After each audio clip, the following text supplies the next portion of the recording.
Thought you were my friend.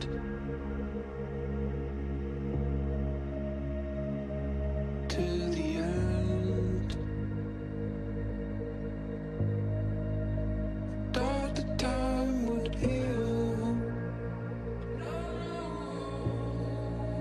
but only for a moment. I thought you'd stay on my side, but now you run and hide. Okay, fine, goodbye. Okay, fine, goodbye. Okay, fine,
thought that we were strong.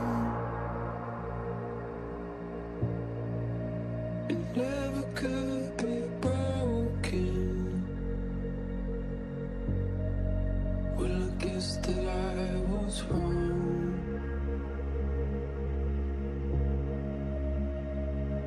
All along. Now every day I'm lost.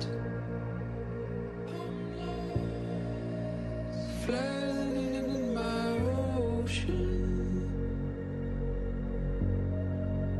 sinking over time. No one to save my life. Okay, fine, goodbye. Okay, fine, goodbye. Okay, fine, goodbye.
This stream contains fast flashing images that may affect viewers who are susceptible to photosensitive epilepsy and other photosensitivities. Viewer discretion is advised.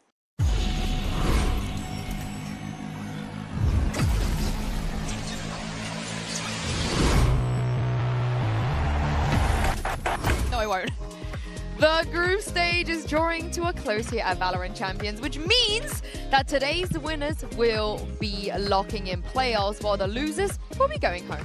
Hello everyone and welcome back to Paris. I am your host Yingsu and I'm joined once again here on the desk by Mimi and Kakuka. I will never ask for this again, but I'm gonna need you guys to be extra nice to me today because yesterday was really rough. Aww, Say something nice. I need to hear it. XLG EMEA is gonna do great today. Thanks, Mimi. Sorry. Yeah, that's yeah, true. go on. Yeah, and they're looking great. Still in contention. They're gonna make it. I didn't hear yours. Either that or 3 EMEA teams. Oh, okay. I feel better now. Thank you. Yeah. I actually feel better all of a sudden. Today is a win for you, Ian. The heck, production! I just said I felt better, and you're gonna make me feel worse. You need to close your eyes for a second, but we can talk about what happened yesterday because it was a very bad day. For China. BLG looked good at the start of the series, winning map 1 against RRQ, but I really feel like they stumbled towards the end. Then you combine that with an RRQ who started going crazy. Jemkin was back in peak form. They take that series 2-1 and managed to stay alive, and it didn't get any better for CN after that. No, in the second match, G2 versus DRG, we were speaking about a DRG that actually came up with a lot of cool things, and we can only wonder what would have happened if Bukasha was here. But seeing G2 the way that we saw them, that round. Insane rounds. Also, it was a pleasure having Val in here after speaking about how good they're feeling. Yeah, real proof in the resiliency for G2 going down, I think, something like 0-6 to start that series, and then after that, they just decimated for the rest of that game. They're looking good. Excited to watch them play against T1 for the last spot out of Group D. In Group D, we only had the 2 O's. Is it safe yet? Can I look up now? You can look up now. Yeah, you can. Oh, okay. It's schedule for today. Thank goodness. Well, yesterday never happened, so today's gonna be fun, right? No upsets, no shenanigans, normal Valorant. The thing is, you say that, but I actually feel like what would you consider an upset, though? Yeah, that's what I was about to ask, because I think both games today, in my opinion, are really close. I think on paper, you'd probably favor GX over XLG, but I don't. Both games are really close. You can even see it in the GPR. Look at the numbers are within 15 for both games. That's not true for the second one. With rematch, yeah, anything it's like close enough to 15. Okay, so we're gonna be happy today. And speaking of, I've got a cheeky little game for you guys. A couple of games actually. We're gonna start with one of my favorite, where we are going to discuss some of our rookies, and I want you guys to tell me where on the rookie meter they lie. 0 being, you know, a little bit left to be seen, perhaps not fulfilling the potential, and 5 being out. Okay. Are we ready? I like that, yes. I'm going to start with one of my favorite players, I think, in the tournament, and that is my boy Westside. Oh, my boy Westy. Extremely biased. Where are we doing Westy? Okay. Can I start with the reason? Westside's really good. Last game he was just so impactful. I'm remembering every Sheriff round right now as we're talking about him. But I don't think he's like the best rookie at the event. His first game was a little less insane. I'm feeling like the 3-ish range. Okay, so a question here. If we put something, not something, definitely not debuting. If we put someone on 4, can we put someone else? Yeah, you can put them all on 4. Okay, so it's not locked in. I think I am between, because of what I've seen, I put him in 375. Okay, so can we compromise? 3.5? 325. Final offer 3.3. 3.5. 3.3 final offer. No, I'm pulling ranks. 3.5. 3.5. Okay. And if he had a hat on, I think 4. If we had this with his hat. Next one. Oh my God! These just are my favorite people. I'm having a great time today. Next one is Noman. Pretty good. I think he has a lot of impact. I don't think he's quite as good as Westside right now. I do love the energy he brings to stage. I love how he helps with the calling. I'd put him like a 275. I'm leaning above more average. I think I'm with you, Sue, because I still think that we can see something very. But we're being too happy. I do think we are underestimating just how much vibes and energy he brings to his team. Because if you look at the rest of his players, he is the only one that brings that. So for me, like, The Vibe Merchant bumps him up a little bit Can you just put him to the left or west side? Right yeah, there. this is good, right? That's good. This is good. Yeah, I like that. Nice. I like that. Okay, who's next? They can overlap a little bit. Like I said, these are just my favorite people. Okay. Although I don't consider him a rookie, but I guess on the global stage he's a rookie. So yeah. Grubby. Grubby, Hola, Grubby. yeah, but he's not like a true rookie if you think about it. I'm going to go like a 1-5-2, which sounds really harsh, but they're all rookies who are playing well at Champs. Like, he's been good. He's had a couple rounds. I don't think he's fully lived up to what he was doing in EMEA quite yet. I think that he did have his glow up now that he's in Gen X. I agree. We did see it more regionally, but especially with the names that we're mentioning and the impact that we're seeing and the names that we still have to see, I put it more in, what did you say? I say between 1 and 5. 1-5? I almost just discard him because he's not really a rookie. But he's a global rookie, which I think is kind of what we're going for. Can I just here. put him on the meter? Can he just be the meter? Can you put him... Grubby is the rookie. He's the meter to the rookies. How about that? Okay. All right. Next one, more. Okay. These are more true rookies, the last two. Okay. I'm going to just bang them out. Flickless, Ara. So we're doing the entirety of Giant X? Yes. Ara 4-2. Ara, I would say I would put it, you said 4-2? I said 4-4. That's high. There's going to be more. There's going to be more. I don't want to... 4-4 because Ara is the kind of player that will win you the game but could also lose. Put his ear on the 4 line and then it's ambiguous. Okay, there we go. Are we happy There we go. Cool. All right, Flickless.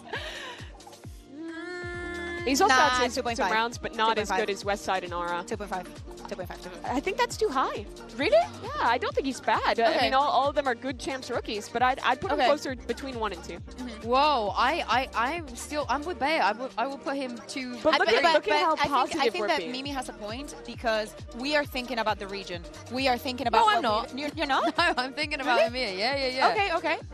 All right, should we settle for 2? I set up for 2. Let's settle for 2. But we've created a clump. We need to widen our horizons. I think this is everyone, by the way. I don't see anyone else. Is that all the Really? players we have? We're just Giant X. Yeah. This is the Giant It's X. Giant X and Nomad. Yes, I will put a couple more Nomans. Oh, never mind. I was gonna put a couple more Nomans to balance out the fact that it's not just Giant X, but you guys are not gonna be able to see it. It is there. There we go. I don't know what we're talking about. There is no man there. Next one, since that was so fun, are you guys ready for even more fun? Is this more fun or less fun? This is more fun. I don't get to be involved with this one. I just get to be. I just get to listen to your amazing casting and voices, of course. In wordplay, I'm going to give you guys 3 words, and I want you to work them into a round you're about to cast. Okay. This is a real treat. Okay. Who wants to start? I'll go first. Okay, you I'll can go start. first. I'm going to absolutely butcher this, but got I do this. not care. Can I do this in Spanish? Please. Assessment designation design, but why don't you give me easy words? Please do it in Seriously? Spanish. I beg you to do this in Spanish. I love listening to you cast in Spanish. You got this. Can we stop for a second? I really do not even know how I would use the first 2 sentences in the first 2 words in a sentence. Okay, you got this. What is it in Spanish? What is it in Spanish? I wouldn't know, really. I wouldn't know. Like resignation as in... When you're resigned to something, like you give up.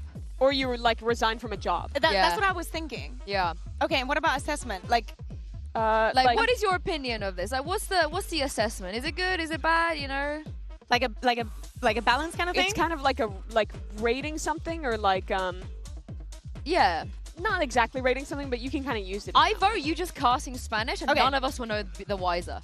Like, I don't know what you're saying. Okay, lock in. Let's go. Okay.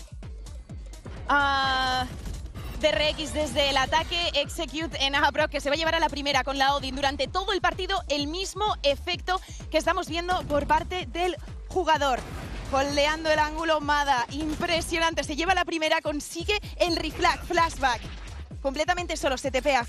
Vuelve con sus compañeros. El control abandonado por parte del conjunto coreano y vuelven muy lentamente caminando hacia el site de C por parte de NRG. Ya les vemos todavía en esta situación de 4 para 3. No todo el pescado está vendido, señores, y falta mucho por resolver. Caminando ya hacia Mount, vemos a los chicos de DRX a punto de entrar en el site. Do I just keep Yeah, going? this is the best day of my life. I love this. Absolutely. Can we sneaking a 4K? Los dos que caen, el humo que ya está pasado. Cuidado que la wall device está todavía en el suelo. No ha sido triggereada. Vemos un poco de iniciativa por parte de Flashback intentando mover los cuerpos, llevar a todo DRX al side de B. Vemos a Ethan que está mirando, pero ya se han colado. Mako, otro smoke TP hacia adentro. Con muchísimo cuidado, Scuba que abandona el site. Sigue la presión por parte de Flashback. La Spike que ya está plantada. Mako jugando dentro del humo, pero cae otra vez a manos de Bravo, que está Odin, que además está siendo uno de los protagonistas en este Champions en ciertos mapas. Cuidado, Bane se lleva 2. 4K. I was thinking of Ulises. And he would have done the 4K way better than me. It's so good. I understood. I think I heard an el refract, which I think is refract. I heard refract and I heard flashback, and I understood everything you said. I had the best time. I had the best time. Sergio, you Mimi's going to do a much better job. Sergio, you need to step your game up. Sergio, you need to step your game up. All right, Mimi, is your time. Declare calorie apathy. Okay.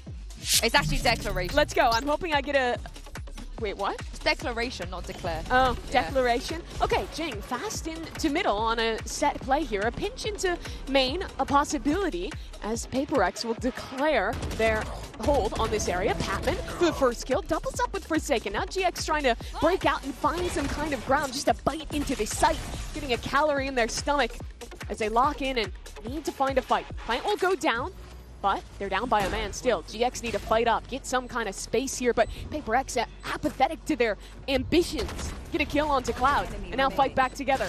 Just Zara left remaining. Needs to go big, stuck in the corner, and gets another kill. Slide on the refresh. Two players holding together.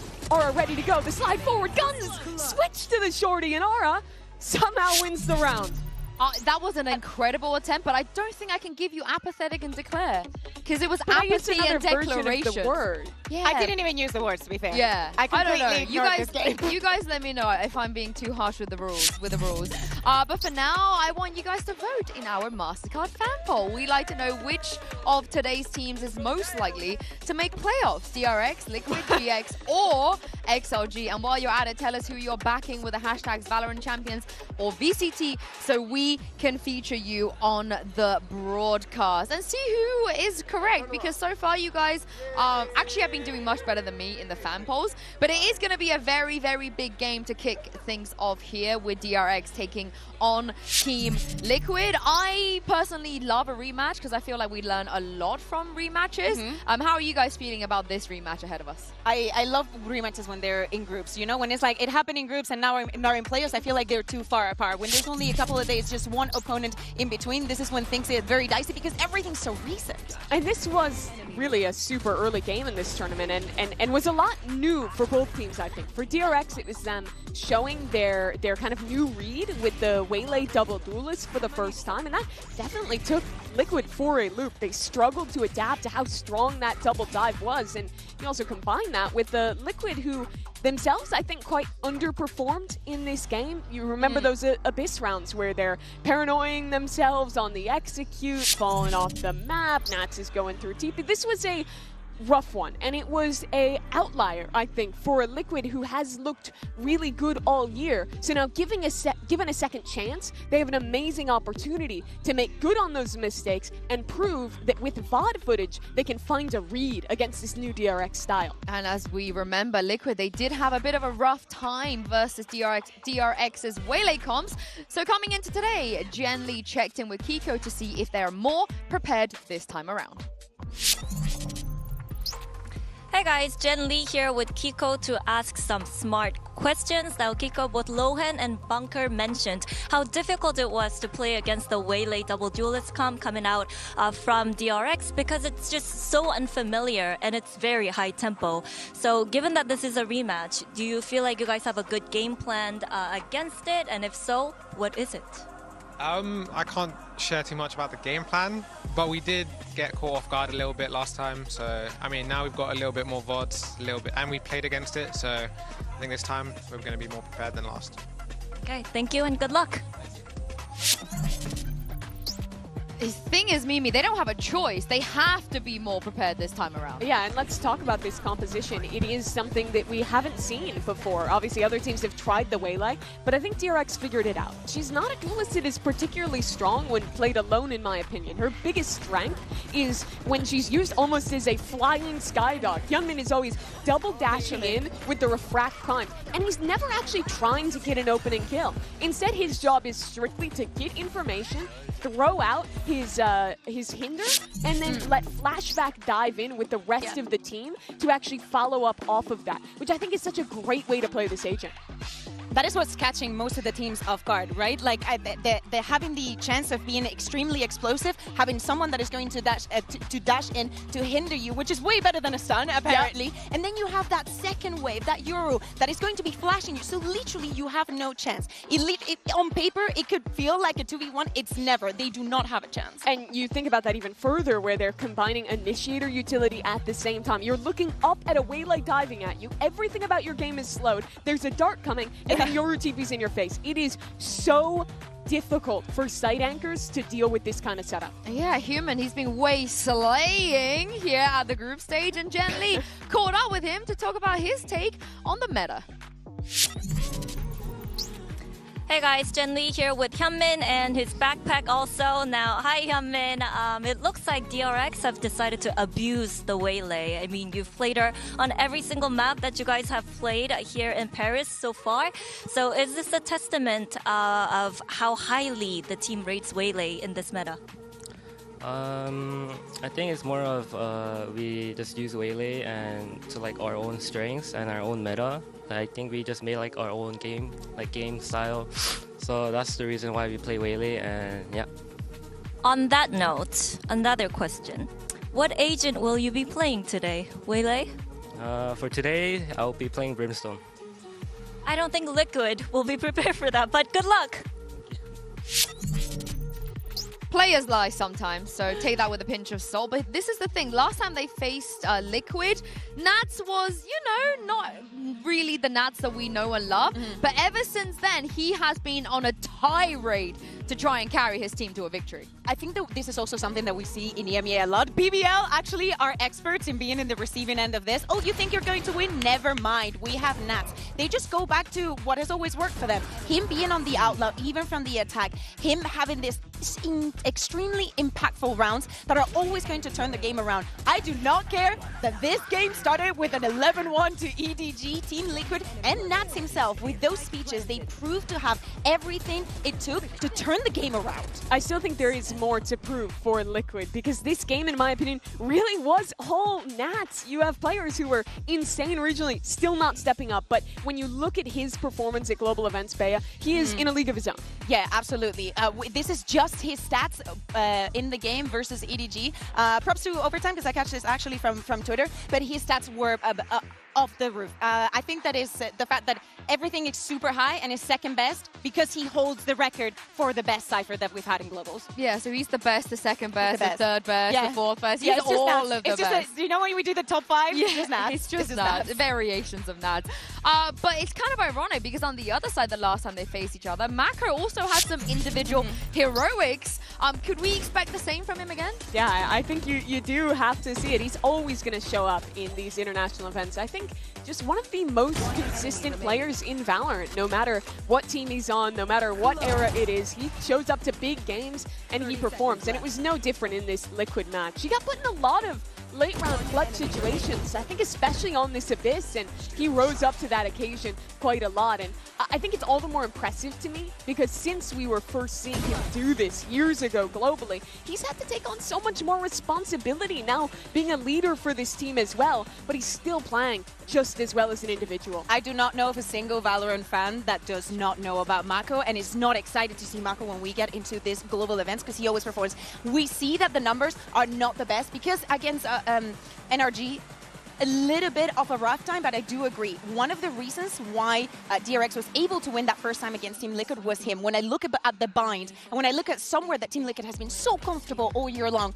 it's not only the double dive, it's also those cheeky smokes, those ways, those paths that he was creating for everything to work around him. It's just funny that if you were a Valorant fan in 2021 who showed up to watch Gambit versus Vision Strikers, you could have been in a coma for the last 4 years. Wake up in 2025, tune into this game, and you're like, oh yeah, Mako and Nats are still the best two controller players that you've got to see at the top level of this game. Yeah, except for Nats is now, he's still playing the same role, but just on an IGL. I don't think you could have seen that coming. Both, right? Like, Mako also kind of like picking that up more and more these days after not always being the full-time leader before. It's such a cool journey for both these guys. It is, and one of them has to be eliminated today, which is so crazy to think about. But also, you know, we look at the ways that both these teams evolved so far in this tournament. You look at Team Liquid Abyss, and you think, oh, they've managed to fix some things. But Kakuka, how are they fixing these? Have we seen these fixes before? So here's the thing, right? Like, we saw the first, we saw Abyss played by Team Liquid a lot at the beginning of the year. They had a very clear way of how they wanted to play it. And then after things didn't work in their first match, they're like, I know that Trex is like now in the team, but why don't we just do what we were doing at the beginning of the year? So I wanted to show an example.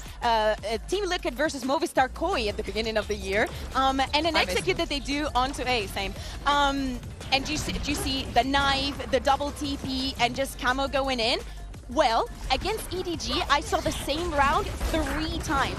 It is comfort. It is something that I expect DRX or any other team to be kind of expecting from them, but it's very difficult to counter. Everything falls in the right moment and at the right time, because they've been practicing for a year. It does inspire confidence that Liquid also managed to fix those maps so quickly. They also showed the bind, which they lost in the first DRX game. They moved away from the Sky, picked up the Yoru instead. I think that was also a great adjustment. So Liquid's proving that they're a team who can very quickly learn from their mistakes. Now is their real chance to prove it in an elimination game that is a rematch of the team that bested them last time. But we also have to give DRX credit too, right? It's not like they've been playing poorly at all despite being in this lower position. No, absolutely. I think that against NRG, to me, it was more what NRG did than what DRX, because we were coming in with the same plan of being surprising and whatnot, but NRG learned to like leave some distance and actually attack the issues or the gaps that they were that they could see on DRX. On the side of Team Liquid, I think that Team Liquid made way more mistakes and DRX took advantage of that way more. However, they lost 5 rounds in a row to end both those maps. They should be in playoffs already. DRX should have won 2-0 against NRG. They should have won map 3 against NRG, even after they choked map 2. So it's really disappointing to see a team that, for the majority of that match, played so well to let it slip and now be in a really tough elimination game here. Very super silly sidebar, but have you met Bongo yet? No, I'm still waiting. I want to have it recorded. We'll make sure it's on camera. But speaking of that game against NRG, let's see what Bane thinks they learned in this Omen player moment. 충분히 이길 수 있었던 매치였다고 생각하는데 뭔가 NRG가 조금 더 뒷심이 강해서 저희가 약간 후반에 힘든 경기를 했던 것 같고 이런 것들을 잘 보완해서 다음 경기를 해야 될 것 같습니다. 사실 NRG가 워낙 잘하는 팀이어서 엄청 자신감이 차이진 않았지만 어느 상대를 만나든 자신감은 있어야 게임을 이길 수 있다고 생각하기 때문에 막 오만할 정도의 자신감보다는 그냥 자신감 있게 게임을 하자. 사실 이번 매치도 뭔가 지식적으로 부족했다기보다는 그냥 대회여서 평소의 모습이 안 나왔던 장면들도 있었고 안 되었던 선수들도 있었을 거고 항상 하던 듯이 연습 때처럼 하는 게 제일 중요하다는 걸 한 번 더 깨달았던 매치였습니다. And Brock gets another one. Bane, a 1v4. Good luck. That's 2. 9 bullet. No! 힘든 상황이 많았지만 결국 이 한 해의 마무리를 하는 챔피언 스파리에 왔고 온 만큼 저는 저를 꼭 증명해내고 싶기 때문에 그냥 뭐 딱히 2승 0패로 갈 수 있는 팀은 단 4팀밖에 없기 때문에 목숨이 한 개라고 해도 그냥 저희 할 거에 집중해서 다음 경기를 꼭 이겨내고 또 이겨내면 플레이오프를 갈 수 있으니까 그냥 집중해서 할 것 같습니다.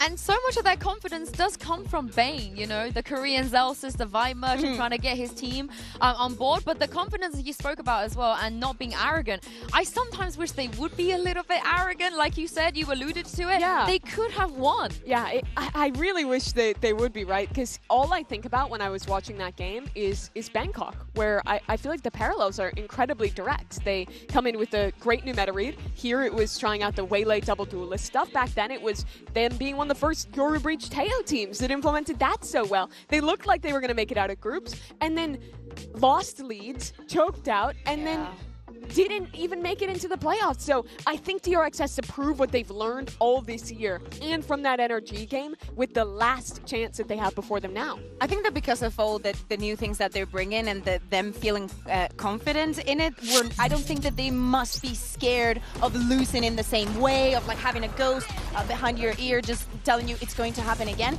But we also need to speak about some of this, the thing about bringing a new composition and playing differently about the rest of the teams is that they're having very, very strong starts of the map. 77% of the first 6 rounds that they win currently. That is surprising the opponent. They do not know what to do.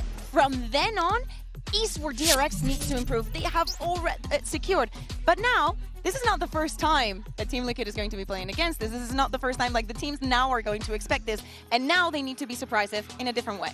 Yeah, I think that they will have learned from that game. The biggest strength on the attack side of this double dive Waylay stuff is when you're trying to hard side anchor and you let the Waylay just go up onto you and throw down a hinder and destroy you. If you're instead playing back and trying to flood retake, or rather fighting up on extremities in the early rounds so that they can't be the ones to kind of choose when they're activating the fight, you're going to be a lot more successful. And I know that the Team Liquid coaching staff and Nats were looking at that game and coming up with the right game plan to counter this out. So it should be very different than that 6-0 start every round like you were talking about. Yeah, and it's not just about the start, right? The finishing for both teams, and Mimi, it's not just the finishing in a single match, it's for Liquid, their tournament placement. Yeah, we're talking about the story of Bangkok for DRX, but it's been a very similar story all year for Team Liquid, right? They win their opening match, they lose the next one in the group stage, they play a decider, and twice now in Bangkok and in Toronto, they lose that key match, they don't make it to playoffs, and they go back to EMEA in disappointment. So now this is their last opportunity.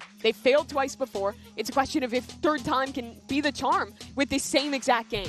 Back in EMEA, when we had the question of how teams were going to interpret and how they were going to play for that Stage 2 finals, Nats was very clear. We want to win this. Like, first, we go one step at a time, and we want to get that win, maybe using all the energy that they had left in them. Yeah, and you guys are really believing in Liquid in the MasterCard fan poll results here. I feel like, I don't know, at this point, you guys said that it's going to be very even between these 4 teams. I completely agree with you, and we've seen so many different players also join Liquid and then leave as well. Even just this year, they're sort of doing the swapping. Shout out to Penny sneaking in there in those B-roll. But surely with Trex on the team, this is the final form, right? They don't have any more chances. And with how the other rosters are doing in the off-season, you know, this is where we want to see the #1 seed, by the way, of EMEA finally win a trophy for us, because we haven't won anything since 2023 Tokyo. Yeah, it's been pretty unstable this year. I really hope that 2026 is a little bit more calm. I think that everybody needs it, especially the teams. But for Liquid still, I do agree. I think Trex is it's a very good fit for what they need. I cannot think of anyone at the top of my head that I would have put in his place. Especially with Heretics and Fnatic already making it out of the group stage. I think there's an added bit of pressure on the 2 teams who, you know, eliminated those guys that actually went on to the finals in EMEA for Giants and for Liquid today. And before we make our predictions, I like to remind everybody to sign up for a Pick'ems faction so we can find out which community is the best at seeing into the future. Members of the winning faction will also receive a secret award while the faction host is awarded the Pick'ems belt here on our table. You can see. I've shouted out a lot of people with their factions, but I think some of the French faction leaders maybe know more, because we are in France, we are in Paris. I feel like the power of the local perhaps could carry him a little bit. And look how good this belt looks, by the way. I bet GB is really upset that he doesn't get a chance to win this. Yeah. I think it's heavy as well, you know. It's like It's real. I imagine he's just gunning to hope to be able to present it to whoever ends up winning. He has to. After that video, he has to. Yeah, we got to send GB down there. But let's also take a look at our prediction. I'm in the dumps completely. After yesterday, you know, Mimi, you pulled ahead Me and a the lot. boy, Jay Wilkinson, are out here 11-5. But we are directly across from each other now on the Preds for today. Why are you shouting at me? Because I thought that you were going to go with XLG, last Chinese team standing. I flipped a coin. Oh, that's actually the law. I flipped a coin. Yes, I flipped a coin. I could not decide. I didn't want that pressure on me anymore. And after yesterday and how depressing it was yesterday, because I went EDG DRG yesterday, I flipped a coin. Yeah. I'm really interested in these games. I do feel like they're so close. I decided to kind of punt on XLG with how impressed I was in them in the Sen game, but I do think GX is a favorite.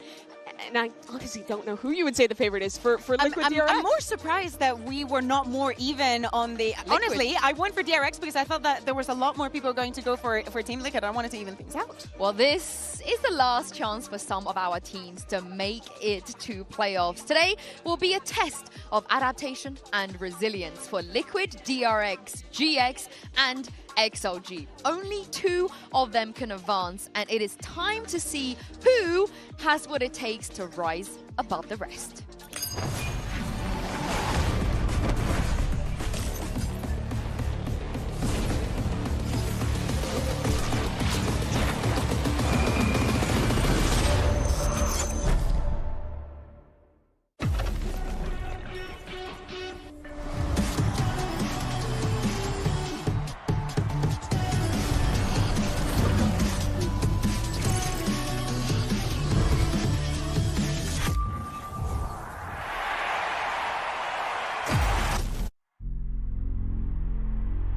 Giant X, be honest, did either of you expect them to make it to champs?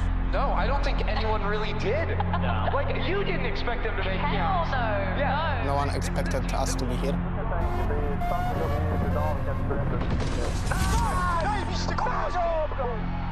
No one expected us to win the first game. Giant X of the Goliath in this parable. Unreal. People expected us to get stomped, and we showed that we can fight the best teams. We just keep playing, we focus on ourselves, we don't read that much, we don't listen to what people say, and we just try to do our best and win the games. XLG! What an insane performance! I think there's a lot of narratives that China isn't doing well, so we just had to put that to bed really quickly. The underdog has had its day.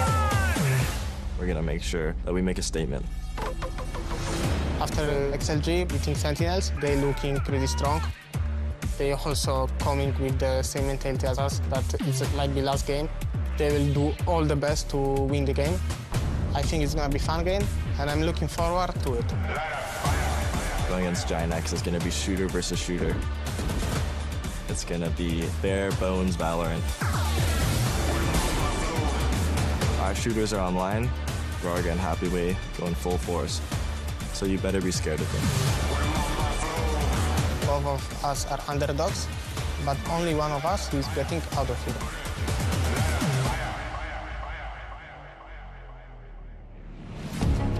What I learned from all these years playing is that you kind of need to live in the moment. No problem, guys. Take it round by round, okay? We've got this game. One simple mistake can lose you the round and the entire series. And it's the top team of EMEA who pays the price. And next day you can be flying home. And their entire year's worth of hard work would have all been for nothing.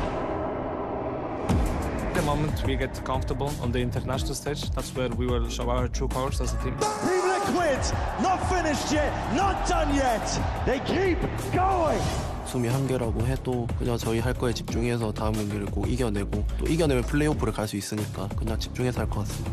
일단 리퀴드랑 이미 한번 경기를 해봤기 때문에 조금 그들의 스타일을 어느 정도 알고 게임을 할 수 있을 것 같고. Versus DRX, we didn't really show up on the game. A series, everybody, what a favor to Team Liquid. You need to be prepared because when you play the same opponent twice in the same tournament, it's never the same outcome.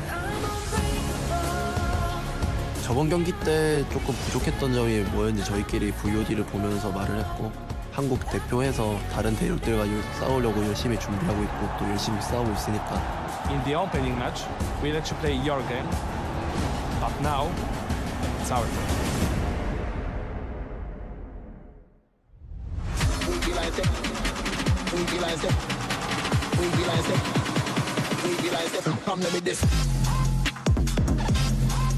Team Liquid versus DRX.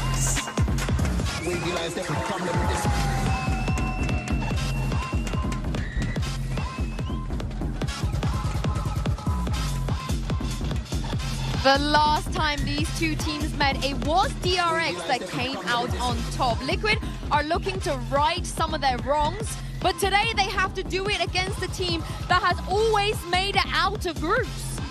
But they haven't thus far this year. Neither team has. They've both fallen short in this match in the past. Now a chance for one of them to break that narrative, right that wrong, and finally show up in playoffs. But it's a rematch, and I'm really interested, Bea, how the map veto might change compared to that first one, or if we're going to just be running it back. Because we're speaking about two teams that practically have a permaban. We're not going to be most likely seeing Haven for the side of Team Liquid, DRX with Sunset, so I think that both can work under this basis.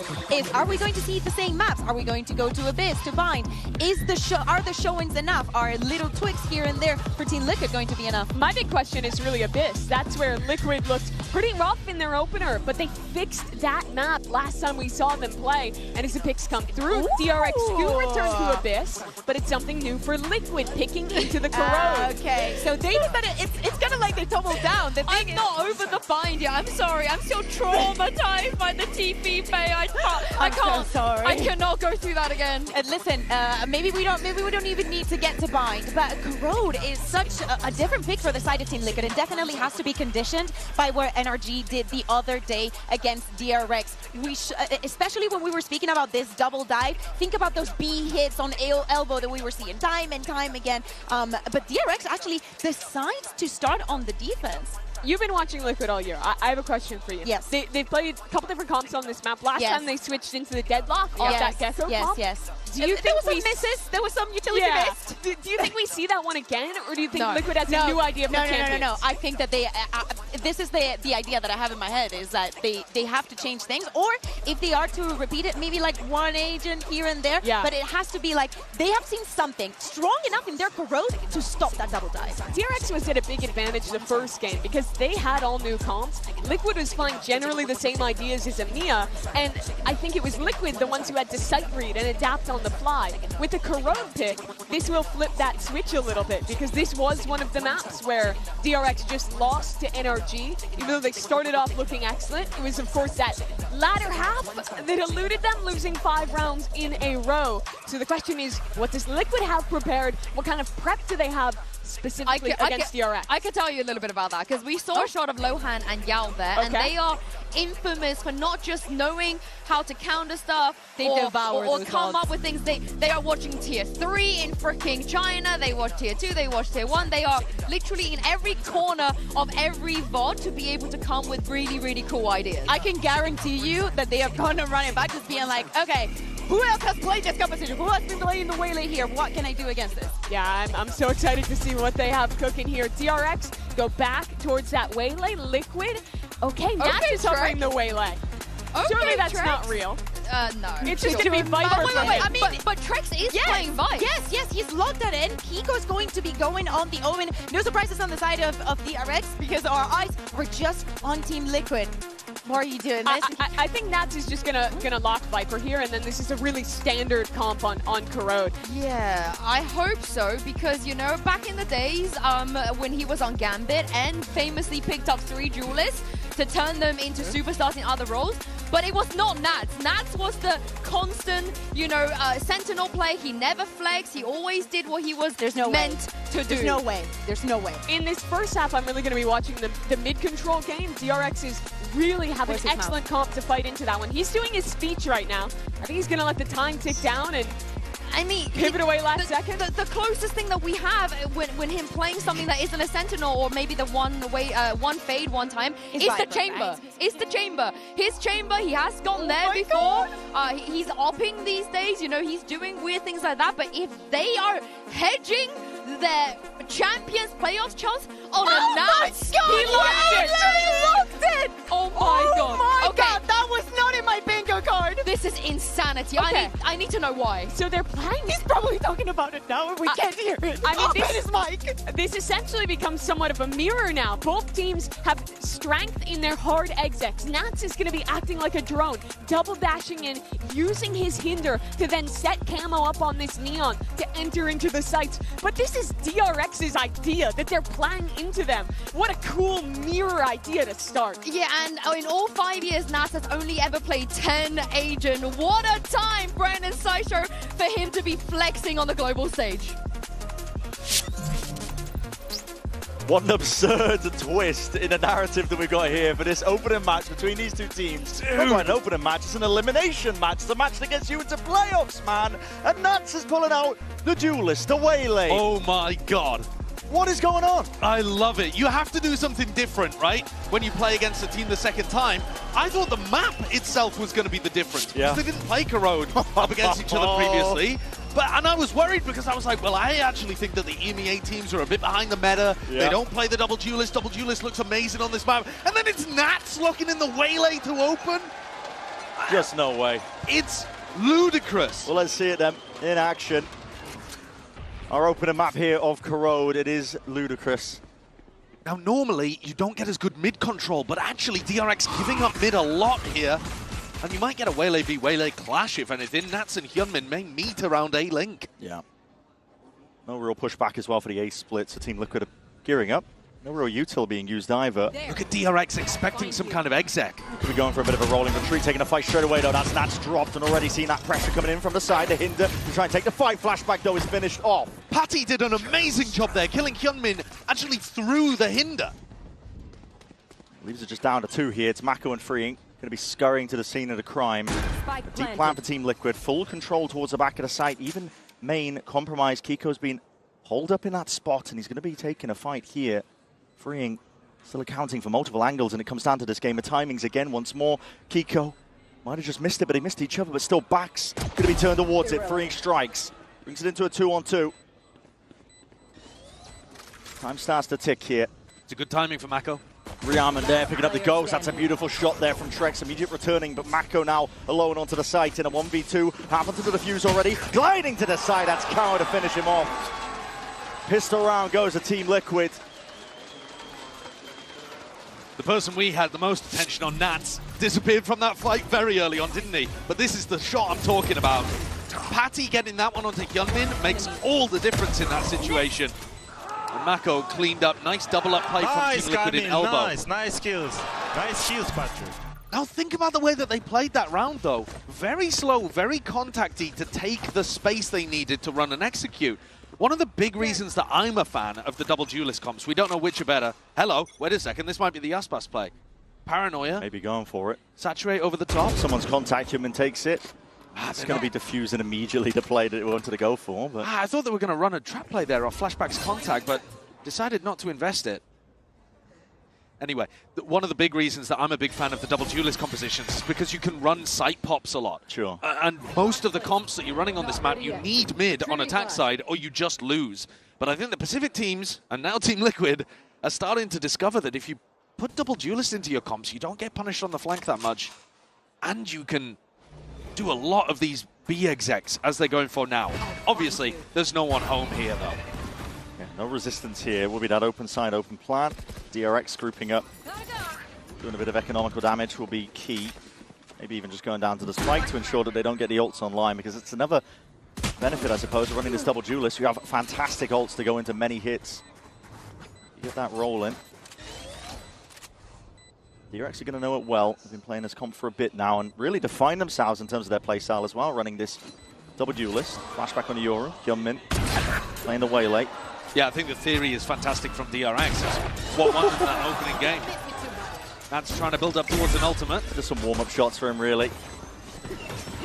I'm interested to see how good his tech looks. We know that Nats is a phenomenally skilled player, but he doesn't normally play agents that have to make extremely quick decisions in the midst of chaotic moments.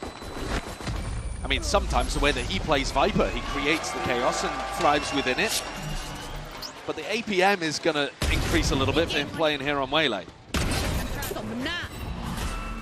I do think, though, that DRX deserve an enormous amount of credit for coming in with this. I think of it as like a mosquito composition with Flashback and Gunman. You know, constantly harassing each other, both with those escape mechanisms.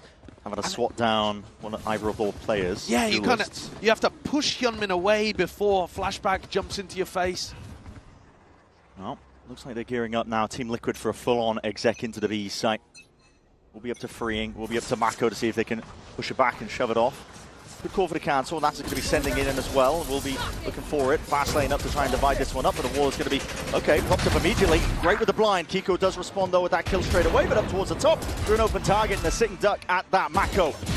Quick dismissal. That horn's broken, and this guy is on fire right now.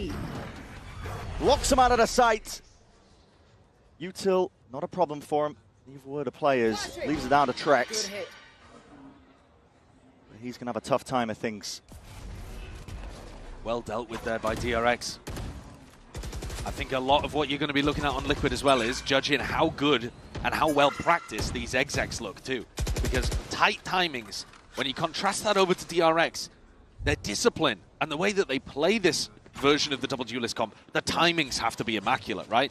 And their Team Liquid, Nats was third player in, something like that, got stuck behind the wall. You'd want to see your Waylay going in. Trigger the wall, trigger the util, pull back out. Yeah, usually, go for a repop, but usually these Waylay double duelist comps, you're right, the Waylay is a distraction. 30 seconds left. And you retract out to play your other duelist in. And I think that's what Hyunmin and Flashback do miraculously well.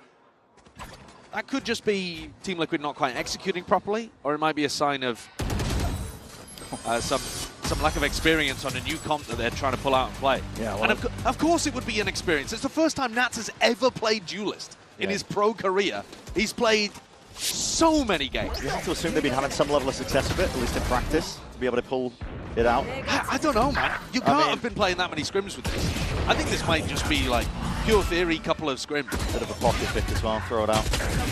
You know what else is interesting? Team Liquid's Academy roster runs quite a lot of Waylay Yoru. So I was surprised the first time when Team Liquid got really caught off by DRX's comp, but maybe Nat's talking to the Academy team and getting some tips. Another similar group up here. It's Bane who sees all those signs of life. Wants to get it off nice and early, trying to dominate inside that smoke of Flashback. Can't get out of it. Overwhelmed by the presence of the duelists. It's Nats who takes his life. Creeping up slowly, surely, up towards that A-Link free and could be seeing, a few heads. Just showcase. Nats is also going around the world here. Not DRX sure what the premise is of it. DRX are giving Team Liquid a lot of mid-control. It looks very similar to the pistol round, doesn't it? Where they just take A-Link basically for free, contacting up mid. I think that's a big hole in the defense right now for DRX. And again, it's this protocol of 3 players cowering towards the back of the site. It's really uncomfortable to defend A like this. All broken. DRX is going to be feeling it now. Well, the Util sent flying forwards as well. It goes evenly on either side, hand in hand, to try and stall and stun them out. Nats has found his way into the B side. Wall tripped up, freeing. Really seeing if he can be tested there. And it's Kiko with the trade. Online, quick up through mid. Creating that avenue with a help, and Nats as well. All this distraction. And look at these DRX players. I mean, Bane and Hyunmin all the way in spawn. Oh my god. Missed it potentially. There's that timing. Nats was low enough, but still as a shot to the dome does him in. Patitech is miles away from this play as well. 2v3. They don't know where Bane is. Yeah, they're still looking for a bit of clearance, and Bane doesn't really want to overextend, not with the smoke in his face. Time will start to tick. Hyunmin's finished, though, and that leaves it just down to Bane in a 1v3. Unlikely that he's going to want to try and play this one. Far too unlikely. Well, I was talking about that gap up through middle, but the patience played there by Team Liquid as they paused before the A exec allowed Nats. Of course, he's lurking still while playing Waylay, but he lurks into the B site, gets past the Vice util, and calls for his team to come back in that direction. So clearly here, Nats is still going to have some of those rounds, I guess, where he's playing it in his classic style despite being on a completely different role. Bringing that pressure elsewhere on the map. And I do love the idea of fast starts to these defaults because you can go into a quick A exec or you can slow down the tempo like they did here. They get into a 5v4 and they just pump the brakes entirely. That makes it very difficult for the DRX to figure out what's going on because they don't control mid. Yeah, I think you've diagnosed it perfectly there, to be honest, just off the rip. Of what we've seen of Corrode being played, mid-control, vitally important. DRX not really making too many adjustments towards. I mean, there's a deep paranoid. This is going to be a trap play. The Aspas play, potentially. You're going to see a lot of util flying out forwards, and there it is. It's that hinder, drop down, double dash forwards, but Hyunmin respects it, seeing that there was no connections. Immediately refracts back to the rest of his team. It's a nice set play, but people are more aware of it now. Yeah. And there's no Viper. Normally the Viper would be over there throwing the orb and stuff, but Trex doesn't have to be tucked in that corner. And again, Team Liquid have taken a lot of mid here for free at the start of the round. Just given up. Flashback was thinking about opping this round and decided to go for the Vandal instead. I wonder if that would have been more over towards denying space in mid. Once more, this pause. This time, though, they don't have quite the same level of space. Normally, Hyunmin's been pushed back into the site when Team Liquid pumped the brakes. This time, DRX can still jiggle and get some A-main info. And Mako can see towards A-Link as well. Smoked off now. Hyunmin going to get his chance, really, but again, the barrel points out as well. Spoils his position that he's playing in. Mako, stray shot spammed out. To Nightfall's going to be scattering, connecting onto multitude of these players. No sound cues now, and that A-hit looks like it's being committed to. Team Liquid want to try and send this one flying forwards. Hyunmin and Mako looking to see if they can hold this one all the way back. Hyunmin really being tested in that spot, but the duelists have already dropped for DRX. Mako still alive here, off to the side, denies that one. Convergent paths offloaded, but it's a wasted ult. No one is home. It's a reflank occurring, that A-Link space being absorbed up, and Mako is dealt with eventually. Good TP from Kiko. Leaves it into the 2v2 here, and that's still watching for it, but now with the plan again, just anticipating he could be being pushed up. Again, time is of the essence. Really running short, and that's finds it, but again, that trade evened out, 10 seconds left. Kiko has the spike, 6 seconds remaining. We'll have to hard stick and commit this one to bring it into the extension. And freeing Rapid all the way from the side. Collected and cool with the aim. Team Liquid this time not quite able to capitalize on the push into the A site. I think Mako did a great job of ducking in there and getting one, and still being able to back off. A lot of this fight, though, came down to the trades right before this kill happened. Yeah. But the pick on Tapati was a big one. Nats actually used all of his utility before they got into that side push, and then was the second player in trying to trade out the kills. And then had a very weird refract usage towards the end where he stuck it down in the open. He's at the top of the scoreboard for the team, but slightly strange use of the Waylay. And this time DRX fighting more over towards mid. Team mid smoke. Haunt reveals a bit of information here for DRX. Another in through into B main, Steel Garden. Set forwards now. Nats is going to be sending it straight up through mid. Hyunmin's been caught out. He was trying to take that timing when all that pressure was being applied over towards B. Team looking like they want to hard commit into this one. Still, Steel Garden's going to be fading. Guns out for Bane. Has an opportunity to really do some damage. Still just a one. Head rolling off of Camo. That trade is impeccable with the discipline. Can't quite manage it with the spray control. Flashback is already deep in the fight though. Flash in his face. Won't be able to see much from this spot, but Mako from the high ground can see all. Readily available, that rifle in hand. Draws it level 3-3. The reinforcements are coming through very quickly from DRX there.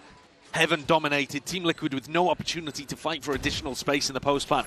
You'd love, as the attacking team in that spot, to try and take some elbow control, get up into Heaven yourself.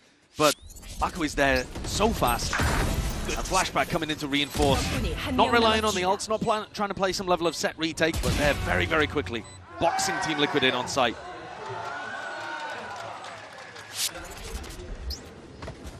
And now the economy not in a good spot for Team Liquid. We're expecting this to be a defense-sided map, generally. But when you have double duelist versus double duelist, I think tend to throw that kind of preconception out the window. Yeah. Should be a bit more of an even map. And it has been so far. I agree with that. Our understanding of how the map might play. Throwing out a little bit here. Double dash forwards here from Nats, but spam into the smoke. That actually caught onto Camo. It's a seize. Just in case there was a close punish, but no one really following up on most of this one. Flashback trying to reinsert onto the angle. Outlaw is the weapon for the job. Still overwhelmed over towards the B side. That's a very deep TP. Kiko's already into the back lines. Yeah, that's incredible, actually. He's managed to get so far in. And the one player that DRX didn't want to lose, because there goes all of your thorns, there goes the wall. Kiko could really make a solid difference here. He's got a rifle in his hands, but Flashback will spot him out there. Dimensional Drift. Utilize, make sure that they can clear this one out. have their hold onto B. Used a good fruition still. Holding it down, double dash, round in the corner. What a shot by Kiko. Great adjustment. A lot of Yuto coming flying forwards at him. I like the proactivity from Liquid. Really trying to get active here. Another fight to be taken as well as they're wrapping around. And Flashback was none the wiser. Taking control of that elbow control. Thorns lay it down on top of it. Bane just spots the one up towards Heaven. Thornton. No one on site. It's going to clear the way for most of this one again, but the plan is in a bit of a weird spot. Mako not quite there. The C's is going to be connecting. A bit of raw spam as well. Needs to be that defense. In order, the stick! Not denied! Mako defends in time. The smoke up towards Heaven had just been put there and denied Paditek from being able to get an angle. The plant itself as well, not in the greatest spot for them to fight over. And DRX steal that one away. I thought DRX's pressure onto the post planners was the best thing they were doing in previous rounds. This time it was Liquid who moved quicker, went up through elbow. That's a nice adjustment. But DRX still able to get it the third defuse in a row, and Flashback picks up the op to try and contest mid. Where are you? A lot of it off the back of Mako. A lot asked of him as a player. Bring them down. IGLing for the team again now as well. Exactly as well. Normally that's going to be the traction on his performance, but he played a great game to open against Team Liquid. Fell off a little bit in the next, so... Oh, hello, that's not supposed to happen. That's not ideal, yeah. Happens. It definitely does happen, but... Don't be getting too much usage out of that, but the operator come to fruition with a purchase like that. Flashback's been pretty consistent so far over champs with that gun. Whenever they do pull it out, it's a rarity sometimes, but with the slower pump the brakes style of play that Team Liquid are playing, the operator getting value. Flashback immediately reinserting themselves onto the A line. 10 HP, and there's a lot of wallbang opportunities here. A little bit of spam could take him out, but Flashback survives. It's awkward. Stays on the line, good info for his team. We'll have to respect that though. There's Util in his face. Gate Crash pulls back to a bit more safe position. Trex is just trying to bait out a bit of this spot here, but Smoke Bloom's a little bit too late there, and even that with a hit to drop down! Hyunmin! Never denied that space here, but they do not anticipate Trex whatsoever. Slipped the net straight past most of that. In a forward approach as well, he might have just carved out a bit of a space and position for Team Liquid to take advantage of. 23 seconds, spike in the middle of nowhere. One enemy crawling up here, a lot of damage done straight to the body with those shots. 21 health remaining. 14 seconds left to do it. It's left into the 1v1 here, but no time. 10 seconds left. Such a big map. It was only 12 seconds there for him to go get the spike. I'm surprised he doesn't go for a little bit of a push onto Hyunmin, because he heard exactly where he dashed to. He knew that he dashed over towards B, but I think he would have just been chasing him around the houses on the B site. Yeah. So instead, opts to keep the operator, which is a bit of an unusual one. I think they came into that round with Nats picking up the outlaw. Yeah, there's a fight over there towards mid with it. And the bigger gun wins the day, but now... I mean, they've been playing a bit of a slow attack side, considering they're playing the double duelist. They're trying to go for these like late round execs, maybe just trying to wait out gate crashes from Flashback. I think that's part of it, yeah. Big win con for a lot of these teams in the Euro meta is waiting out slow attack side rounds at the beginning. But after 4 rounds in a row from DRX, 3 of which they played fantastically, one where they maybe got a little bit lucky with sticking that defuse, Team Liquid are going to take a tactical timeout and try to adjust something, because the theory has been decent, but the execution has just not been quite there to be able to take out DRX. And this map pick was so unusual to start with, Brett, even before we got to the crazy Nats on Waylay comp, because Team Liquid have picked a map here that they're 1 and 2 in this year. They haven't had good results on it. Not particularly, and they've been trying a range of different compositions. But the odd thing as well is that DRX have been 1 and 3 this year. I would just argue that DRX have been doing that in a better region for Corrode. Sure. I haven't been too happy with the way that EMEA teams have been playing it. There's always going to be a lot of variance as well when a new map comes out. Absolutely. You go to an event, there's been a bit of a break, teams have had time to practice. So. Yeah, that's completely true. But I think Team Liquid taking such a gamble with their own map pick shows you how far they wanted to push things away from the previous series. Take it in a different direction.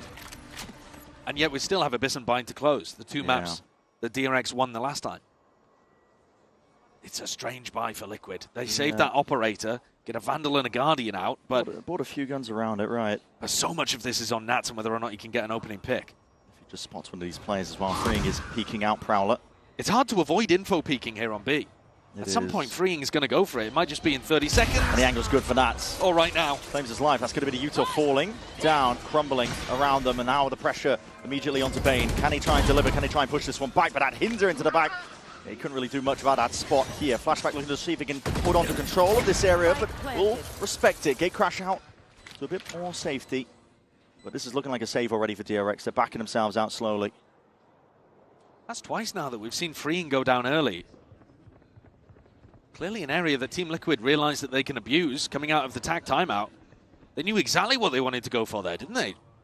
Picked off the B anchor instantly and they're in. And the fact that they didn't even have to invest a Steel Garden to close that out, I mean, it's quite an easy round, I guess, after DRX have just won 4 in a row and looked by far the better team to begin. Definitely feels easy. Like, you know, we were talking about the money situation. They had an op and 2 rifles, essentially. I think the Guardian and the Vandal forced around it. But other than that, not really a concrete buy. Still a round win. Gets the job done. And I think one of the theory points here on Nats' op is that when you're not running the double smokes, Mako can't keep everything smoked around the map. You want to keep bottom mid smoked, you want to keep A main smoked, you want to keep B main smoked. One Omen can't do all of that. You only have so much. Yeah, so there are actually going to be a lot of avenues on the attack side, over towards B main in particular, where they're waiting for some contact before Mako goes for that smoke. And that's going to offer an opportunity for Nats to get an opening pick. Now this time, Nats is working his way over towards B, and it looks like another trap play, pressure on Tex. See how this one goes. Just hearing that early flash from Trex. Sends it flying forwards, but it was dodged, so we didn't get the indicator that there were players posted up into B. But he leaves the danger zone. And at some point here, DRX have got to dismantle the trap play, because you can't commit 3 players to B the entire round. Fully relying on your team to just hold it down over towards A. Got the wall and the 2 sets of thorns up, but Prowler doesn't spot anything. It's a game of question marks right now. DRX are trying to piece together where the hell Team Liquid are on the map. Jumpman re-exploring in through mid. Nats is himself going walkabouts. Early use of the refract as well. He's going to now recognize that there's a vice wall in front of him, tries to bait it out. Yeah, we'll get there eventually. 3rd time's a charm. Flash gets some acknowledgement there as well. But throughout all of this, DRX are not super happy about information in mid. Hyunmin's trying to pick it up. And we've seen him take those fights with Saturate, but right now, is this a real exec? I'll be going into these players as well. They only have the classics really to their names. Hinder, slightly and slowly gliding down, freeing. Yeah, wasn't really favored in a fight like that. Steel Garden as well. We've fully taken away any other remaining guns. Team Liquid putting themselves a bit of a spot onto the side to get the clan down now. Yeah, DRX again left just scrambling. It's really controlled from Liquid. They do want to make a go for it though. 3v5 here. DRX previously went for the save. This time looking like they want to commit, maybe looking for a pick. They've got the money to do so. Smoke off into elbow. Nats kind of ready there. Convergent pass is ready to try and save them. What an entry, Jumpman though. Still shut down. Kiko into the corner, was not cleared out. He's that danger player still. Aim is sharp for Mako, but not sharp enough to try and dissuade the rest of Team Liquid. They brought it 5-5. What a saviour Kiko is in that corner playing anti-flash, because the entry, the idea, the theory from DRX, remarkably solid in that moment. Coming back in with the double dash and the flash, completely caught these players. In fact, Kiko not even anti-flash, just tucked in the corner, unable to be punished and not really noticed by Hyunmin. Nearly sat on top of him, didn't he? Landed in Kiko's lap. Okay, now both teams have an op. You heard Nat's comment at the end there. They wanted the op, but they've given it to Patitek, and they're doing something fast. Convergent player through mid. Going to go for a bit of a split potentially. Slower through A main as well, but it does give them that A-link control. DRX have been happy to, this entire map so far, just give up all mid control. Playing deep, tucked onto the side, trying to anchor it down, but that double dash forwards, backwards, and that's just looking for the information. That's a, okay, Saturate, drop down. Was that his own Saturate? Oh, Nat's got caught. I think it was Hyunmin's, but I'm not 100% sure, to be honest with you. And now they're going back into a slow contact A hit, knowing that the defenders will have started to spread out again. It's on Hyunmin. Towards it, already to rumble of the footsteps, stun, ricocheting, dash back and away, but Bane kind of just baited and left out into the open, convergent pass to the zone, dropped out. Hyunmin lights out with a shot like that. Groups ahead clean off that, and the shot missed. Hold on, that's going a bit wild and wacky. The kills are definitely going away Liquid. Just freeing, left alone now. 1v3 for him. DRX able to get planned down and a really solid position on the site. Spike planted. Tough spot for freeing. Yeah, does he want to go for it? Team's not going to be able to buy in the next round, but you might feel like you need this one. What are his chances of winning a 1v3? They're low, but your chances of winning the next round are going to be low with light buys as well. He needs an opening pick here. Kiko crouched up on a pixel angle now. He just wants to save the rifle.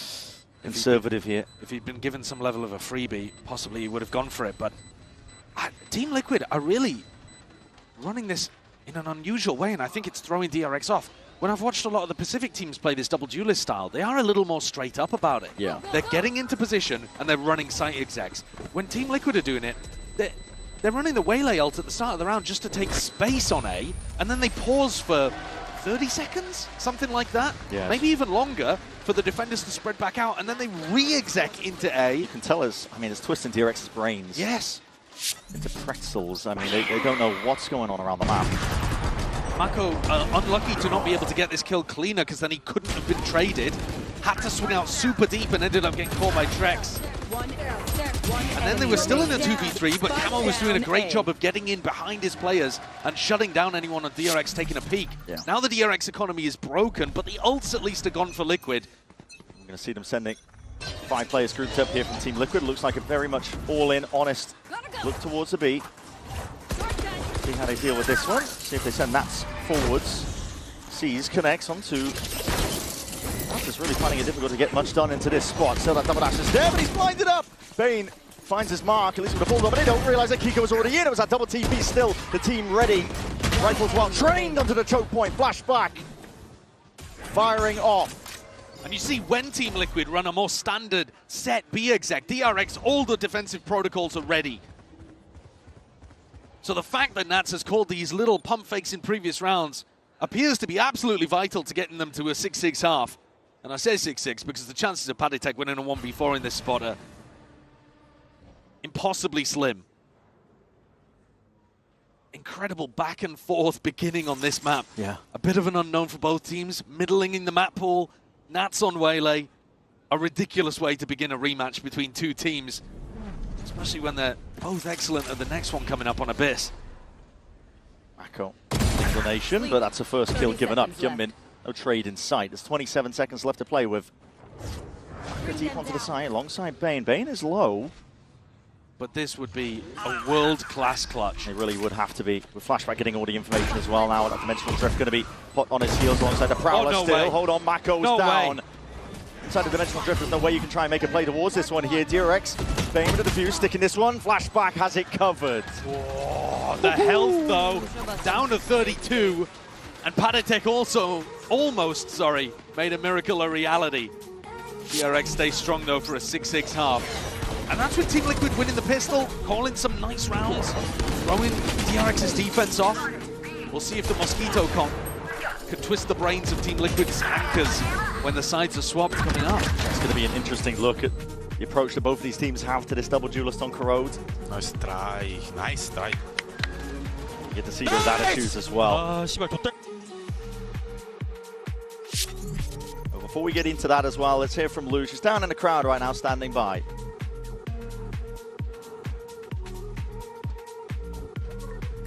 Et le petit prince est à la maison. Yopa, KC Blue Star player, is here in his castle at Les Arènes. Yopa, what a pleasure to have you here, here at KC Arena. And the first question I wanted to ask you is, all those players on stage have been playing in the Tier 2 before, so does it make you dream about playing Champs? And how long is it going to take you to be there? Donc tous les joueurs ont évidemment été dans le T2 avant d'être ici. Est-ce que ça te fait un peu rêver? Et combien de temps ça va te prendre avant d'être ici aux Champions? Forcément, en rejoignant l'académie, ça donne envie de jouer les Champions avec une équipe française. Et je pense que l'année prochaine, ça pourrait être possible avec AC. Oh, avec KC, maybe with KC next year. KC VCT, this could be possible. I like that teasing from Yopa. Very good answer indeed. And the second question I wanted to ask you, you did amazing with KCBS on the reveal role this year, but I wanted to know who's your role model? Who are you looking up to as a reference? Donc, qui est ta référence en matière de rôle? Tu as été très fort en reveal cette année, mais c'est qui ta ref? Au début, quand j'apprenais le rôle, c'était vraiment Léo de chez Fnatic. Mais là, récemment, c'est vraiment Riens de chez Team Heretics. I think that's a pretty good answer indeed, une bonne réponse. So my reference has been at the beginning of the game, Leo from Fnatic, and we miss him, of course. And now it has been Riens from Team Heretics, two very good players indeed. And we're going to see if there's going to be a reveal diff here on Corrode. See you. So far, these teams evenly matched 6-6 here, even with DRX ending up losing the opening pistol. Managed to drag it back nice and even here, and we'll take a closer look as well at that Coinbase Econ report. Pick your poison. We'll go for Nats, shall we? We'll take a look at the guy. It is a player that you might not expect to be on this role, on this agent. Yeah. First time that he's ever played a duelist. It's also a bit odd to see him often going in. He had a couple of lurk rounds. He was picking out the Outlaw and the AWP. It's like a weird blend of how a duelist might play and how he might play. Yeah. He's playing Viper. Yeah. So it's odd. Now that the team's on defense side, though, how perfect do their retakes look? How good are the site anchors? People like Trex, people like Kiko, or potentially even Patty in these spots. Can they push away Hyunmin and deal with flashback? Look at that, 506 games played. That's insanity. First time on Duelist. And so far, it's interesting. Yeah. If there's ever a time to pull it out, it's certainly not terrible. And we get to see how they perform on the defense. DRX, patient at the beginning, scared of the potential of a trap play. They know how these comps work, but now gearing up and grouping up for this B hit. They actually had double sheriffs posted on an aggressive line over towards A, so they should be fairly ready for this B hit. Here it is, backing in double. Oh, what a shot! Magnetic to the dome of Kiko, and that revealing to the back Trex. His position noted. Maka with the quickest cleanup. Flank could go down now. A little bit of concern over towards heaven. You can see the ping from Bane. Making sure that his team's watching it and covering it, but they immediately take up control and residency in that elbow area. Huge difference between how good and how coordinated DRX look on that B exec. Flashback from on high as well. His team's going to be able to play off his contact here from this position, but just hopping up on top of the boxes. Nats just claimed a one life. A lot of damage done though, and Paddy and Nats low enough here that the gust of wind is going to be bringing them down at this point. Discipline from DRX should reign supreme, and okay, given that one, Nats going up a bit more, has to really push back against all that util and a peak on top of it, so DRX get that pistol. Round 13. That's exactly how the coaches have drawn it up. Double dash in. No value from the flash there. In fact, if anything, it was actually Trex that was pushed off the line. Both Vice flashes. The attackers actually finding more value. Really solid stuff from DRX. Showing how it's supposed to be done with comps like this. And now pistols even on both sides. First for Liquid, second for DRX. Seeing an attempt at a play. Seen this one before, but Nats is getting caught on the wall. Couldn't get over it here. It's very much all in though. The rest of the team Liquid willing to take that space here, and they're going to be hearing the rumble of the footsteps. DRX calling for this one. Rolling retreat, absorb the aggression, don't give away any guns. Flashback's a little committed, a little stuck. Out in the open, Max still gets the 2. And Flashback is, as you mentioned, hard committed here. Marshall in hand though, surely. What is that with a class 6? Still getting it done, Kiko. Unfortunately though, the last one left. A little bit of damage, picks up the gun. Guardian in hand. The damage is actually the name of the game here, right? I mean, Free and Flashback and Bane don't have guns that they want to take into the next, really. Yeah, yeah. So they'd like to retrieve some of these weapons that have been dropped down, but they are miles away in Abyss. You've got to get a bit of a marathon sprint on if you want to claim them. Flashback might be able to get it. I don't know. It's so far away, man. Now, they had 2 players that didn't buy fully in that round. But that's it. Everything else is not really that useful for a bonus. Don't claim any of the guns either. So pretty decent damage being done there. That's going to make DRX's bonus have a lot less sting to it. Having said that, the 2 rifles have been given over to the 2 duelist players. And I think coming a flashback between the two of them could still cause a lot of damage. Time to see what they can do. We know that they've been good for it. They both have full armor as well, so Nat's Outlaw is not going to hurt the Duelist players. That's taken a very deep peek. Not going to refract back either, so he's just going to remain on that angle. It's not bad, because he can use his dash in order to disengage. But he decides to give it up. Concedes it a bit more. Very patient, but also maybe a bit cautious from DRX. Worried that Team Liquid are going to run something aggressive against them, because the previous round was so all in. Ooh, that's not intended. No, that's not useful. But Nats just takes the angle anyway. A lot to watch, though. They have no space. Yeah, looking on either side here. DRX finally starting to get some control of the map, but... Well, they're trying to push back Nats, but Nats has already gone over to A-Link. Real slow going. Born to the flash. Players are maneuvering, swapping sides all over the place here. You do have to do something here, DRX, before the time gets to 30 seconds. 40 seconds. That's a lot of damage down onto Flashback. Couldn't quite claim that kill onto Nats. Okay, they're starting to take their space now on A. Player, 34 seconds left, and they could get pushed back even more. Seeing it dash forward now from Hyunmin. To hinder for a hinder. Towards the back there, a couple of straight shots on top of it, but the stalwart defense occurring onto the site. Thorns at your feet, a lot of damage being done here, but still DRX are claiming the kills. Nats secluded.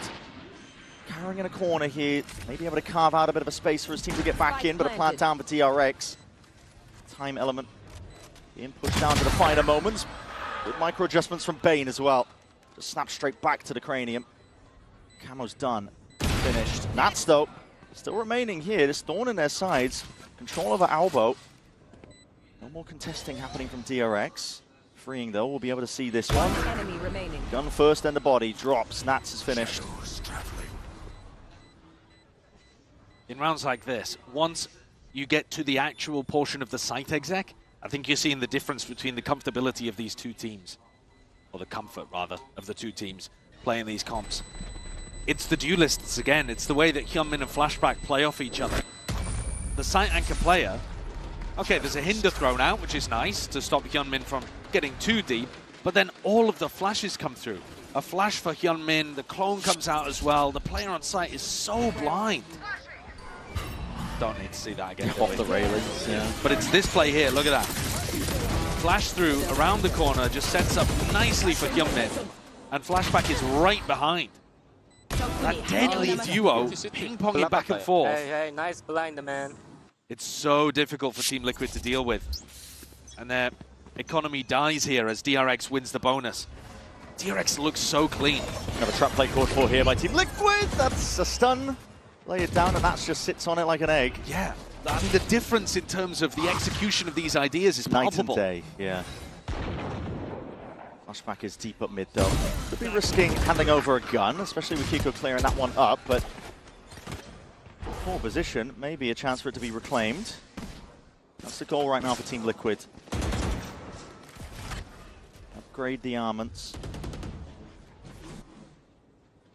Trex has a Bucky anchoring A here, which could still get funky. Oh, what a shot though, Paddy. Okay. Deleted. And the two players with guns on the opposite side of the map. DRX looking honed today. They really are. Turning up to play. Haven't really been mentioning the stakes too much because honestly we've been infatuated, I think, with just the idea of Team Liquid's comp, but it's elimination. It's one of the last chances to advance into playoffs, to get a continuation of your year. And for Team Liquid, the #1 seed coming out of EMEA, the team that just lifted the trophy in that region, they expect to be able to make playoffs. The whole year has just been relatively disappointing for them. Yeah, they haven't managed international events. Haven't managed to make playoffs in any of the events this year. Yeah. Trex, don't write him off. And Kiko. Hey, yep, hold on. Damage being done and kills found and claimed. There's time. He's running fully away from them. Mako to the spray and pray here, but as the spike shot down, that's a thrifty win, mate. We're talking storylines. Team Liquid are waiting in the dark. Well, it's exactly what we were talking about. There's a Bucky anchor in the site. And if you just get smoked off like that, it's gonna feast. This kill in mid, though, that Kiko got, I don't think should ever be happening. You know, free and lands at 140, and then re-peeks back in, and Kiko's aim is so sharp and precise. Always works. But if DRX had hit the A site and managed to deal with Trex's Bucky anywhere in the last 30 seconds, they would have been in a great spot. Is this a trap again towards B? Might be. Players are grouped up for it. Crowler forwards. Looking to try and take the fight. Yeah, it's delayed. Hinder around to the side, but that flashback, he's found himself a little pocket, and that's his out of there. He's going to play in the rest of his team. And a kill found as 2 players potentially spotted out here. Flashback to get his acknowledgement on twin double dash forwards into that one. Hyunmin cannot be stopped, cannot be denied. Alongside Bane. Methodical and surgical. It's the way that DRX just really able to take sites like that. Details missing again from Team Liquid. They didn't have anybody holding contact over towards B main, and Kiko actually tried to throw a smoke somewhere else on the map before he threw the paranoia. So there's a timing window there for Flashback to tuck into the bricks angle. He wouldn't have had that timing if someone had been holding contact, and he wouldn't have had the timing if they'd paranoid off rip. But because they did both, because they made 2 small errors there with their setup, it allows DRX to get the punish on the trap play. It's all just about experience, man. The areas that Team Liquid are tripping up and where DRX are flourishing, it all comes down to just time playing these comps in scrims. DRX have had a long time coming into this tournament to refine this theory, and they've hit on something really nice. And Liquid are a bit more desperate, trying to swap over to this last minute. Trying to pull it out. See, yeah, just here, I mean, they send you to a flying forwards, but because they're doing it delayed, there's nothing for the gap that's just created in that space, that little partition of seconds where Flashback can insert himself.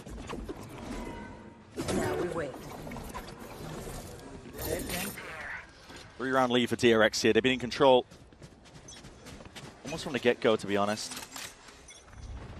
Decided the opening pistol round, but from this point on, stringing together the rounds like it's nothing. This B exec has been an enormous problem for Team Liquid. You know exactly where Hyunmin's been pathing to, into the hut. I think that calls for some specific ante, to be honest. But obviously Hyunmin's been amazing at dodging danger and recognizing danger too. This looks like an ult. Yeah, conversion pass is going to be unleashed here. Actually the 9-4, overloaded and overlapped on top of each other. That's a Venn diagram of death that you do not want any part of. Kiko's out of there. Didn't want to play a part towards it. Maka with a DTP, splashed up, lines it up, still hard, commits onto it though, and he has that space confirmed for the rest of his team. Bodies though flooding in, Team Liquid trying to get going! But you can't do anything against Flashback! 3 removed and the last is known. Paddy is going to be not long for this world. Dropped down to 23 health in a 1v3. Multiple positions he's going to have to clear, but Maka's got his eye on all of it. The B exec is so nice.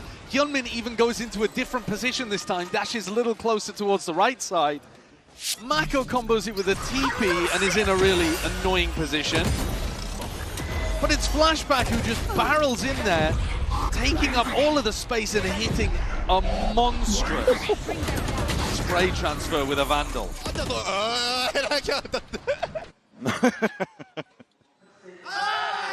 Team Liquid forced to take attack timeout. DRX are flexing their muscles out there. Nothing that Team Liquid have tried is working to stop the hit into B. And this was a nightmare for them last time. We saw them play on Abyss and Bind, and the attack side on Abyss, Team Liquid couldn't really figure out how to stop them. Oh, struggling. The only rounds that Team Liquid won on defense were they full pushed out on, and tried to take fights before the execs could even happen. And then on Bind as well, we saw Team Liquid really struggle with the combo of this Waylay and Yoru. They had some time to look at those VODs, they've had some time to prep. So in the next 2 maps coming up, maybe we'll see some more kind of anti-strat stuff. But here, even when they know what's coming, they cannot stop it. The big problem is, even if you know where Hyunmin is going, if Hyunmin lands coming out of his dash and sees that he's going to die, he immediately teleports away and you've kind of wasted your time. He's so consistent. And then he just plays in Flashback afterwards. And yet, if you don't punish Hyunmin, then he sticks his dash. And then he's in a really deep position. And often coming up with a kill. Yeah, I think the theory is really nice from DRX. And the timing and the execution of it is beautiful too. A lot of pressure here on Liquid with bad money.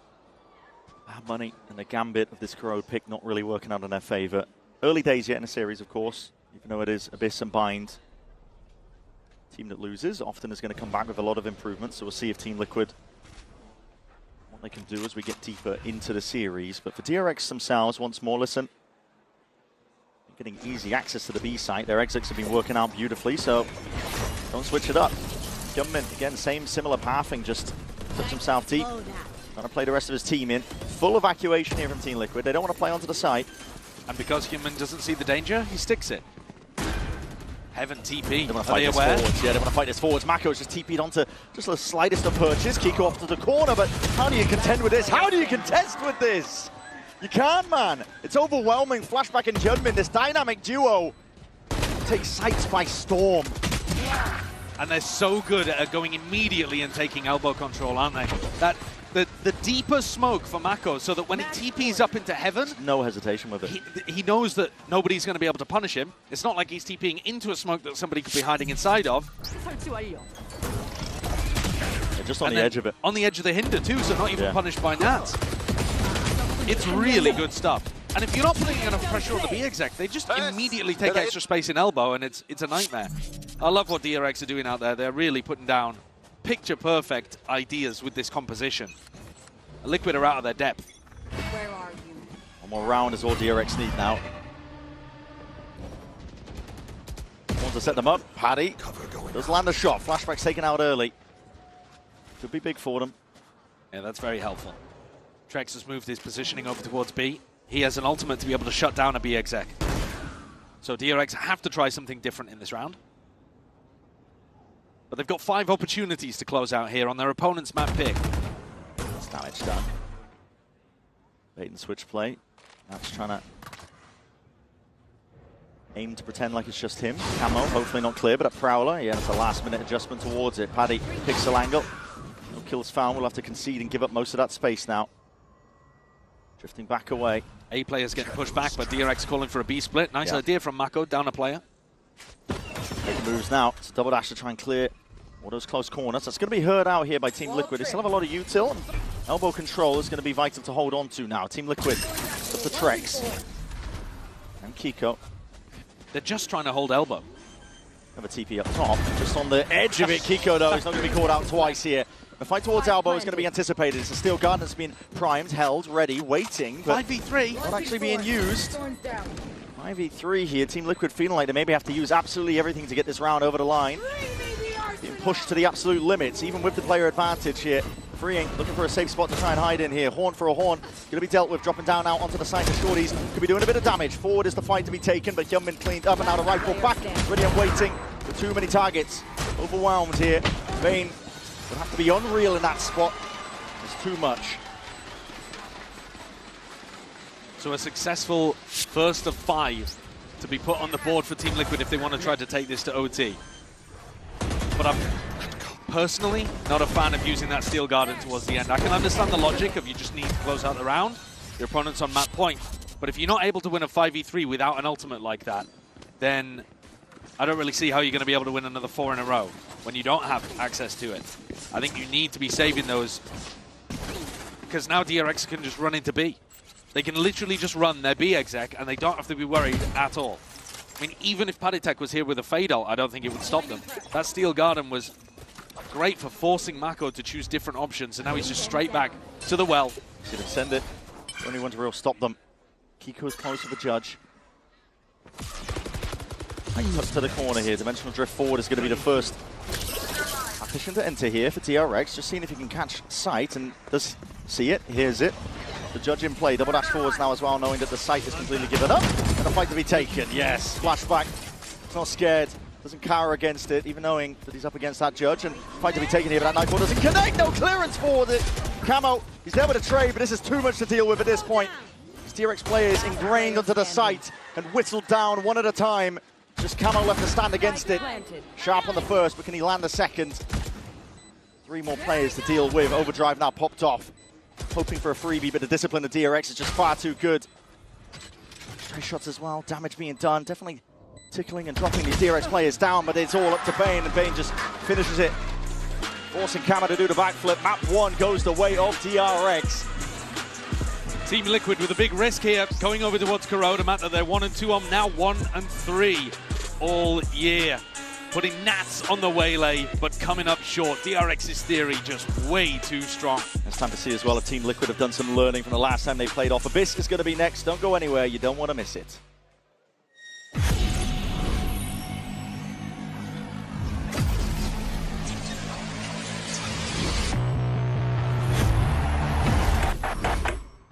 that I'm a mom, things are different.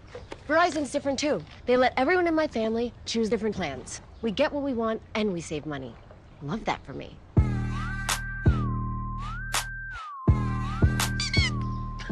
An update is required. Financial system updating.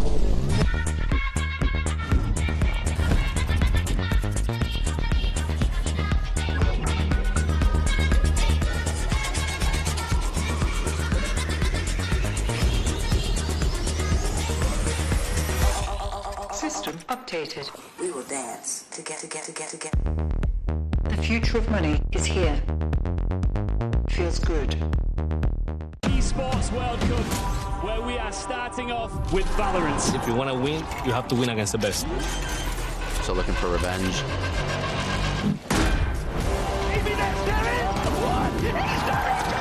Alpha Amplified 1, there's the shorty, and Alpha goes crazy! They've all battled through the pressure and expectation. Heretics have come back all the way! Finally we won, finally.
It's a revolution.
with Coach Termi of DRX. Now, Termi, I don't think anyone saw it coming. I mean, Corrode, Nets, Waylay, and the way they were running this comp on this map. So I just want to get your thoughts on what happened on Corrode. 감독님, 오늘 네츠 선수의 웨이레이도 그렇고 또 리퀴드의 운영 방식도 굉장히 신선했고 아무도 상상하지 못했던 것 같은데요. 어떻게 보셨는지 그냥 평가 들어보고 싶습니다. 일단 나츠 선수의 웨이레는 전혀 예상하지 못했었고 픽을 보자마자 조금 리퀴드가 변수를 둔 것 같다라고 생각했고 저희가 잘 대처를 한 것 같고 현민 선수 웨이레가 오늘은 좀 승리를 하지 않았나 싶습니다. 네. Well, yeah, Nats Waylay, we didn't see that coming. So when we saw that in the agent select, we maybe thought maybe Team Liquid was trying to throw a curveball at us. But when it comes to the battle of the Waylays today, I feel like it's a Hyunmin win for us too. Thank you, Termi, and best of luck. 감사합니다. It was definitely a surprise to us as well. But surprises aren't always good.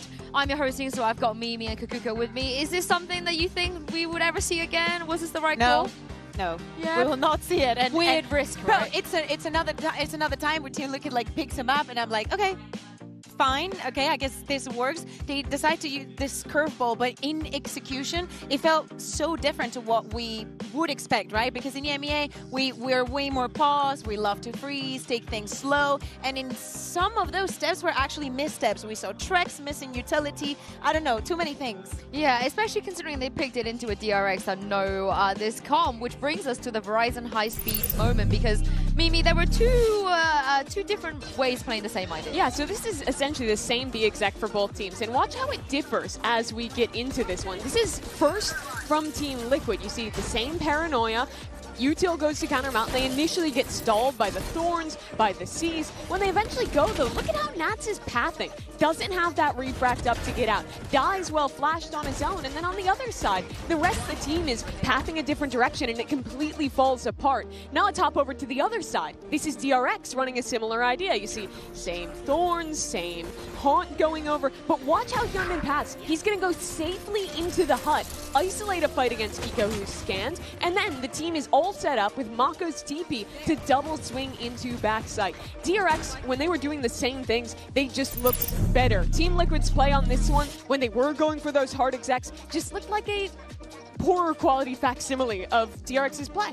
Yeah, I think that, especially for the side of DRX, I assume that they've practiced composition so much that they know where those gaps are. They know how you can win and how you can miss. Oh my goodness, I hope Coach Lohan can give us some clarity ahead of Map 2.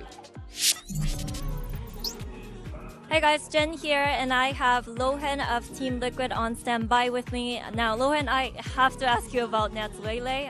Why, what, who, where, when? And it's something that we've been trying in practices. Honestly, it's working pretty well. I think he has the capacity of playing duelists, honestly, because he's very good in chaotic situations. I mean, end of the day, we couldn't find solutions on defense, and they played really good, honestly. And right now, it's time to reset and go for the next map and bring a different team to the server. You changed your bind comp, you know, for EDG series. You come up with this today. Any changes for Abyss? Any spoilers? I mean, I'm not going to say anything, but let's see. Let's see in the server. Yeah. We'll see. Thank you very much, and hope you guys turn it around. Lohan, I don't doubt that Nats could play a duelist, but you do have 4 other players on your team, and all 4 of them can play the duelist at one point or another. But heading to Abyss, I know he said we'll see, but do we want to? What do we want to see? No, I want to see Nats on the Cypher, especially when we're speaking of stopping players, even with the Operator and the Outlaw and whatnot, especially with the care that he puts to mid. I want to see Nats on his element. Yeah, he was the man who took over the last time they played this Abyss, the game that kept them alive in this tournament, got them into this rematch. I think making a massive change would be a mistake, and you see a little spoiler, it doesn't look likely to happen here. But what they will be facing is a second look at DRX playing the Mosquito comp. And I think this, even more directly than Corrode, is a chance for Liquid to show that they have learned from the loss the first time and that they're going to reapproach this one and not fall for, you know, losing out on their defense to these same DRX executes. I think that for me, one of the greatest surprises, and I think that in the moment that we showed from Corrode, Freeing is having a very good day. I think that his utility is definitely being a difference, and he will probably have to do the same here in Abyss. Remember at the beginning of the show, I was showing Team Liquid repeating the same round 3-4 times in a match. Those kinds of things cannot be a surprise for DRX. Nats tried to lift the team up on the Duelist map one, didn't work out, but this is his crowning role, be it the Viper, be it the Cypher. That's what this guy is known for, and he has an opportunity here as the IGL, as the most important player in this team, as the highest performer in this team, to keep them alive in this tournament. They've lost in this exact position, both at Bangkok and at Toronto. This is their final shot, and he's got to bring the team through. I want to look at the other side as well, because we talk a lot about Human, but Flashback, how good was he? Yeah, absolutely. I think that between him and Mako last map, especially when we're thinking about this isolated moments in mid and going for a pick, finding one, finding two, Flashback has been delivering it all through and through. I think that he's leading in ADR in the entire tournament at the moment. I just need them to chill, to calm down, and to have that confidence not to throw away another opportunity. For sure, and if DRX can 2-0 here cleanly, it's such a statement of confidence going into what would be their first global event playoffs thus far in 2025.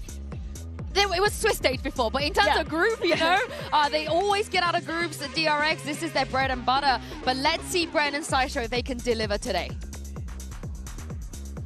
It's all about whether or not Team Liquid have come in with those adjustments, right? And there's learnings from the prior, but DRX right now are a different beast. They're a team determined to make it out of groups, determined to rewrite narratives written about themselves. They might always make it out of groups, but that's the DRX of old, you know. They've had many iterations that they've settled on, and a lot of experimentation over the year, to be honest, as well, before settling onto this last minute. And it was up and down. Expectations for this team from our side were kind of in the bin, I suppose, with DRX, but they've come out swinging. They are striking while the iron is hot. With this look of Flashback Hyunmin, you can't deny it.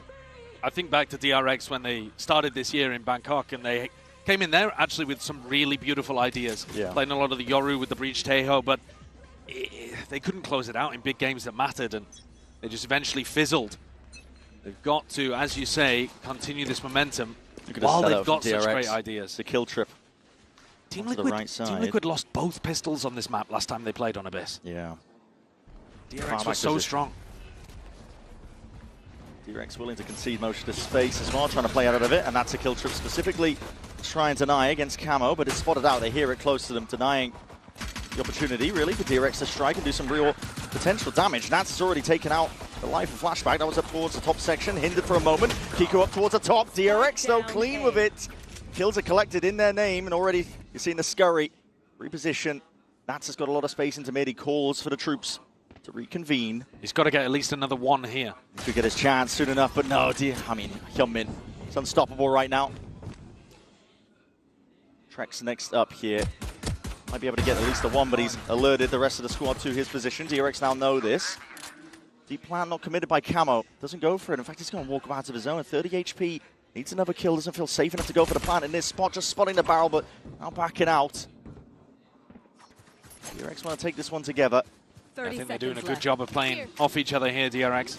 Making sure that those individual plays from Team Liquid don't find fertile ground. Camo, 30 HP.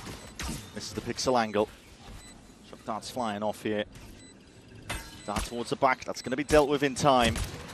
But already being approached, the pressure is mounting. The heat turns up. Camo, 1v3 to try and deal with here. And with barely any life to work with, it's turned into mincemeat. This is DRX now with another pistol round win under their belt. They had 4 players there ready to defend on A as that exit came through. Yeah, hard read. Yeah, and they've also just got...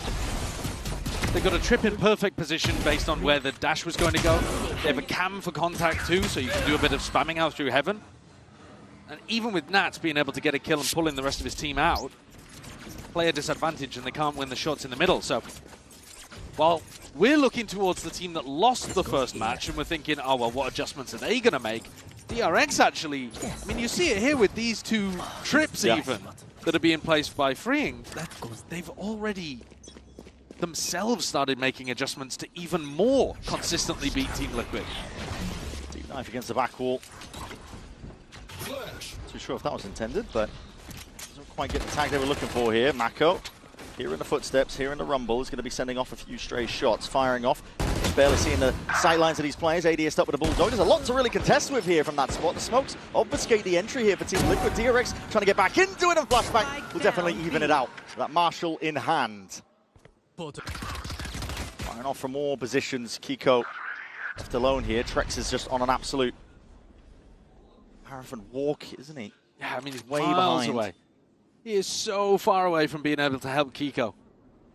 Kiko's got to make some kind of distraction, otherwise they'll start thinking about a backstab. Yeah, the longer this goes on, the more they start anticipating where these players could be. Fight to be taken forwards potentially by DRX, looking to gain a bit more ground. And timing missed out here. Trex. It's a big map, Abyss. He's missed his time to strike there. Spike out of nowhere. Being cleared up in the end here by flashback. Big value from the Marshall so far, man. Yeah, he's been farming. Yeah. And once you get the op into his hands as well, you're expecting much of the same. The KO knife is the big thing that Team Liquid have to be able to work with. On their attack side, if you can land knives onto people, if you can land a knife onto Freeing and take down his setup, or onto flashback to make sure that he can't TP away, then you've go, guys. Run by round, okay? You've got chances. But I think when I was watching Team Liquid play this map before, so much of it came down to actually Nats working through mid. Otherwise, they were unimpressive in their attack side against DRX previously. It's an aggro play.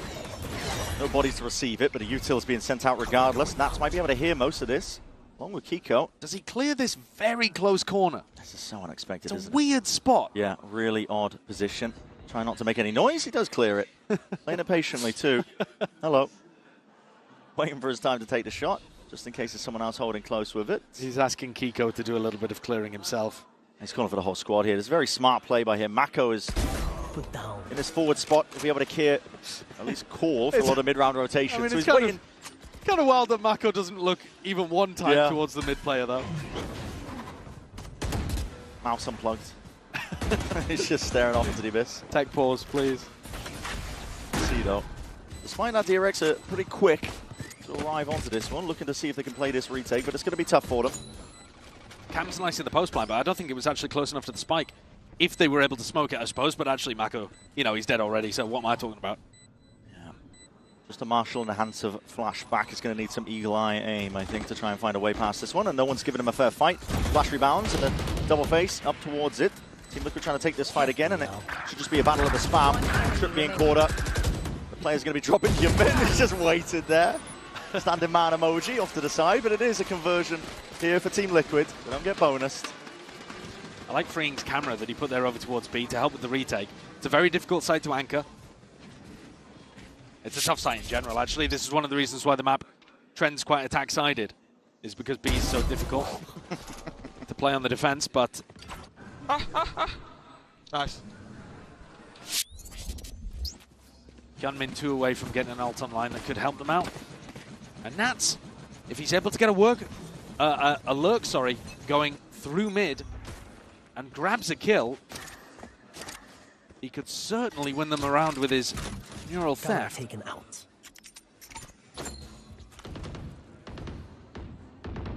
Just laying down the opening setup. Cam was broken early, though. Pretty important as well. You do remove that at the beginning of these rounds for DRX at least. Add some uncertainty into the step of Team Liquid. They don't know whether players are pushed up in mid. Freeing's got his defensive setup over towards A here, and there's a pretty heavy stack in that direction because Team Liquid have been making noise in A main. Dodges the knife as well, so it keeps his utility up. And if they go back into B, as the spike starts moving towards Mako, one of the things that Mako was doing last time these two teams played on defense was that he was playing over towards the area that Flashback's in right now, and then he was throwing a smoke on top of B and TPing into it as the exec happened. Nats with a chance. If he gets this kill, the ult would be huge. Oh, Hyunmin squaring up for it. It's a 140 to the dome. Hyunmin just does him in. And now Nats calls for his team to go back over towards A. Bane reinforcing. It's deep drone delayed. 30 it's seconds hiding left. the intent pretty well here, but there's only 28 seconds remaining. The knife's back online, but I don't think Freeing is going to get caught by it. Be out of range of it. Paddy spotted. Cage there. Updraft dash now up into heaven, trying to lay claim to most of that space. Team Liquid R-ing, trying to get themselves into this one. Camo deep into the spawn. Ango Freeing. He has to press forwards, press the advantage. No one is being pressed from behind. The commas finally come through. Bane's already found his first kill up towards the top. Not able to contest with Kiko and Trex. Now there's a nice round from Team Liquid to get in. Pressure on DRX now in a 2v3. Yeah, looking on Flashback and Mako here to see what they can do together. Very cheeky angle. Crouch down. Hard to adjust your aim in time, so Camo finds that one. Mako's left into that 1v3. Just jiggling, see if he can bait out a shot or two. Does claim it, but time's starting to tick away from him, and looks like he's not making moves to make the play, so will be the save. He's been on today. Might even give him a good chance of success in a situation like that. But the time very low. I do like what Team Liquid are going for. I love the positioning from Freeing. I think when you're playing against a KO, you do need to be putting your Cypher set up for someone else to play around. So he lets Bane play on site with the trips and with the cages. I love that idea from DRX. The plan is good. But Team Liquid, they realize that DRX are playing off site, and they get a dash through into heaven. And that allows Camo to get so deep and even wraps back around. Look how much pressure Bane and Freeing end up under in the back of the B side there, back of the A side, sorry, because Camo's on the full wraparound. Both of these teams taking a lot of learnings from the first time they played Abyss. Evolution between the two of them. Cam deep again, just being broken. High priority for DRX to try and take control of this one, and yeah, it's going to be hiding the intent of this. Flashback with a deep push. Has a gate crash as well to get back to safety. I love that recon. Does put a lot of pressure on the mid lurk. We'll see, and that's just missed the timing onto that. Shots fired off. Flashback's not exiting. He had his hand off the mouse. He was scratching his nose. We'll commit to it now, though, as that gate crash fades. Mako only has a classic for this one, so we'll get cleared out. TP. See if we can get the hell out of here. Bit of mischief in mid. That's slowly trying to re-clear, piece together the position of the DRX players as well, but he knows that somebody's going to be mid here. If he tries to punish Mako, there's going to be somebody else holding it. Mako's going to hear the footsteps here as well, and he spots signs of life as well from these players straight out. The shot's missing. Mako is really hard committed into a spot like this. The right click is doing it. Still, there's another TP to try and get the hell out of dodge. He's calling for the reinforcements to try and help him out for that fight into mid. It's a deep smoke. Anchor position for him. Hyunmin trying to press forwards again, but again, trying to get it done with just the pistols. A is empty. 30 seconds Bit of left. chaos. Neurotheft is going to reveal that as well. Now, they're going to A. Like you said, 25 seconds left. There's not a lot of time to make this happen. Camo has got a sprint. Deep paranoia forwards as well, just trying to cut off that mid avenue so the rotates can't come in thick and fast now. DRX struggling to really get that control, but still Mako is delivering just with that classic in hand. Tries to pick up the upgrade, punished for it. Plant will go down. Enough time, and Paddy has his eye. All the right places. Yeah, not even close. No. Yeah, not even close. DRX always have been incredibly good at pushing Mako up towards this pillar and supporting him brilliantly from behind. Look how difficult it is in a spot like that to root Mako out without getting punished by somebody taking an angle. Now think if it was rifles on the other side and not just players with classics and stuff. So Team Liquid, there's a lot of different plays around the map that they have to be aware of, whether it's a fast push out through B or Mako just taking a walk down mid with flashback. An defensive tack timeout here from DRX because 3 rounds in a row now disappearing away from them. But to be honest with you, they've only lost 1 gun round. Yeah. Right? They tried to bonus in round 3 and they didn't have that much weaponry, so fair enough. Round 4, they lose a genuine rifle round where Liquid have a really good game plan. And then round 5 is them on an eco. So it's not like we've even really got started with the meat of this half. And already DRX calling attack timeout. And some of it might be the difference in pace from Team Liquid. Sure. Because I think last time these two teams clashed, Liquid were going for a lot of trying to do the faster execs, and DRX were eating that up. So maybe Termi here just wants to give them some confidence in playing the slower rounds. Yeah, maybe saying, it's okay, listen, maybe we can adjust the setup as well because they're not going so much for the fast execs. Put the trips a little bit further forward, maybe. And actually, if we're gonna think meta for a moment, this tag timeout was called with only 10 seconds on the clock. It might have been that he heard a call he didn't really like from Mako and just hit the panic button. It's hard to tell that. It's not always the case, but it's a possibility. Flashback picking up an operator and looking to play over towards B. That's where the action is. Paddy's there, deep knife against it, just in case there is that deep push-up. One away, the dimensional drift is Flashback. On the angle now, it's a flash and a peek. Good coordination from Team Liquid, but no dice, no kill to be claimed. It's a nice flash to push the opera away, like you're saying, because the drone was on the other side of the map. Trex hasn't committed it yet, but he's holding aim A. And now that they've pushed the Oppa back, Trex would be looking for a little more B information to move the spike towards A. Timing on Patitek's knife and the position of freeing could be important. Here's Paddy. Played for, yeah, There's the the knife going lineup. overhead. Very deep from freeing. Yeah, he should be out of range of this as soon as it lands, and indeed he is. Deep push out for a bit more information over towards B. There's players committed. Camo straight past and up and over most of these trips. The Cam's not going to be spotting the signs of him unless he heard the noise cues. Freeing's running though. They're doing a B fake and it's working. Yeah, it's pulling players away. Flashback though, times of life, and that's tucked up close. Bane is the only one to try and push back this A hit that's about to be coming in as well. He's going to be hearing the footsteps calling. Guys, we made a mistake. It's all on Bane. It's a good trade from Trex. Straight in. Camo deep into their spawn. Double dash from Youngmin. Twice up there. That is elite. That is an unbelievable 3K from Camo. Kiko's not done yet. Eating up the scraps. Flashback just trailing off in mid, but that is unreal stuff, like you said, Josh. I mean, Youngmin trying to play his team in, expecting a trade, but that is pinpoint accuracy here. Everything about that round is amazing, but the mechanics for that 3K are what seals the deal. Because freeing should be favored there. When Camo's crosshair is dragged so far away to get the waylay, no shot Camo should be winning that. And yet the brains and the brawn are online for Liquid on their attack side here. That's calling a beautiful fake, playing the macro really nicely. Camo getting into unexpected positions every time. Round 4 and round 6. Outplaying freeing setups when he himself is actually playing around Patitek's KO quite nicely. Yeah. Straight back down to the eco here for DRX. There's layers to this. It's like parfait. Team Liquid. Significant learnings that they've had. It's damage through the box. Flashback's on 10 HP. And DRX pulling out a pretty similar idea on the eco to what we saw earlier on, where they go for that kind of pressure down mid. They haven't actually got anybody deep tucked towards pillar, but the threat is there. Team Liquid will be worried that someone is in that spot. There's a lot of angles as well to test with here for Flashback. What a shot, though. He's on. That is magnetic. Second headshot that he's landed onto Nats. With that Marshall, now we're going to see similar signs here for that exit that's coming through. Camo has to updraft, though, and dash back to safety as well. Didn't want to fall off the edge of the map. Mako's doing very decent work indeed, but it will eventually be felled. Classics can only do so much in a spot like this, and it leaves it just down to freeing. Slipped the net, straight past him here. There's a lot of damage done. Camo, one shot would have done it. There was a chance in a world. It's salvaged here by Liquid now. He's saving him. Yeah, he is.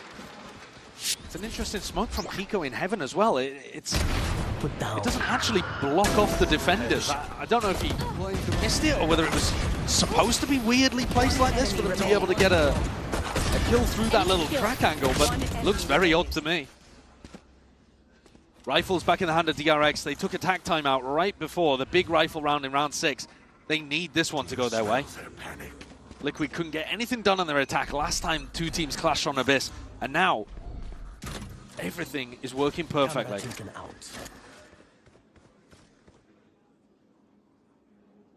Big gun in the hands of Nats here. That operator! Reaction time test has failed. Vayne will punish him for it. The Hunter's Fury now offloaded deep into the back. To try and punish these players that are just coming in thick and fast, trying to get themselves into the B side. Already flooding all the way back in. This is really quick from DRX. They're trying to make the most of this one. Inside of the chaos, drop to the knees as Paddy's going to be able to give them a little bit of information from that high ground angle, but no res in sight. No, you can't get that res. No. DRX call for the pause here. Waiting for the right time to strike now, but that conversion path is offloaded. Kiko is caught in it. Smoke to play in himself, but he's that last one left, and now they know exactly what's up. Hinder on the hinder. Shorty will do it, but the bullets raining down. Youngmin's life not in vain. So DRX going for a more flood defense style here, something that worked quite nicely for them on Corrode as well, if you think back to what they were running there. Instead of trying to play a little slower, they had bodies in position very quickly. Took a lot of ults to do it. It did, yeah, it did. But coming out of the smoke on quite a fast pace. To be honest, I mean, also gifted a bit of an opener there too. Vayne very out in the open. Not really the way that you want to be playing, but somehow gets the better end of Nats anyway. The attack side op doesn't work. Team Liquid do not go for it again. the slower rounds where they've been able to embed Camo into deep positions are the ones that have been winning for Liquid. And they hear this Cypher camp being placed, so they know that Freeing has changed his setup. They know that it's over here towards B. They might be anticipating that the op has gone A. It's not the case. Very deep trip. Like you said, if they're thinking about the overall bigger picture, not expected to be in a different spot. Flashback still. All trained onto the angle. Ult deep in spawn. Yeah, Kiko is going to be sowing a bit of chaos now. Confusion into the ranks of DRX. Looking to see if they can clear this guy out, but across their placement, pretty impeccable at that. Kiko still a nuisance, still this player is going to be doing all that damage. Flashback though, still getting active over towards it, and attention drawn for just a second is enough for Kiko to go down here. Big reveal with that neural fair. Flashback, so damn consistent. Put an operator in his hands, and this guy rarely misses. Trick's backing up here, but again, it's just two players to play this versus the 4 of DRX. You have the Hunter's Fury, but only the one tool to play in the post. It's going to be a difficult ask. Shock darts are going to be the first wave of things. Freeing just full sticking this one. Half not, well, it's half earned at least, but it's a kill claimed. Half again, that's another dart. Needs to be dealt with, and Flashback just covering all the appropriate angles once more. Wide swing, and you're facing right into the boomstick. Flashback will punish you anyway. He looks remarkably good here with the operator in hand. First time he got smoked off, but then as the smoke dissipates, Kiko's taking fights in spawn, so he can't re-smoke for his team. And that unleashes Flashback. A 4K in the round. And he's been good in previous ones as well. If you give him a glimpse, he's there. 10 kills, top of the scoreboard for DRX. That is a big problem for Liquid to deal with. Yeah, almost drawing it level. We know how good DRX can be on our attack side with the execs. Well drilled, always in sync. Liquid not done yet, though. That's going to be Hunter's Fury committed. Double dash from Hyunmin to try and get the hell out of there, and he's way out of range of it. So Trex, the wasted ultimate. Maybe the one tag onto Maka towards the back. It does reveal a bit of position and trying to play them in. An adjustment just at the last second. Hyunmin takes away the life of Camo. Nice flash, better shot. Stray spam, bit of damage. Trex does get it. That's just purely off instinct, knowing the angles well. More shots as well to play around with. That's a lot of damage onto Mako potentially. He's already taken one Hunter's Fury to the chest. He dodged it. Now Flashback's been keeping info over towards mid, really confident in his opping, so he's just jiggling these angles. Slower you play this round though, the more DRX are going to lose info because their Sova is dead. But how do you entry onto the site without Camo and now without Nats? Your possibilities running dry if your team Liquid trying to slowly work the map. More and more of your players being whistled away. That's a timing that's unfortunate for Flashback. Still, Trex will be happy to claim it. Might just even it out here. Paranoia's going to be committed. Up onto the one side, but no real bodies placed behind it. There's 25 seconds left. No knife, so all of this Cypher util will stay up. Freeing should be like a spider in his web here on B. Trying to make a move over towards it. Smokes blooming, blossoming behind him for darts. Not broken in time there, but the cage is going to be dead regardless. Deep TP up towards the top. That is managed. Freeing. Instinctual, just keeping his eye locked onto it. His plan is to be defended, but that head peeks over and Hyunmin keen to punish, and even keener aim while he's at it. 5-5 is where DRX are standing. All three of those shots beautifully precise there from Hyunmin. And as he said, tying things up. 3 rounds in a row where they've been able to deal with what Team Liquid are throwing at them. That shot is really nice. I mean, I like the flash idea, but Camo had to turn his body entirely. Maybe should have tucked in slightly there. But he's been nasty on the entries. They haven't been running these kind of rounds, though, again, where they mess with the expectations a little bit and get Camo into a deep position.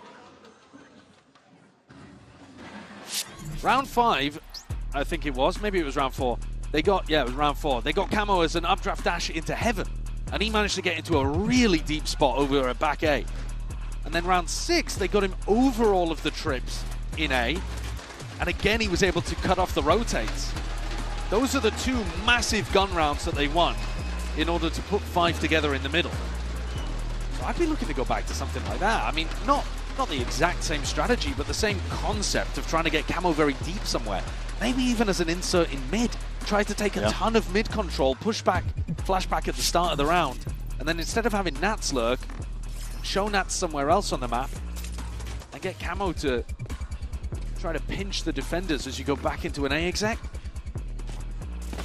I mean, you could leave Nats as an insert. I don't have a problem with that either, but general concept, try to get somebody behind enemy lines. I'm not seeing that. Might be exactly what they're trying to go for here. Deep pings from Team Liquid up through mid. The TP primed. Kiko looking to get onto the high ground nice and early. Flashing a dart. Punishing a potential walk-up. And no flashback here. He's been playing on sites early on. He's going to pull his attention away here. The knife towards the back there. Bane is in a bit of trouble here and he needs some help, but he's not going to be able to get it. It's a big map. Play. Reinforcements are late coming. Still ADS stuck. That's a bit overzealous there. Well, now you've lost the smokes. Kiko's a great aimer, so I don't mind him taking duels like that, but now Liquid are in a bit of a tough spot. And it will allow Flashback to go nuts defending these sites. We saw what happened last time, that when he didn't have smokes in his face, he was feasting. Exactly right against the operator. Still worried about our mid-control. Team Liquid wait for the minute mark and now start to make their moves back up. Here. They didn't break the door at any point here, so they're not really threatening a pinch onto Hyunmin in A heaven. Trip's still there too. That's a tag onto Nats. That's funny. It makes though with a cage. That is funny. It makes it look like it's only Nats in mid. It really does. The rest of his team hiding straight behind, but the Dimensional Drift is going to be clearing up those unknowns soon enough. 3 spotted out, just the 1 missing. Flashback right deep behind them. Double dash as well. Pulls the attention against once more. Up through heaven. This is Freeing is being squeezed. A bit of a hammer and an anvil here from Team Liquid. Does get the rewards that they were looking for. Still Hyunmin's there. Fast, trying to make this play all the way through. Team Liquid losing their insert player in through spawn. Yeah, Nats went down immediately. Convergent pass now. Still going to be offloaded to see if they can clear this up. Might even get that connection onto Trex. It's up to Camo to see if he can defend this one. High ground, dodging that one. Sharp. Good shot onto Hyunmin. Drops down to respect the angles here. It's a 2v3 that DRX have been left in. Waiting for Maka to see if he can do anything here, but he just might just miss this one. Yeah, tucked to double box. Not expecting that Paddy Tech was going to be there, sitting nice and tight. Flashback, time ticking away from him. Want to make a play for it. Noise bait, like he could be running away. Not enough though to get the betterment of Camo. Camo's aim's been really nice. He's saved them in a couple of important spots. He's been the big playmaker, honestly, overall. Hitting that shot onto Hyunmin and denying the retake that came through. Admittedly a little delayed after the Waylay ultimate, but Camo dodged it anyway. He's the key player that is giving Liquid a potential lead at the half here. Have they got another game plan? This play up through mid was quite a nice idea from Team Liquid. Got to imagine that that's what Lohan had called for them. But do they go back to that?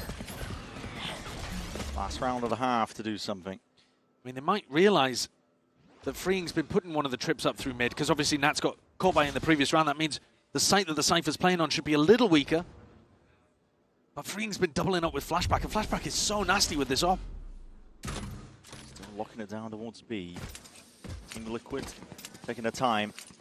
Ease it into the position of where they want to try and send it. Over towards A, looks like that might be the goal.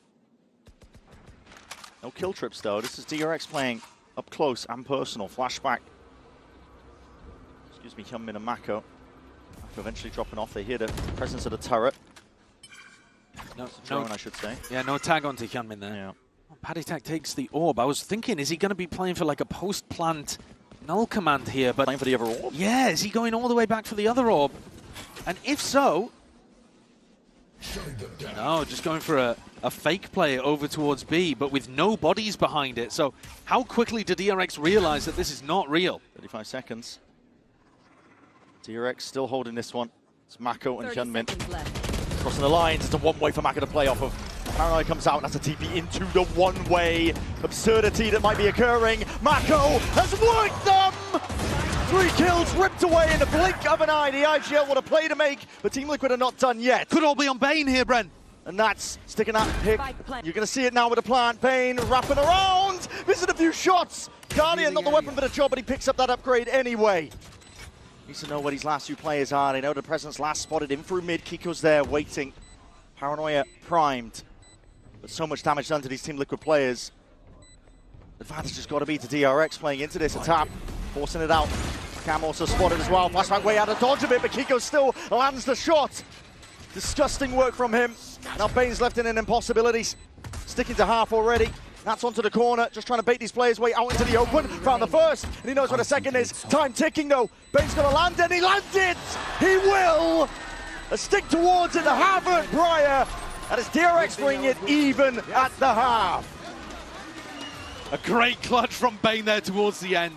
Taking advantage of all of the damage previously done. Looked worrying when Flashback wasn't able to catch the kill on a Kiko. But this game has been back and forth, and just like on Corrode, a 6-6 half. Both teams looking very even, but as we saw in map 1, that does not mean you're making it to OT with both of these teams still neck and neck.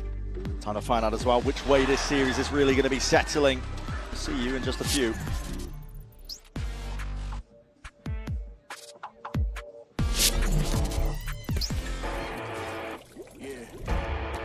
Let's go.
Here we go, heading back in at the half, and the real big question is, can Team Liquid keep up?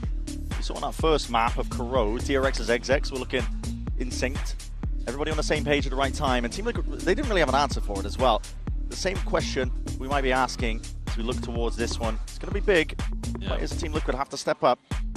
You just saw in the Coinbase Econ report that Camo was doing a lot of damage there to Flashback and Hyunmin. Now those are the danger players for DRX, as you've said, once we get started here. And I don't know who's going to be stopping them, because nobody stopped them on Corrode, and really nobody was stopping them last time Team Liquid played Abyss and Bind against DRX. Yeah. They had some level of success, but not much. Attention towards it. We've got a knife lineup from Spawn here, from Paditek. Paddy's miles away. So he's throwing a knife over towards B, anticipating a fast B hit, and then he's going to go and join Camo on A. Blade hits towards the top. That's 4 players. And he's running back. Yeah, straight back again. But that's a nice idea that they weren't doing too much of last time. So trying to wait out a knife. But I mean, this call from Mako to go back to the other side of the map, it feels fairly obvious, but Team Liquid only have 1 player here. Paddy really banking on the fact that this is a re-hit on B. DRX wants to cut noise and go for it, but it's all on Camo now, on his shoulders. Smokes start to blossom, and he's feeling the heat from that one. It's a dash forwards on top of it, just barely missing the mark. Hyunmin was eager to draw a little bit of blood. That's a plant down nice and early. Team Liquid could be fast on the rotates. This was part of the game plan actually for Team Liquid on Corrode, is that they ended up playing retake on a lot of the sites instead of trying to stop the execs. It did not work there. Deep knife with a tag. Bit of information. Left worrying to a degree here, but a flash sent out. Flashback still sitting nice and pretty off onto the angle. That is a crazy adjustment. Just snapping to the side here. Camo and Trex combining their might off to the side. That's also just rapidly behind them. Shock Dart's going to be sent flying up and over towards the top. Bane is going to deliver alongside Freeing. Happens to the defuse, though. It's a win corner, but not enough to withstand against that pressure. The might of these DRX players. Another pistol round going their way. Last time these two teams played, DRX picked up both pistols on Abyss. And it was very important. It wasn't the exact reason why they ended up winning, but it certainly helped, and I'm sure it will again today. Team Liquid looked like they'd almost done enough as they got into position there, 3v2, trying to put the pressure down, but DRX with a high-low setup. Hit those ghost shots. Get themselves set up pretty. Already seeing adjustments as well in the way that Team Liquid want to play. Deep dart. Timings in through that smoke. Has to be an expectation they could pop out of it, and maybe even hearing these sound cues. Forwards is the play to be made. That is ridiculous stuff. Stay in the training range for Hyunmin and the rest of the squad. Trex, last one left, a little bit of damage before he goes down to the grave, but relatively flawless. Yes, super aware of what's happening. And DRX were playing like this on our attack side rounds. Yeah. Typically waiting out the first 40 seconds. And actually, if you think back to Corrode as well, this is the exact same idea that Team Liquid ran on Corrode. Their second round eco, they just decided to push out fully from A. I mean, it's like literally the same strat, just from one map to the next. And DRX are very ready for it. The only rounds that Team Liquid were winning on Abyss, first time these two teams played, were when Team Liquid full pushed out one of the areas of the map. So DRX will be ready for that kind of stuff. Set the sights on to mid. Deep smoke, deep down. I know nobody's pushed up here, just a lot of presence. Pulling the attention of Nats. Deep delayed knife as well. That's 15 seconds in. Inserts Camo as well in a deep forward position in through A. Cam going to be broken. And Kiko with trips to play around. See if he can stop this exec. Got a flash in his hands. Cut out the noise here by DRX. Waiting for the right time to strike. Waiting for the smoke cooldowns perhaps as well. That's going to be coming up now on either side. Playing with a drone. No real tags and just walking up steadily behind it. Shakhtar making it feel like it could be that fake pressure and presence. Deep dart that cuts up overhead again, and the renewal of the smoke once more. Double dash in from Hyunmin. That's a trip that's going to be dealt with in through the back. Kiko's going to try and hold his own and up towards the top as well. That's a combined effort. High-low setup. Trying to just really be controlled with the shots. Not enough there, not quick enough at least from Flashback. Freeing. We'll hope to reclaim this gun. 30 seconds left. Well, there's a pretty emphatic opener for Team Liquid that showcases they can stop at least some level of that exec from coming through. Yeah. But one of the key differences, actually, Flashback didn't commit that time. There was no deep TP flash kind of play. Often when we were watching the B exec come through on Abyss before for DRX, Flashback would be going deep on the right side while Hyunmin dashed deep on the left. And this time, maybe it was because Flashback had one of the only rifles. He just sat back. I mean, maybe I missed something. Maybe he got knifed or something like that, but didn't quite look the same to me. Nevertheless, a good combo between Nats and Kiko. They dealt with Hyunmin. And Hyunmin's normally been very good at avoiding danger. Setting out at the back as well. Side steps. One enemy remaining. Wow, it wasn't looking like this in prac, that's for sure. Nervous chuckles from Team Liquid. Yeah. And I wonder what prac they're referring to there as well. I wonder if they've been playing any games with their academy roster. Early on, I'm noticing. I mean, this was the same case in DRX's game, but Team Liquid conditioned to not use the knife at the beginning of the rounds for info. Paddy sends it now, though. Hyunmin, if he plays for an ult orb, will have the Waylay ult up.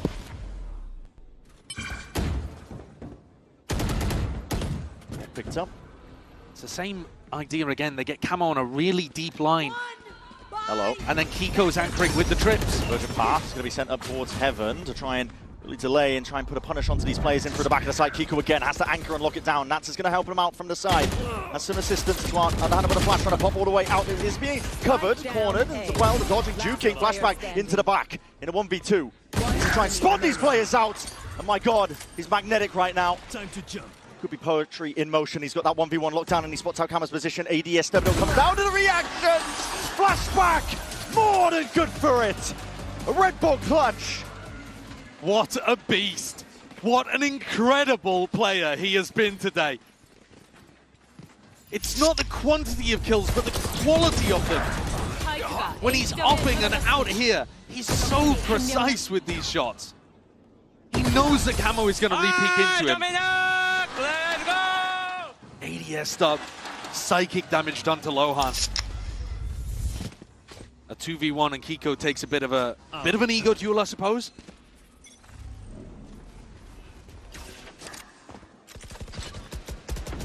it's another very similar idea, though. You get Camo posted on a deep line over towards B with the Initiator utility, and then you try to have Kiko and Nats anchor the other side of the map. This is the ante. Taking a fight straight up. Kiko, who's hard committed, has no more smokes as well to make the play. Dimensional drift. Earns up, now being used. Going to carve out a bit of a path. No real pushback. They're going to know that Heaven could be compromised. The flash is going to be used. A bit delayed now, and that plant does need to be covered. Spike planted. Flashback forward here. It's a good crossfire setup from DRX. They're always going to play disciplined post plants. Yeah, embedding themselves really into the side to try and lock this one down. Hyunmin taking that first point. It's a cage in your face, though. That will disjointed. Forces Flashback to take that peek. Flash forwards again. Now disengaging, rolling retreat style. Team Liquid with just 3 players left. Already considering what do we want to do. Make the play. Well, back up here. Trex is still forwards, but as he drops, I mean, the rest of his team was saving in the midst of all of this. Yeah. Not too sure why he's trying to make the play happen. But well, look at the post plant setup, right? They've got smokes and a trip over towards Heaven. So it's going to be really difficult to play from Heaven and very difficult to drop into the site from there. With a flash, for example, from Paddy. And then towards the back of the site, Hyunmin's holding the angle up top. He's got people that can swing off him. And then even if you get through all of those layers on site, Bane is still sat there in main, ready to use a Sova ult and ready to double up with freeing and play a more passive look towards the spike. So many layers, looking so good in post-plant situations on both maps. Oh, thank you. Yeah. This is a very drilled DRX. Scary looking. Very scary. Scary looking. The theory, the execution of it, the player form, it's all looking really nice. And I think first time you saw these two teams match up, there was a lot of mistakes coming out from Liquid. A ton of them. I mean, obviously, there's the Nats TP, but that's just the tip of the iceberg. Here, I think that they're doing a much better job, Team Liquid. I just think they're getting outplayed. They are. These two maps, DRX have just been a bit too good for them. DRX determined not to let their prior placements really settle and be that ceiling that they can't break past here. They want to get out of groups. A lot of the players that we would associate with being, the young guns, they've got experience now at these international events. No longer necessarily the nerves. Obviously, yet to be seen. If they win this one, still plenty more of the tournament yet left to be played. But currently, the way Flashback and Hyunmin are playing off of each other, the way Flashback's entering, the way looking calm in most situations, they're looking scary. It's the only thing I can say about it. DRX, yeah, they really are. Drilled for confidence. And a kind of idea, I suppose, that they've got coming in with this this composition. I mean, the ideas are working.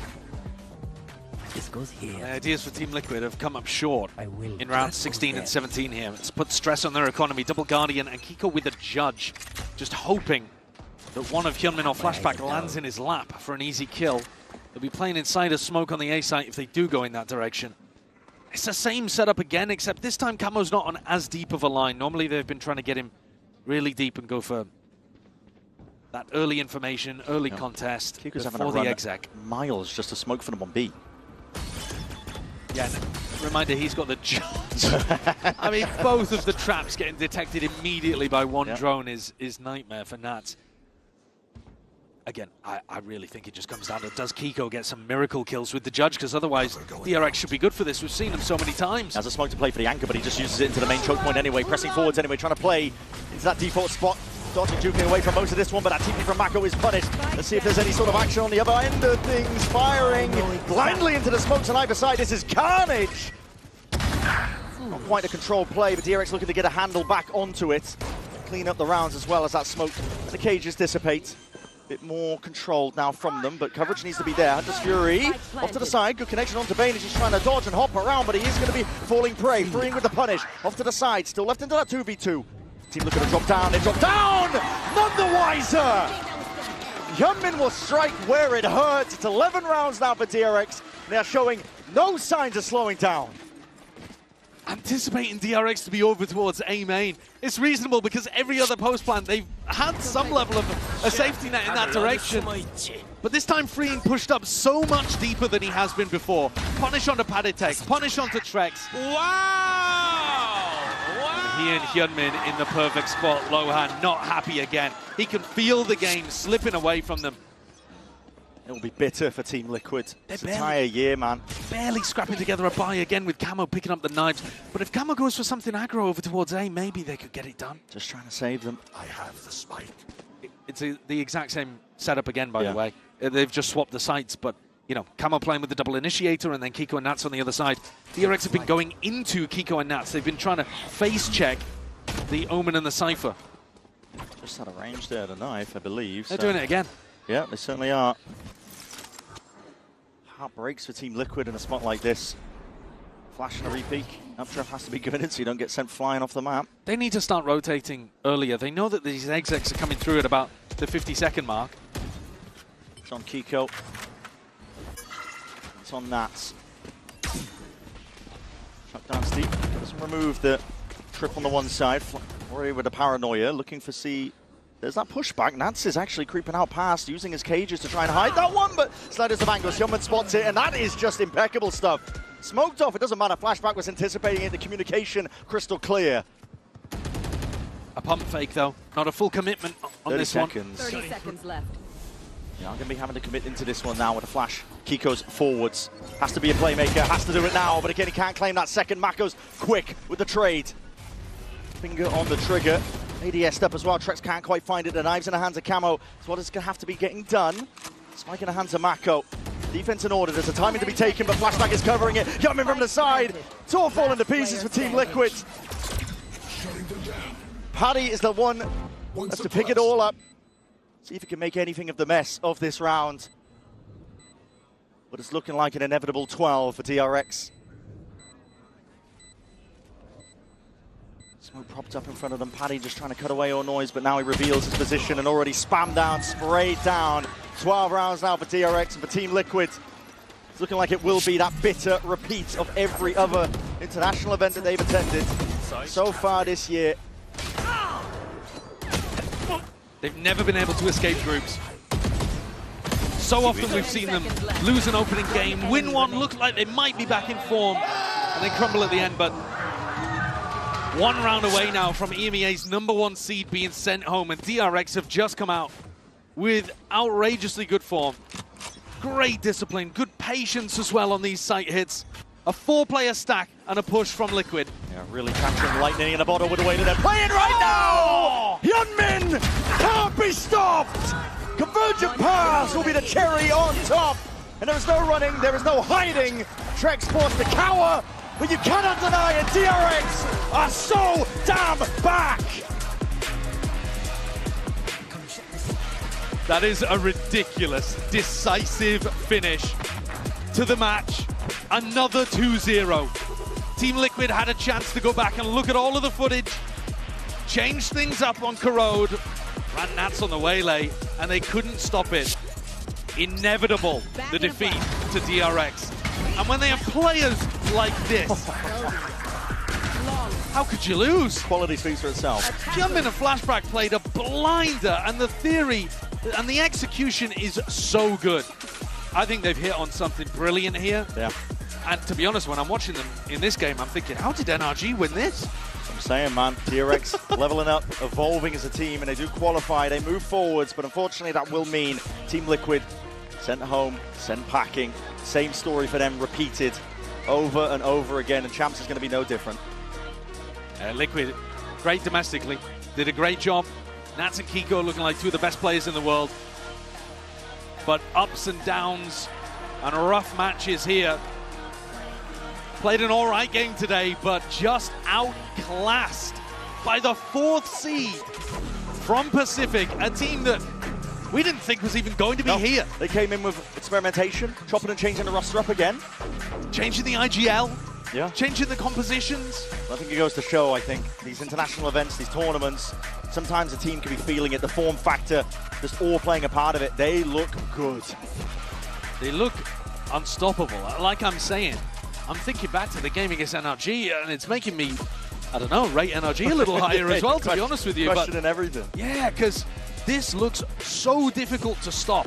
When the players are in this form, it just adds another layer on top, but even just the base ideas that they've come into and the theory of the comp, remarkably powerful. Adjustments on top, and for now we're going to send it down to the floor for that Verizon post-match interview. Mako, the IGL, standing by.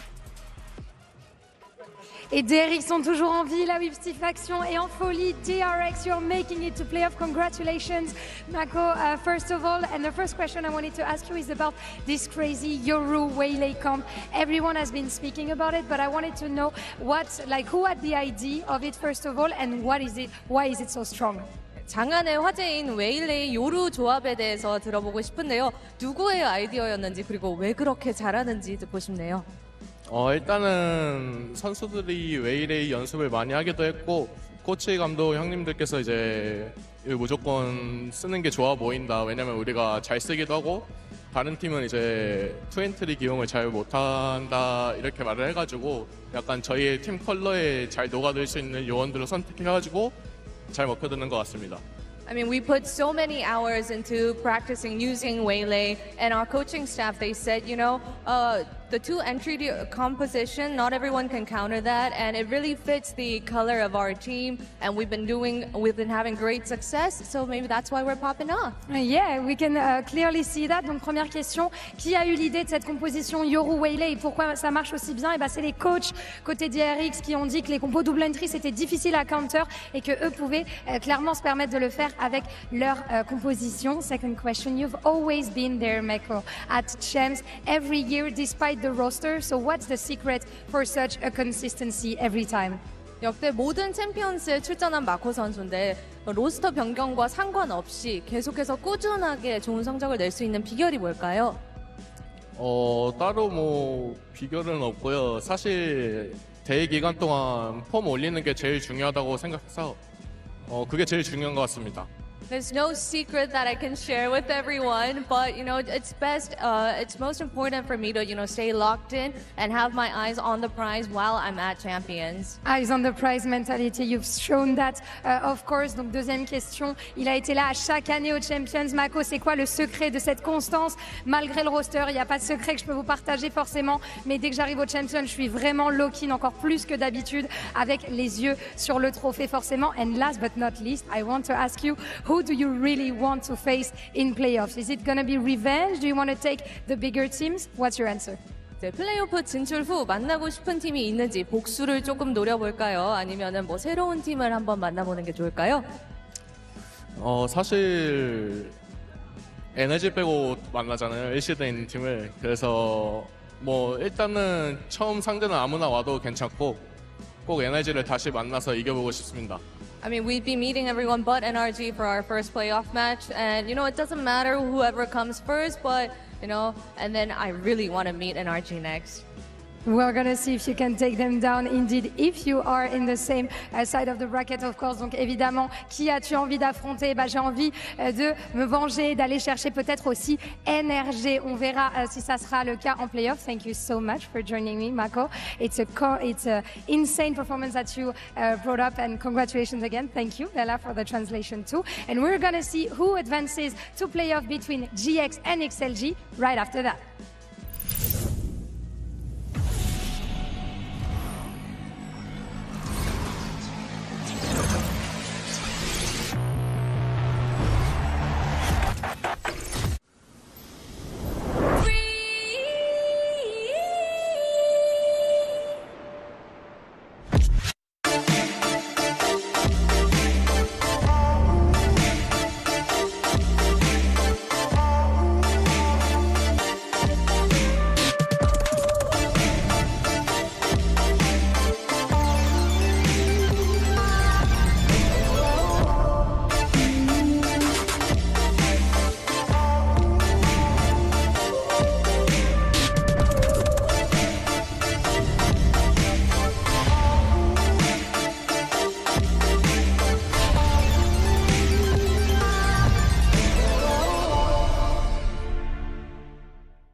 Welcome back, everybody, to VCT Champs Paris. It's time for a second match of the day. It will be between Giant X and XLG. One of them is guaranteed to make it out of groups. I am your host, Yingsun, and I'm back here with Kakuka and Mimi. I'm going to iterate one of XLG or GX will be guaranteed to make out of groups today. That is a crazy timeline we're living in. It's so wild because, first of all, most people didn't even see any world where GX was at this event after how bad their year started. Now they're here. They're playing well. Beta Kalovsky against Paper X. And then you have XLG, another crazy underdog coming out of CN, who just eliminated Sentinels. But only one of them can kind of continue that Cinderella run. But isn't that such a fun timeline, though? Because it's Giant X, stage 2, it was theirs. Like, everybody was like, oh my god, if we continue what we've been seeing on the year, we would see BBL, we would see Team Liquid, Heretics, and Fnatic. That was our top 4. Giant X had an amazing showing. And for XLG, they go from Ascension into getting to Internationals into the first global win to be against Sentinels. What a time to be alive. I completely agree with you. But also, this will be the first time this tournament we see XLG not having to fight for their slot in VCT. We've heard it from them already. You know, the pressure was definitely there. They felt it. So how are they going to play now? This question has been answered. They're going to stay in VCT no matter what happens.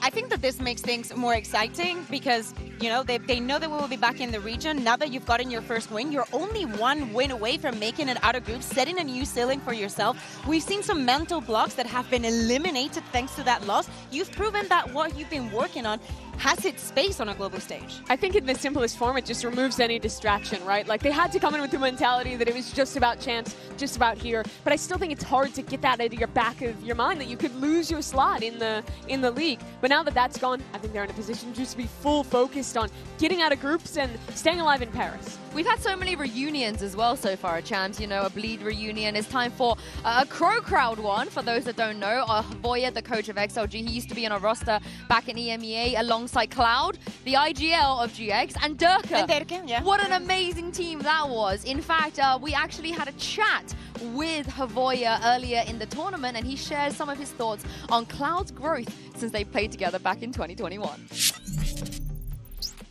I mean, we lost communication with Cloud because he has his own way, like, growing as a player. I had my own way, and we both went separate ways. And with Derky, we just chat sometimes, we share experience, and I think me and Derky still in touch. But Cloud, since we meet here, I think we're gonna keep our connection. Did you ever think he was going to become an IGL when you were with him back then? No way. Yeah? Honestly, Why no not? way. Why not? Because that time Cloud was one of the most irresponsible players.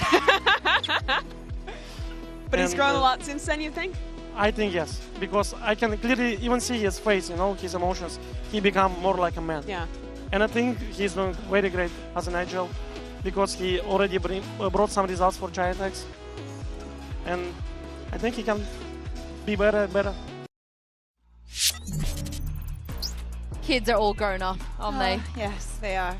They might go to uni now and everything. But no, we're going to keep them here playing for us. But if you think about the timeline for Giant X, it makes a lot of sense that Cloud ended up being the IGL. Was this the best of their options? I think that with how the year went, yes.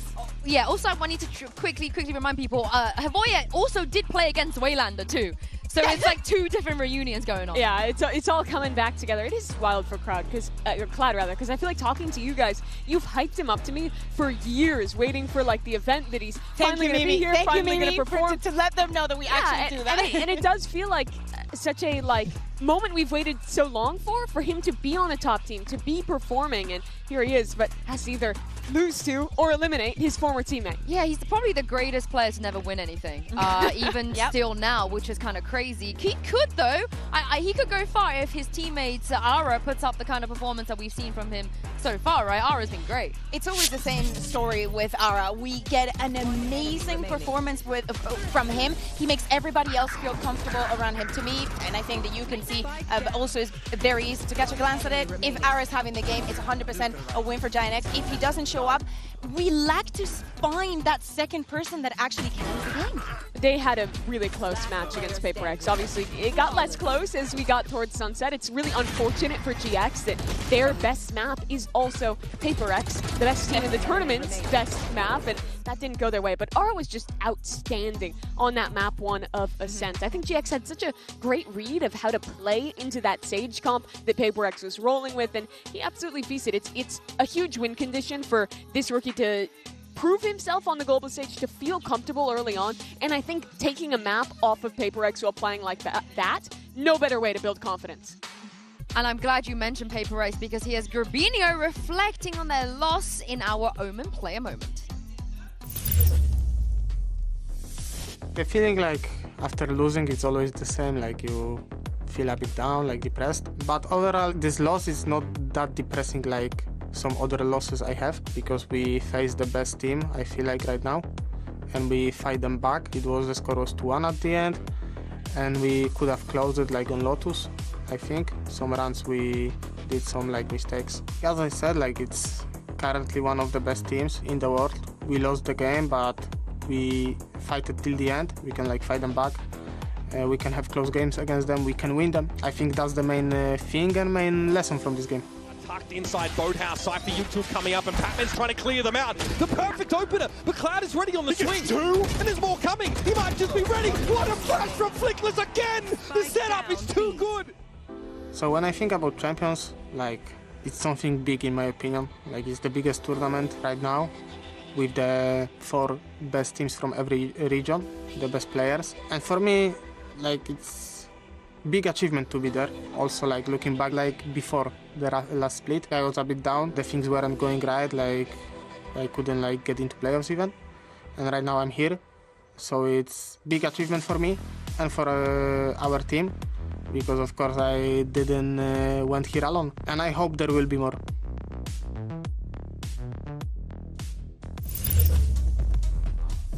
Oh, I love Gerby, but the thing is some of these players are definitely less well known, so I need you guys to push to the non-knowers why Westside versus Happyway is a banger head-to-head. Yeah, I want to first pick up something Josh was saying the other day. Happyway, most underrated player that most people do not know his name. I couldn't agree more with that take. This guy was incredible in CN, but he disappointed in the first game that they showed up and played here.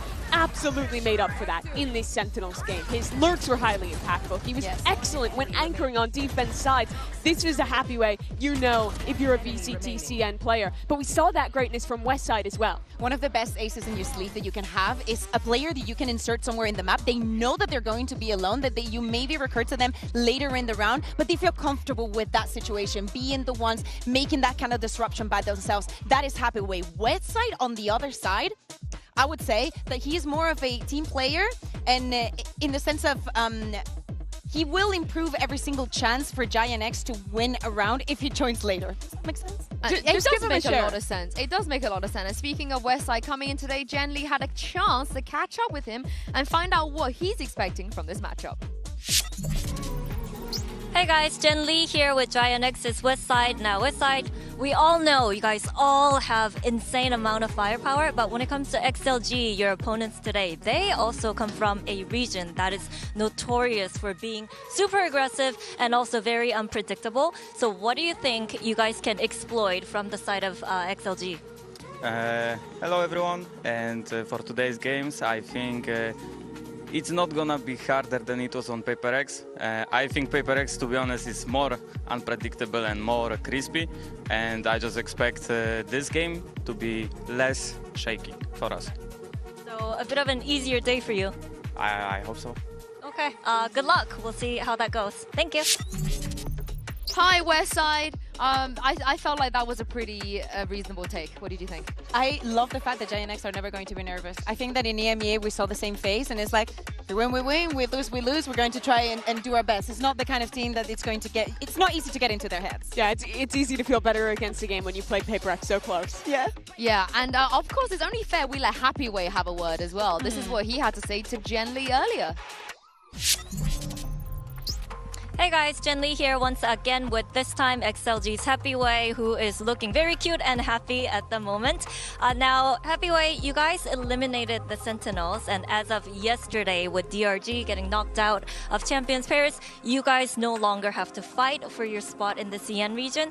Does that change the mentality or the mindset when it comes to you guys performing in Champions Paris? No, we just play like normal. Just. Okay, now any voodoo plans for today? Yeah, we're gonna use paperless. Yeah. Okay. Because last time Giant X worked, so maybe today also work. Okay, let's see if the voodoo plan works. And thank you, Vera, for being here. Appreciate it. I love the West Side cosplay. You reckon West Side lent him his hat?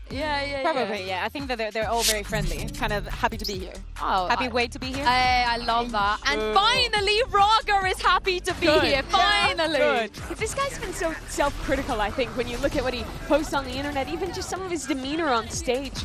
And in my opinion, he just needed the game where he takes over, where he plays like he does in CN to build that confidence globally, and that's exactly what the Sentinels game was. He played really incredible in this one. He was excellent on the Neon to end the series. He looked great on the Sage as well with their triple Senti comp. This is the Rarga that needed to show up for Shilai Gaming to go on a run. Because he was probably in the back of his head, you know, in the back of his mind thinking, oh my god, I've performed so well regionally, now I go into a global. Everybody's going to be looking at me to be the absolute massive star of this team, and I just...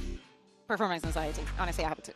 Yeah, but he is the guy who you need to show up. And I think that kind of mentality, that anxiety, it felt like it permeated further in XLG. And I'm really hoping getting that win is what's going to break that and make the team really realize that they belong here. They're at the level. It's an all-rookie team, but they have an opportunity to go to Champs playoffs at their first ever champion. Yeah, such good storylines between these two teams today. Now that XLG's place in VCT is safe, we wonder if they could be the first VCT CN team to make playoffs here and the only at Champs, or could Giant X continue their miracle run, a one we have seen time and time again in EMEA. Let's send it down to the stage and find out.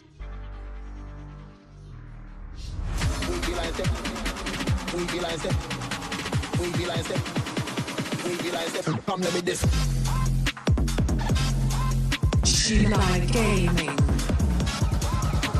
versus Giant X. We be like that. Come let me this.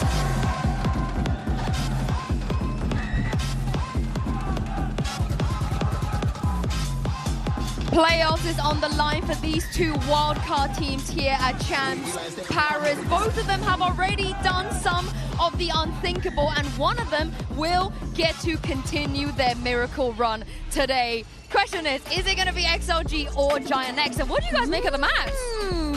Okay. Bind is going to be the first one. I know and I remember the struggles that I've seen from the side of Giant X. So XLG is just speaking into their weaknesses. And for me, Giant X speaking that ascent means so much, because for the guys of you that do not know at home, RF Leakless, they joined in the middle of a stage. Kid you not, the first map that they played was Ascent against Fnatic, and they won it. So for me, this is such a statement. I think XLG made a great decision in not picking into the Lotus. After beating Sentinels with that triple Senti comp, I think a lot of people would have expected them to do so. But instead, they leave it to be the decider, knowing that GX is going to leave it open, which grants them the ability to pick the side so they can start on that attack, where they're so much better on that map. I am a little bit nervous at GX because a lot of their quote-unquote miracle run has been on the back of that Sunset. They've had that luxury of playing a lot of Sunset. So with that getting removed, is more of like a question mark, I think, at this point on how they're gonna look. I think there was a smart map video for both of them. I think that for XLG deciding, as you were saying, the Sunset has been so pivotal for the side of Giant X. They make them feel comfortable, and it might give them the chance to snowball. But let's think a little bit of how we can get to that Lotus, because I think that especially with the stakes, it looks very, very likely. And in that end, I gotta give the edge to XLG. Yeah, I would agree. I think even if you prep for it, that triple Senti comp is hard to play against. But I'm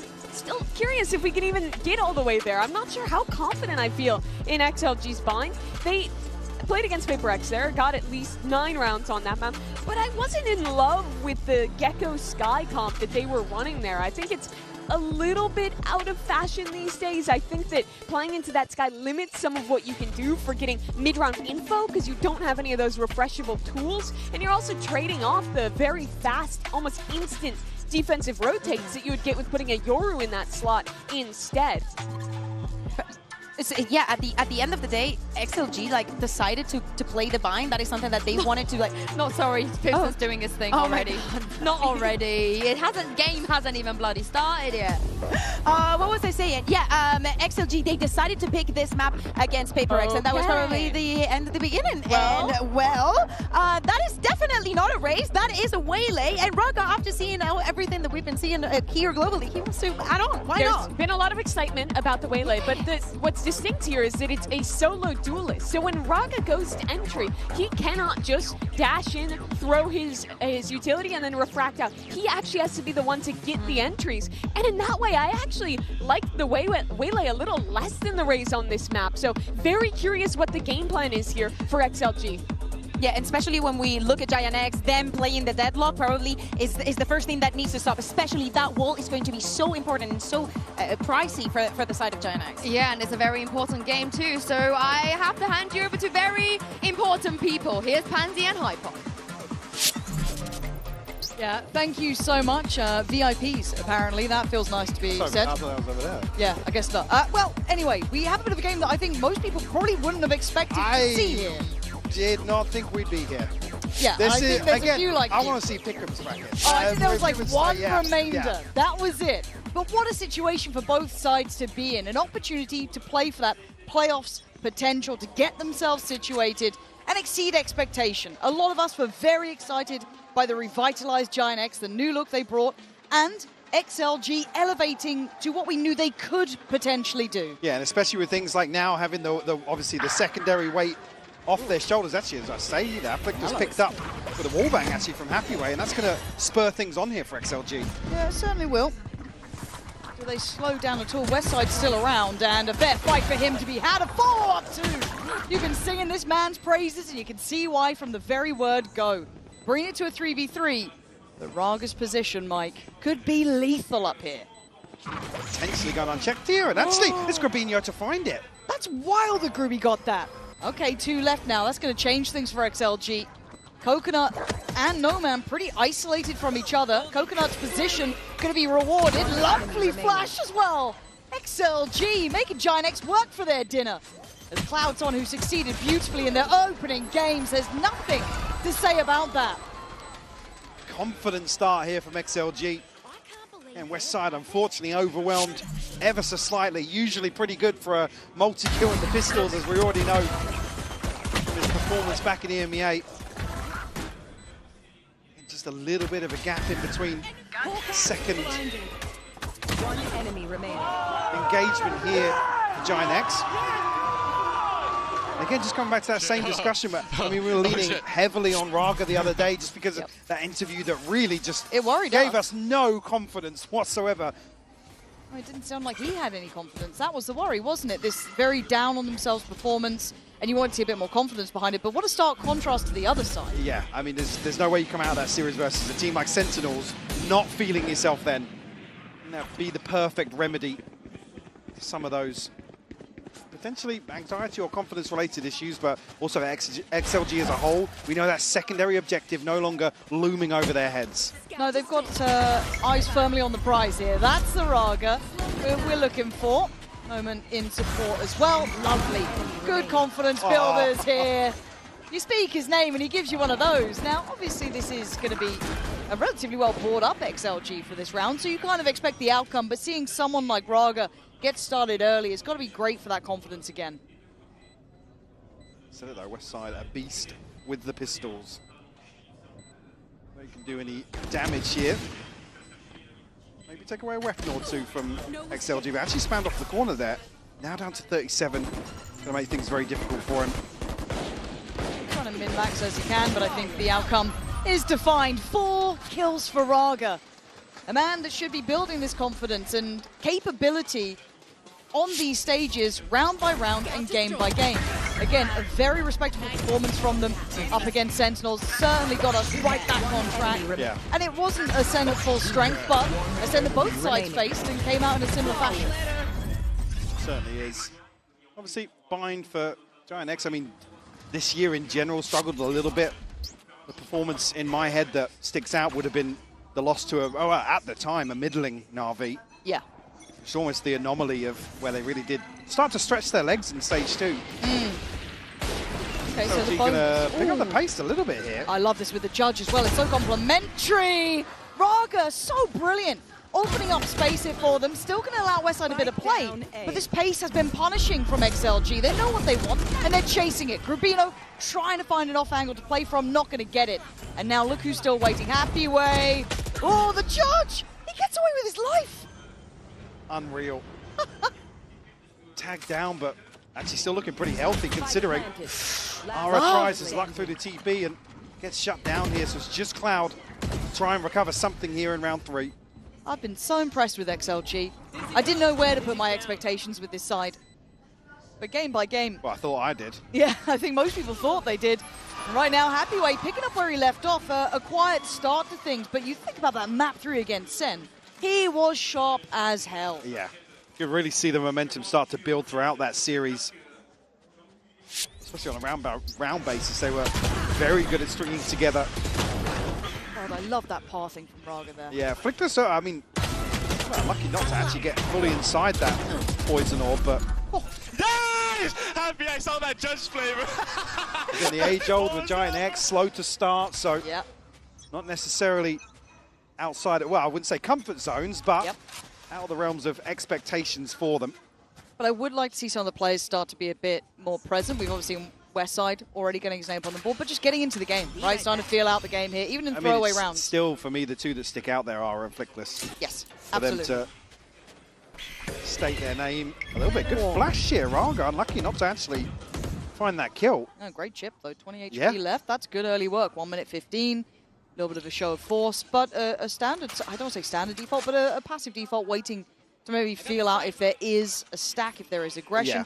We can see where a little bit of that trap is currently waiting. Well, if XLG have done their homework, they'd know Giant X like to go aggressive on some of these eco rounds with the pistols and potentially a scrappier purchase. Certainly want to be diligent. God, they've drawn the reaction, maybe trying to capitalize on No Man's isolation, but he's got that Vandal locked down. Gets the job done, man. And Ara's going to be fuming about that. Bino, what a shot. Give me another. Another and I was with you. But it's Westside in a 1v3. I have to say, ticking the box for me with XLG dealing with this. They have suffered casualties, but you're not going to get a completely free round against a team like Giant X. They will put you through your paces.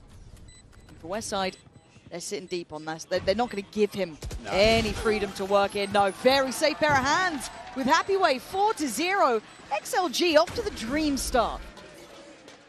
Up a substantial cushion now. And No Man does so well to handle this aggression through the TP. Even with the stun connecting, Ara couldn't close it out. It's not going to go. He ate the stun as well. I didn't catch that on the skybox. I didn't see it.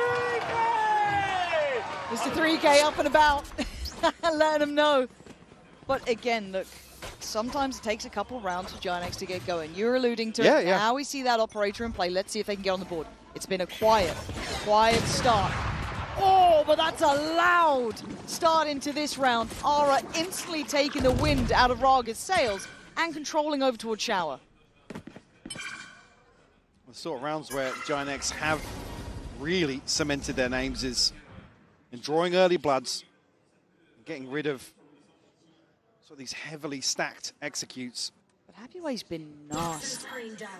I feel like he might get him something here. Jump spot, did Rubino see that? I think Happy Way actually relaying the information as well.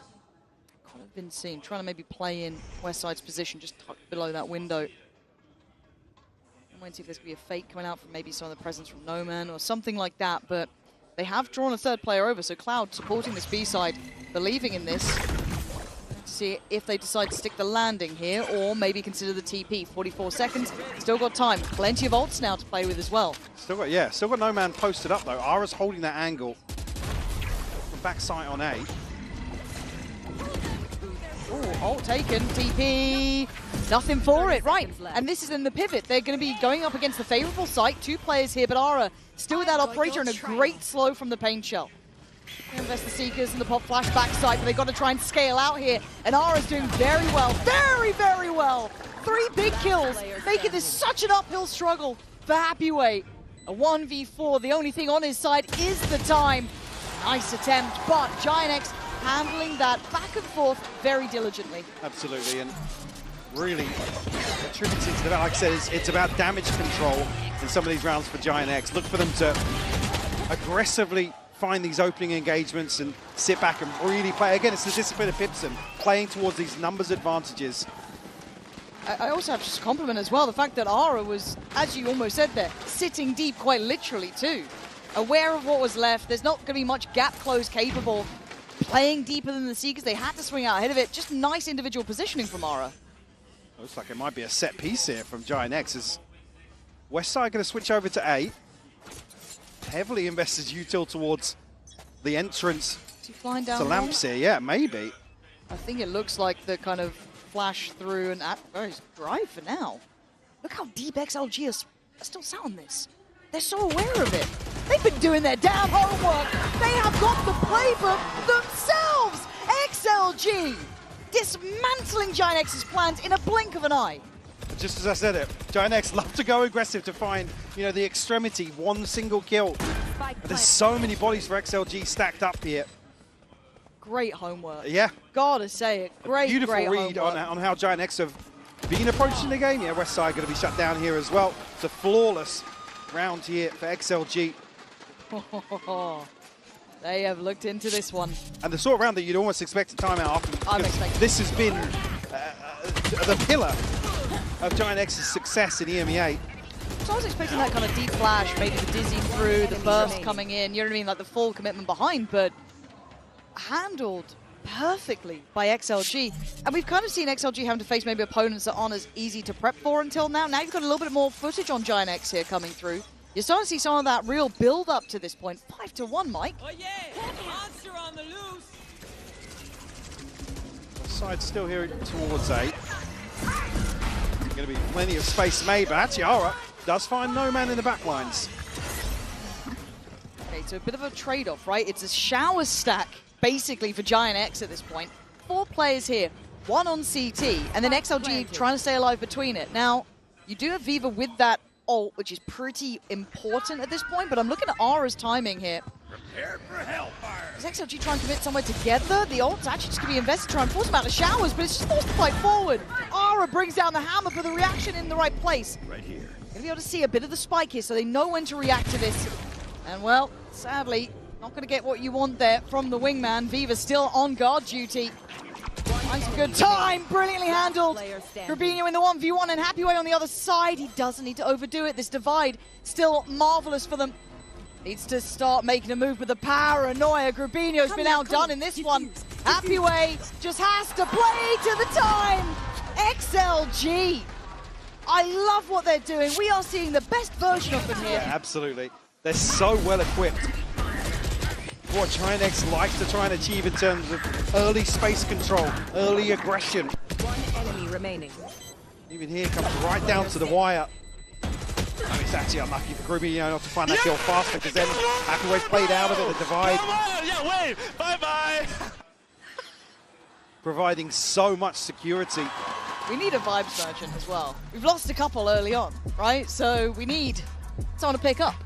Again, the timeout, I was almost expecting one previous, but we'll be ahead of most likely a Shiko for GIANTX. And they are trailing by 5. It's a concerning start for any other team. GIANTX, again, and it's one of the things they probably need to work on. Pipson's talks at length about this, about first maps in general, slow to get into maps. But certainly here, you come to Champions, you can't really allow that to be a factor. You're not really allowed slow starts in these caliber games, in my mind. I think it's going to be a very heavy burden. One map, 1 versus Paper X, right? They went 1 up versus Paper X. Yeah, the caliber here is high, right? Even against maybe teams you weren't expecting to be as good as I said, XLG coming through in CN's 4th position, but they've managed to get such an incredible position here. And to my eye, this looks like a very prepared side too. They understand the tendencies of Giant X. They are exploiting them well. And I'm also looking at the performers here. Cloud and some of the best games has been monstrous. We've seen the best of him. Flickless yet to even draw blood properly. This is not what you want to be seeing from some of these players. I don't need them to be the superstars, but you need to start feeling themselves into the server. So as it stands, XLG, patience being displayed here. Oh, we're going to be spotted towards the TP. Exactly the same time, though. Going to spur things on towards A, so Side and Flickless going to have their hands full. TP taken here. So the spike gets lost in a bad position. Yeah. They still need to work on this one, and now they can backfill the space behind, coming out of lamps. So Flickless needs to land the shot, and the tag's not going to really do the job it needed. So now the plant's back on the menu, but the TP then coming out again from Giant X. It's messy here. This can still go both ways, and the TP again. So rotation on rotation, really. Around the world we go. Westside going to be here potentially to catch. Oh, well. Not anymore. Could have been. Not now.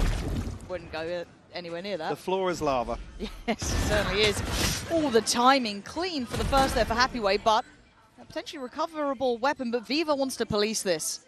Ara desperate to get it and fighting hard for it too. Lovely work from him. Yeah, one to the good and a rifle recovered now. So Grabinho and Ara both have weapons. Westside going to shut down Coconut. There he is, now on to just Raga. What were we up to there, Grabinho? But still Westside. Pivotal kills for him and a lifeline gained. And coming out of minimal investment as well. Giant X will find their second. Again, the minimap just looks so chaotic sometimes. Giant X will pounce on any opportunity they see. Well navigated by XLG to set themselves into a post plant. Again, this is the sort of thing you don't want to see one person coming out to control the extremity versus Giant X. It has to be. Let's make it 6-6. Yeah, I think it's a bit of a wake-up call that the mechanics are starting to heat up here for Giant X. Again, you had Ara hitting 2 lovely shots in that. You had Westside pivotal. And Ara's had that lovely uptick since getting that operator, maybe starting to feel out this server a touch more, but back into things. XLG certainly still with a purchase. No fallback plan yet to this. Side noted early. Yeah, trying to slow down any progress initially. Ara has found Happyway on the other side of the map as well, so that's going to draw the rotation here. Yeah, they're starting to read into it well. Giant X getting a bit of a understanding of what XLG have been doing. Flash towards sight, and gap closed though from Raga. Can't quite get to him. Westside gets to live. Saved by Cloud, and that flash is fantastic! Marvelous control. Denying any scale up on the site, leaving Viva isolated and now dead. Brilliant, brilliant work there. Yeah, Giant X love playing around this trip underneath Hookah. It's just such an awkward piece of utility to overcome. Sure, you've got Raga the ability to dash across, but see here, you remove the head of the snake, and the crunch is always beautiful from Giant X. Oh, Cloud just really putting life on the line for that too. Really love it. So it wasn't even necessarily a bad idea from Raga to try and gap close backside. They had isolated Westside. You can see the pressure Westside's under. He's got the mosh. He's flashed up. Ton of pressure coming his way. But it's the confidence to disrespect both the molly and the smoke on CT that Giant X do time and time again. Some of their synergies, when you start seeing Giant X work together, is really lovely. Now, it's been absent in the first couple of rounds. Yeah. It's a very, very, very lackluster start, but as you said and have said, they do build up once they get going. That one timeout hit, suddenly we started to see a bit more of a fight back for them. But XLG have time for themselves. We kind of saw it felt like the opening plan, right? Like that opening looks, how they wanted to handle it, time for that first layer of adaptation. I think for XLG, there's not necessarily any sort of adjustment, maybe a little bit of tweaking here. Like I said, Giant X have improved massively in terms of their fundamentals, in terms of trading, in terms of, you know, synergy when it comes to utility. Certainly here, XLG can get back to what was working early on, which is find themselves early plants, not allowing Giant X to create man advantages. Do have the pit here, a couple of other ultimates as well, No Man and Viva close by. I really want to touch on what you said there. Those opening advantages, Ara's been giving them so many now. Started to see it in just that previous round on Happy Way. Versatility and positioning too for Ara. Previously noted on that A side of the map, seen him in showers, seen him down long. Now, over towards Hookah. So XLG need to go through the motions of trying to identify where he is as well. Stack here from Fabinho and Cloud. Both going to be flashed off though. So forced a little deeper. That first sight line opened up for XLG. Again, if you are XLG, you don't have too many tools to scout things out, really. Yeah, I guess you got Coconut in there as well, but it feels like they're trying to utilize that more for that full sight take. But again, for Noman, that dog, once it's utilized, once it's invested, you got to hope that you found what you wanted on it. Benefit being here, they're going to have the Seekers to execute onto A, and they're going to potentially have a pretty good idea. It's only 2. Bit of hesitation here, maybe just an audible. I can't imagine anybody over towards the B side has spotted anything there, so a full cancel on the A hit. They'll be walking into the stack of Giant X. Walking into Ara, that's what scares me too. Do they even note this? Seeker is going to go through to it, and there it is. Happy Way's timing fantastic to crunch in towards Hookah now. We're looking at the rest of the site though. Oh, they're taking the TP on this. Trying to be slippery, but 19 seconds is risky. I was going to say, yeah, there's a trip through the wall here, and a star in front of Shower still. 13 seconds. Not looking lucky at all as Westside denying the push up towards the site. Spike now looking a little lost in the source. Clark going to come in. The 2v3 ain't easy when Cloud is controlling the site. Happy Way. You'd need 4 here. Already got 2. Made it across towards the site here early. Fabinho and Flickless. He's not being quiet. He's not being subtle. But that was damn close. I mean, Happy Way actually stepped into the smoke ever so slightly there. You see they were waiting and waiting and waiting to try and bait out the push, hopefully force him into the open, but able to steady his nerves. See here, Raga is just a straight, get the hell out of dodge as soon as there's a kill through smoke here, but again, another trip that just causes so many issues on this late rotation towards Showers. Nice. There we go. Stability kicking in 3 successive rounds. So important. Course correction here from Giant X. Ultimates looking pretty good for this cycle, actually. Ara just missing 1 for the showstopper. And XLG back down on lesser weapons. They've been starting Ara over towards the speed side quite often, but a shot in the dark works wonders until the Bucky can get that close to you. So Raga answering back and opening up the A site. Now they might be... Oh, that's a big spot there. Showers crunch again. But this time it looks like they're already escaping from this. Drawing out the showstopper, sure. Not going to find much, but Raga left inserted on this side. Yeah, Grabinho's got to go huge here on B. They still have the dog on long, they do, yeah. Nice timing on the investment of that as well. Oh, this is really good. I thought he was still going to get one then, but really well managed by XLG to make it on this side. They've kept players busy, and Raga in the back lines is still doing work, taking away Cloud from that TP himself. So now Westside and Ara have to walk into the pit. What are you meant to do about this? Tough to overcome with no utility here to really send out a fact finder. Looking for somebody on the outside of the pit, but don't think they're going to find anything. They're getting no play on this one. No one's entertaining it. Raga, sitting up a bit closer. And no trade. A small opportunity looking like it's been dealt with. XLG showing some diversity in the approach then. Didn't show up as a thrifty, but on a much lesser purchase here. Able to find something after conceding the first blood as well. I mean, again, what do you do if Flickless? Talking about maybe getting on the board here, but Fabinho very, very unlucky not to find this kill. No man obviously solo here on long.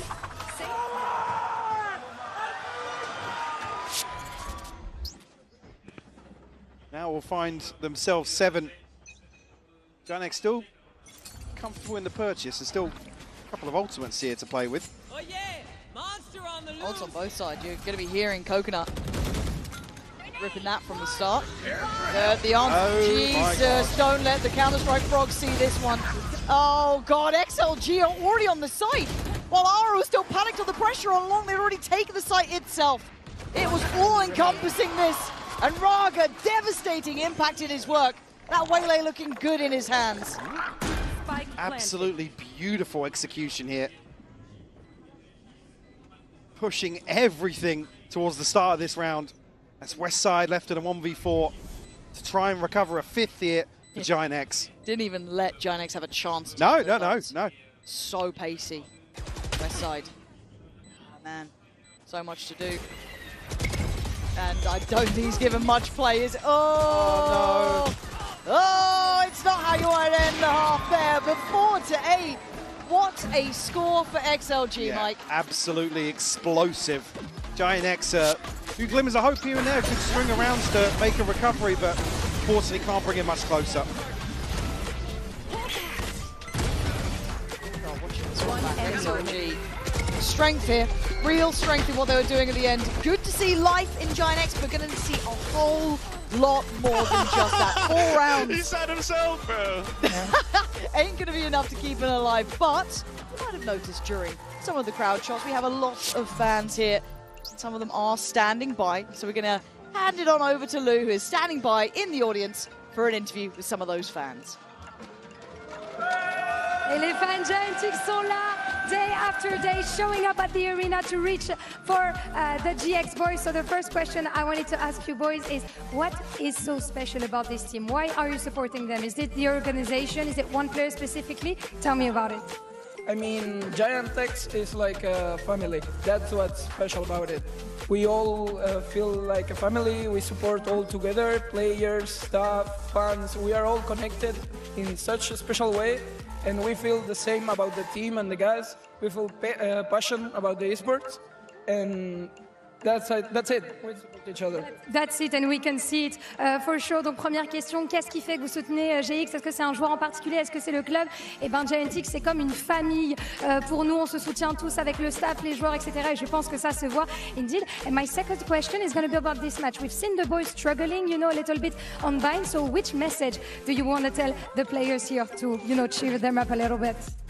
I just want to say that they have to be confident, hit your shots, have fun, of course, and most importantly, play together juntos. Let's go. Vamos, indeed, of course. Donc deuxième question, on a vu les joueurs de GX qui galéraient un petit peu sur Vine. C'est quoi le message que tu as envie de leur envoyer? Garder la confiance, continuer de jouer ensemble et essayer aussi de viser la tête. Ça peut être pas mal. Thank you so much. Gracias. Thank you for joining me, boys. And we're gonna see if GX can take back their confidence on Vine. Did you see the one Fnatic fan trying to get camera shot? With a Boaster T-shirt on. Absolutely shameless. Foul behaviour. I will say, Giant X, one of the best fan clubs to have out to the studio in Berlin. That is true. Always bring the noise. And I think actually so. reflected here from the interview. Did you have a chance to check in here with the Coinbase Econ report? Again, no surprises to see a couple of the XLG players really stretching ahead in that regard. And I mean, happy we're having an explosive start. It was Raga to really set things in motion, but it's happy way to start delivering towards the midway in that first half. And quietly, No Man not too far away from it either. He's having a very good performance here. That Sky looking quite nice in his hands too. But yeah, happy way to me is kind of like a slow burn, right? Just kind of getting to know him a little bit more as we go on, because it can't read. That's tough. Generally. He bought his tickets 2 months ago to see Paper X, and he won't see him play.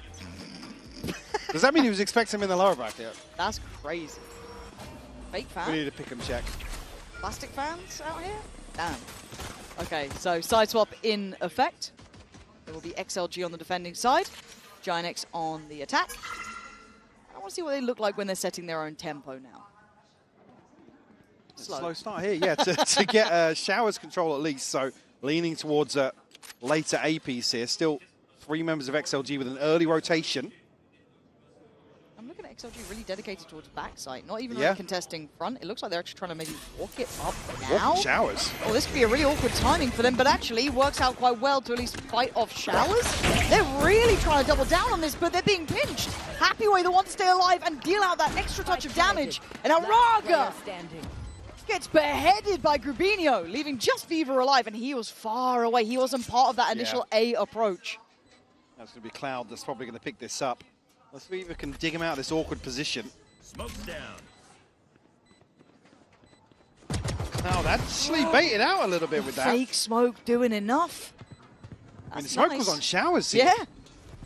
So maybe just fully expecting that's the CT push for sure. That's kind of sick. All right, you got another one of those, Viva? Let's see. He's smoking off the spike. Going to invest Molly too. It's going to force forward Aura. Yeah, I just think the time's a little late. Ah, nice try there. Aura, though, going to catch him in the end, playing the time very well.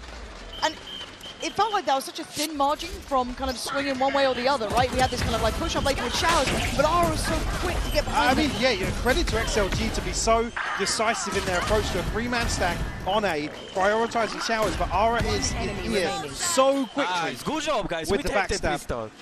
Again, just paying no attention towards Lamps. The immediate response comes from Giant X. I already want those wingman hats. I mean, all the craze now. Benji Fisher doesn't want to hear you say that, though. Huh? Benji Fisher doesn't want to hear you say that, though. Well, Benji ain't here right now. Yeah? Don't worry about it. He's fine. West side. Only a ton of damage done through this smoke, by the way. Like, relax. You had the ghost. The others take the wheel for a bit. Ah, Flickless. Going to be sent away, but his problems continue. Flickless. He's having a nightmare, isn't he? 3-11. I mean, you see the way in which he was dying in the first half is not much for him to do in some of these rounds. No. We're tasked here with... was he heard? No, Raga doesn't seem to be looking this direction. I need really thought he would have heard those steps, but not the case. Hathaway really wants him dead, but Giant X just playing as 5 basically. He's got the roaming pack plants in. This is good work. Not losing too much yet. Again, they can afford to lose 2. 2 of those ghosts there, one with Flickless, one with Westside. Otherwise, obviously, wanting to keep those Bulldogs in play. Supplement that bonus coming up as Viva. Well, I think we know how this one ends. Yeah, with only a classic. Not sure he's going to have much of an opportunity here, but whether or not anybody from Giant X is going forwards again. Cloud only has a pistol himself, so happy to go forwards and take an orb where he can, to be honest with you. Ooh, Aura. I mean, he should win this fight, right? Right? Yeah, right. Yeah, got a little sketchy. A little sketchy, all good. And again, if you were worried, Cloud did drop off that Bulldog to West Side, so able to keep that in play regardless. It's all good. 6-8, the scoreline closing in now, getting much closer. Okay. I mean, must be nice to be West Side, right? Yeah. Oh. Unfortunate. One enemy remaining. With a well-invested bonus here. Chance for Giant X to replicate some of the success that XLG had to kick this map off. Cloud is really close to that ult too. Yeah. Wow, he's been doing very well early on. Farming those ult orbs up. I think that's why we see XLG challenging towards Showers here, but Aura's here so quickly with the pinch once more. Aura just playing a 2x speed of everyone else. Every time that XLG wants to get some pressure on Showers, he is the problem behind them. And now, as the dust settles, it is a 4v4. Oh my god. Unconfirmed damage, but we know it's there. Yeah. Down to 40 HP on Aura. Post plant now in play. Look, let's get out of that. I don't think he's got a safe corner, so has to wait for the orb to go up. Down to 29. Dips back in. XLG do need to start trying to push back some of those more contested sides of this one. Westside was affected by this, hindered, slowed. Raga tapping the spike, trying to draw the util. It's Hathaway finding the bodies, leaving Cloud and Aura standing, but time is the factor here. Cloud, I don't think he can do this one alone here, but the fly in, the time. No way. Oh my god. You don't see that often. I was like, he's got it. I thought he had it. I mean, we couldn't see the spike, but it still felt like there was enough time there. The util right down to the millisecond. Was it 0.01? Oh! I mean, it almost looked like he had it from his POV. I know! No! He mega beat it! It's like, yeah, meant that. All good. It's a bonus converted here. Damn! In nail-biting fashion for Giant X. But 3 on the board. Ults now again, Cloud, the one that we were talking about, but Aura also has his showstopper now. Raga has a Vandal though, so hold on. There. Said it. Look at the progress outside Hookah though. Yeah. Hathaway's got himself into such a weird spot. I guess no one's policing it early, but it looks like there was a glance for... Oh. Do you remember what I said about Raga with that Vandal? Oh, I just found out. Oh, no. Happy way. How is Cloud in that? But they now know, right? So they can rotate Raga over, because it kind of is escort the VIP. Can we set him up? They still have a couple of sheriffs, but by all accounts, aside from that, it's not too much. Plant is in. Coconut, what? What is that? It's meant to be Raga! He's the one to close the account, but they did the damage! How have they done that? That's another round. Giant X, again, this year have looked so good in terms of anti-ecos. Yeah. They're crediting their fundamentals. XLG repeating success here on a lesser purchase. Oh, hitting the nuts. Enemy remaining.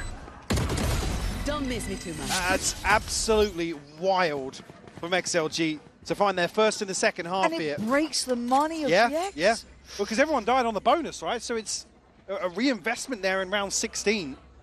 That's outstanding. And like half of that I want to kind of put in towards Happy Way able to push out of, I guess it was through Hookah and just tuck it into that corner. Good info, good rotation, great start. I mean, bloody hell, here we go, Raga. Second time Grabino's caught there. But look, Ara doing what we know, but this time they're going to push further. Raga learning on the job, basically. But Giant X going to once again work out a plan, but to try and defend this with only those sheriffs, that Stinger, not going to be easy. They're going to need something. That was a great tag from Cloud. A ton of damage done, actually. It's a little jiggle peek from the dog. All good. Coconut having confidence now in these peaks here. Flying back through West Side, still going to light up the kill feed with that sheriff. Man. But there's no escaping. There's no way out for West Side. Cloud can't do enough himself, and it's 3 players. Flickless can't do a thing. XLG, it looked like Giant X had the cure. They had the thing they needed to pull this game back. But last couple of rounds. Yeah, the time is just off here for Grabino. Like I said, it's the second time he's caught out on the back of that gravity launch showers. Yeah. West Side, you can see there, hands off the keyboard. It's such a brutal combo between Viva and Raga.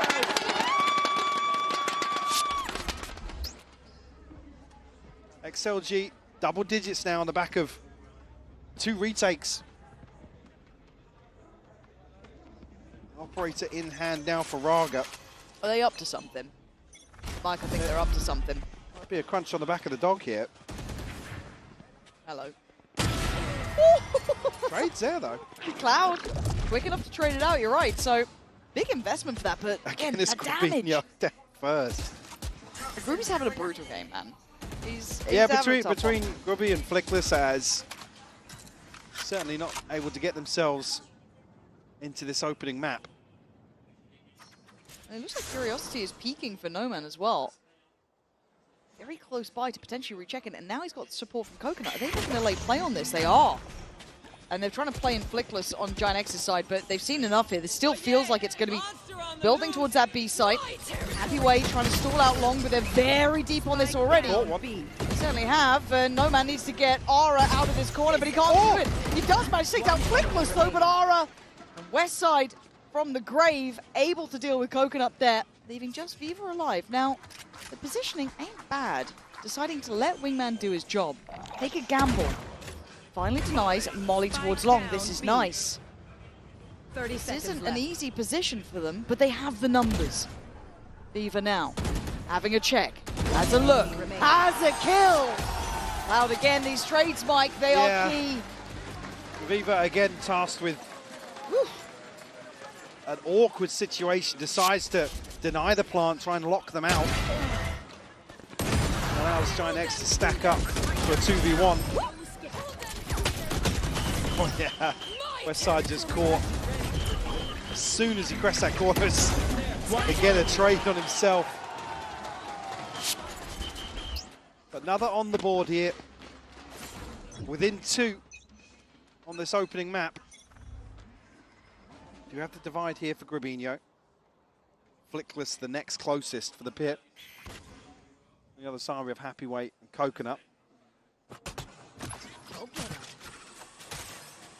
Look as if they're happy to stack up once more. A mistake on the boombot, though, actually allows XLG to make a play like this. Devastating off the smallest error on that. Yeah. A fumble creates such a profound moment for XLG. And that spike, left alone to be recovered, yes, by Westside. But it might be damage done by this point. Already Happyway tucked into this corner. Not going to see the cross from Rubinho, but we'll see Flickless. A chance to split this angle potentially from Gravino, but just losing one now. We'll find the response, but brings it to a 2v4 here for Grubby and Westside. That will come in, just Viva trailing here. No Man almost just needs to wait this out. No Man doesn't need to do too much about this. Hold the position, keeps it somewhat secure. They can then process of elimination where the others currently sit. Raga puts his body on the line for that look, draws out Rubinho, but in the meantime it's Westside who falls, and this looks too simple. XLG. I love what we saw there. Yeah. Quick, decisive, made the most of that moment. I gotta say as well, Raga picking up where he left off the other day. You see the confidence now just brimming for him. And it's opened up a my god. Game by game, guys. So sharp. I don't even know if the boomball would have made all of that much a difference, but you can see the frustration. You can see the annoyance on that one. Are not happy about it, but still credit to XLG, given just that small opportunity, and look what they do with it. Looking to exploit that further with the Outlaw up against this very broken purchase. It's going to be Ara with the Phantom to try and be an instigator of change. Making that walk up. On the other side, Happyway waiting. There would be no man towards long. Flash should confirm. The pacing here, Mike, looks quite quick. Yeah. Going to try and catch somebody off guard. Ara not going to be able to catch Happyway ahead of the pit, though. Happyway surgeon. He's looking for him. Ara, blind shot, but it works. No man in the meantime does catch Cloud, but back and forth trade. Raga head first into this, tries to clear through, turns around, finds him!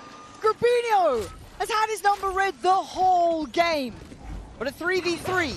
Good chance for Giant X here. Time on their side. Ara will be traded out here. A 2v2 now. Flickless and Westside. A Vandal and a Stinger. Try and convert this. Raga taking his sweet time on long. Got to get going now, though. That clock is going to start ticking. The time determining the outcome potentially here. Flickless going to find Raga, leaving Viva with nothing to do, really. He knows it as well. Timing that save. Giant X scrapping their way back into this game. Pushing up another round. Keeping that scoreline at least in a respectable area. Great way to navigate through the pit as well. I think it's actually only the drop off top site that gives Ara an idea of what's going on here. Lovely mastercard thrifty there from them.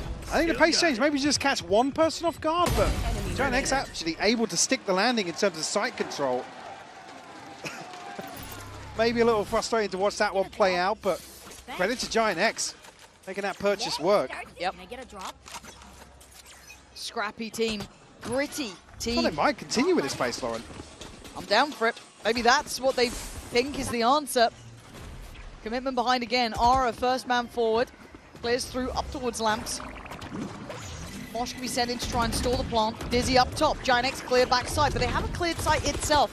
Shower's still a question mark. Trybox still a question mark. It gets cleared. Plant now in, and then the Viper's pit on top. Double flank though. See already Cloud looking back this way, but can have his hands full. Happyway the first to fall. Seeker's invested, no man will trade. Yeah, a little ambitious to try and clear those Seekers here, and here comes the crunch. Ara trying to make sure he keeps this space safe. No man, brave in approach. And now Giant X starting to dwindle in numbers. Ara still digging deep here. Still has to try and hold on. It's all on Viva again. And once again, Giant X in these scrappy rounds. Resilient to the final two. Decay brings Viva all the way down to 26 HP. As soon as the pit drops, he's left with no safety net whatsoever, Lauren. Giant X desperate to continue with this tempo. Will be rewarded for it. Again, the flank coming through very, very early on. Very unfortunate for Raga. not to find that one. Again, the near sight actually taking effect as well on Ara. Broken the money. Got Bucky's. Oh, Stingers now. 2 Vandals, 2 Sheriffs. A precarious position for both sides and a catch. Only a second, but does he get close down? And he does! Giant X again, this pace. Unforgiving. Coconut investing that Dizzy instantly. That panic coming into effect. Yeah. Fast flank on the way again. A little bit lazy from Raga because the recall's actually set up all the way on the back of the barrier. Giant X disrespecting where Grubinho has fallen previously. A happy way here. Very early on, but it's only a stinger. He's got to close the gap a little bit to make this work. New pathing this time, though. We've seen it traditionally going through that standard way on the flank. Cloud managed to do that 1-for-1 trade last time. He's opting for showers as the positioning actually deny on the plant. That's big. There's the strike as well. Flickler's going to fall, but Happy Way has been caught. Westside taking no prisoners here, and rightly so, because in the meantime, Viva is doing this. 2 big picks, putting Cloud and Westside right into the crosshairs. Still, it's only Viva, and Viva's had a round. 4 kills. He's been last alive so often. This time, able to get across the line. Another light buy. The XLG are able to win out. I mean, Viva just goes huge here. You see here the stun, perfect synergy of the utility here. Oh, that's magic from Viva, though. Oh, Westside a victim of his own util. Yeah. But what a round. Giant X will call a timeout here as XLG punch the 12th on the board. What's the money going to be like? I'm trying to have a little glimpse here. I don't think it's great for Giant X. No, for Giant X. I mean, it looks as if they're toying with the idea of just rounding out with Sheriffs for the time being, but we do have Grubinho and Cloud's ultimate. Nobody else close. For the side of XLG, obviously going to be looking much healthier. But yeah, that's scary. Was that the 3rd or 4th time now where they've lightly invested a Stinger, a Sheriff, maybe one Hero Rifle, and they've looked more comfortable in some of these lighter purchases. And this is when Giant X have actually taken control of the pacing, the tempo, the early rounds. And I have to highlight, Happy Way's passing that time, a little bit of variation on it, hugely rewarded. Brilliant, brilliant stuff. And it is Raga and Happy Way top of the board. Viva now starting to it's a Viva quietly, effort. by the way, has crept up towards, well, it's 18, 19, 20 at the top of the board for XLG, but he's had a couple of killer rounds. Oh, he absolutely has, but Giant X not down, not out. They've got to make this work. Cloud has ult, Grubinho has ult. They tried to supplement this buy with whatever they could. Bulldogs here, Phantom of Vandal there. A little bit of chip early on too. Worrying when it's on the players who have the weaponry. Yeah. Do they then try and filter this out potentially? You're looking at light shields on the others. XLG have started 4A. Again, there's not necessarily a clear indicator as to the setup, but Giant X seem to have sniffed it out already. Conscious of a TP crunch. Divide, going to be invested here. Dog.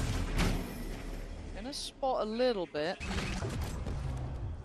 No, man, how do you want to play this, though? You can't stand against 3 on long. There's still too much util, so sits into the cubby but tries to pick his poison. Oh, Grubinho's got him! There's no way Grubinho gets that. Cloud now should be the knife in the back. He is good for 1, but then there's a quick trade. But it's down to the players with the rifles now, Mike. An opportunity to reset on site. Get themselves tucked in here. Ara going to be the one to hold down the fort towards Coconut, but this pressure through Hookah has to be dealt with. Yeah, 2 long. 1 site. That's the kind of post plan they've had to opt for here. The smoke's going to allow for the drop down from XLG. Does time well here. Ara then double checks West side, shows him why he can hold this, but it's Happy Way. That time he's still got a little bit to play with, but not masses. 2 kills. A wild shot, but he's been caught. Giant X just need to play this right. Play this calm. Oh no! Happy Way. You don't get that one. Flinkless, it's been quiet, but a key kill to get them up to 11. They're making that trip work now on the other side of the coin. Get that hookah dropout. So brutal. A crucial kill from Gabinho as well. You see he's caught off guard. This pinch, even though it's dealt with, Cloud got his one. Trim the fat a little bit. Let's go. Does it break the buy back, or how's their money looking for XLG? I mean, XLG are fairly comfortable. It's going to be Viva that's going to be struggling. Just a Bucky to bring into this, but actually, yeah, happy way on the judge. See how close this has been. Guardian still for Gabinho too. Last round of regulation, throw everything into this one. Nothing in the form of ultimates here, so fairly vanilla in terms of opportunities here for both teams. DRX again planting the seed, get themselves set up for potentially a TP rotate. Very patient here from DRX, actually a very different tempo. We saw them kick up a gear, shift gear previous to this point, but they are going to the 3-play site, which does worry me slightly. That judge is very proficient, playing out by lamps. Wants the game plan to clear it. You can't just run in like that. Heavyweight gets the upgrade and gets away, stalls him out. Raga's going to see the rest. And he gets a couple of shots as well, but a chip towards Ara, but the plant is now in. Man advantage to XLG. Ara trying to even that up by removing Raga. Swing back side. DRX fighting as one, leaving just Viva and Noman, and Viva was the one with that judge. Wait, also does have a classic. That damage onto Cloud. Pop flash. He actually fakes the flash, allows him out. That's nice. But do they still clear the position? It looks like they will. Viva has. Wait, it's a 2v2. They can smoke this spike. This isn't comfortable. This could be... LOS. Wait, Mike, I'm worried. What's this? I'm worried. No man is still here. Vulnerable, though, in a 1v1 now. Grubinho down on just that Guardian. But the time is ticking. No man goes for the swing, but the time is surely too late. We're going out of here all the way through. Tied up here, forcing overtime. DRX feels like clinging to life here, but able to get this one across the line, Lauren. And it felt close, man. Manic exchange. God, the fight backside, that is such a bold call to make, And right? this is where DRX have looked fantastic this year in terms of synchronized fundamentals. Certainly making a display here. Oh, I was excited. Damn.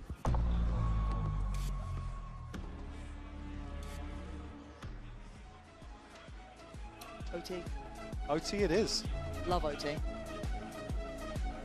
And a chance for maybe both teams to catch their breath. behave. On top of that. No, that's not, that can't be right. The words that shan't be spoken. I don't believe it. I don't believe it. I don't hear a word. I mean, it's usually a celebration. Somebody spilled a drink somewhere. I think it's like a stood up, cheered, earphones out. Earphones out. Yep. But all good. Short and sweet. Just how we like Just it. a teaser for you. 12-12. Now, starting this one out, it will be XLG on the attack and DRX defending first. Oh man, this is heating up. I gotta say as well, if you're XLG, what do you eye up? Going to that B side felt foul up against West side. Yeah, So, yeah, it really is. Again, well, one thing for West side as well on the deadlock, he's so good at just minor adjustments to the setup. Look at Aura with Cloud. Push pretty deep on this. I haven't seen them start like that in a minute. Maybe a puff of the chest. DRX starting to posture up a little bit. Oh no. I mean, This he's feels got like company. a disaster in the making. Or potentially a miracle in the making. It depends which side you're coming from. But Aura will wait. Rubinho helps him. Trains his eyes on the first, finds the second. Oh! It is a blender of bodies. DRX at the helm of it. Leaving just no man alive, and that bold call, that bravery to play up in OT. As you said, a bit of posturing. But God, did it work. No man to try and recover. West side there to shut it down and take the first OT. Put themselves one round ahead and a chance to close out the first map of this series. XLG's pick. Don't forget that. Good reminder. Giant X, the times you've talked about this, the slow start, enemy remaining. Give them a bit of time. Don't believe what you see in those first, what, 8 rounds. Nice! Thank you. Brilliant. You never really see that. And again, coming back to the same discussion around the lighter purchases and how hyper-aggressive Giant X like to be in thrifty rounds. Again, they never usually make many switch up. When they're playing from behind, you never see them kind of back into their shells. They're still so keen to take the fight to their opponents, throw them off balance, and really be a spanner in the works effectively, which is, well, summarizes their performance in the EMEA this year in general. Yeah, it certainly does. XLG's timeout here, you can see Coach there, mostly the one kind of leading the conversation. And for XLG, it's been a good game from them. I don't think I can really discredit that. No, I feel like we're kind of in the same boat we were versus Sentinels the other day. XLG stepping up to the plate here, like I said, playing with a bit more freedom in terms of secondary pressures. Raga, certainly, I mean, I don't want to say a full transformation, but looking way more comfortable. Not just confident, but comfortable going forward. Looks like a new man to my eyes, I'll say it. I wasn't on board the Raga hype train until I've seen him now start to hit this form. You saw the regional upswings, but it's all about that big stage for me. You've got to translate that to a global. And it certainly looks like he is, but he's not there yet on the other side. Aura sitting in the limelight now with a lead of 13-12. And don't forget, Aura, somebody who's been under scrutiny for, big stage games and having that on-stage performance. Currently 24-19 here at Paris. Certainly the driving force in map 1 here for Giant X. Very much so. And again, you looked at the beginning, he wasn't having a highlight game. No, certainly that not. operator out, No. started to slowly climb back. From that point onwards, he's become pretty damn filthy. Yeah, the catalyst for him for sure. Flash does catch outside B.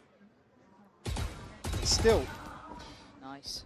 Deep insertion here towards Showers for West Side and 2 players over towards Short. So expecting a TP crunch once more. Haven't drawn a rotation though. Launching smoke. Okay, back through. Nice molly. Good stall. Viva. We'll try and play his life well here. The rest of the team sitting a bit deeper back towards CT, opting to give up some of the site. Oh, hang on. Viva stuck in there? Oh, he's got the stim down, so able to break himself out of there pretty quickly, but a full 5v5. Not Giant X's comfort zone by all means. No, welcome to the mess. It's about to get hectic.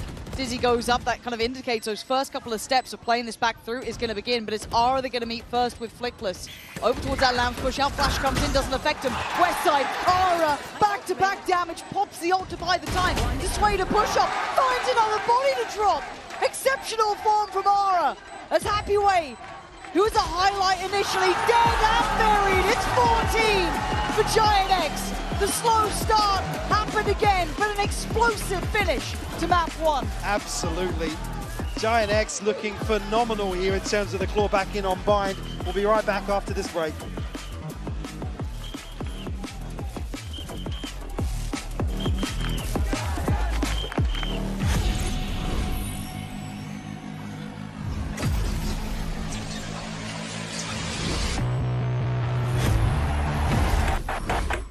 Now that I'm a mom, things are different. Verizon's different too. They let everyone in my family choose different plans. We get what we want and we save money. Love that for me.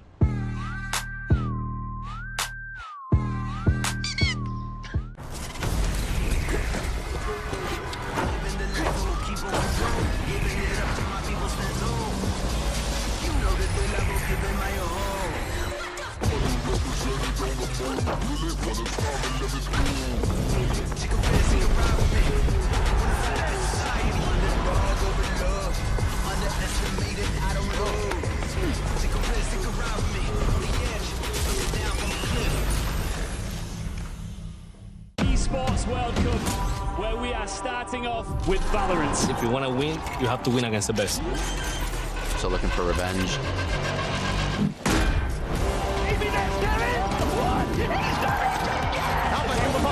There's the shorty, and Alpha goes crazy! They've all battled through the pressure and expectation. Heretics have come back Finally, everyone. Finally. Yeah. Let's go.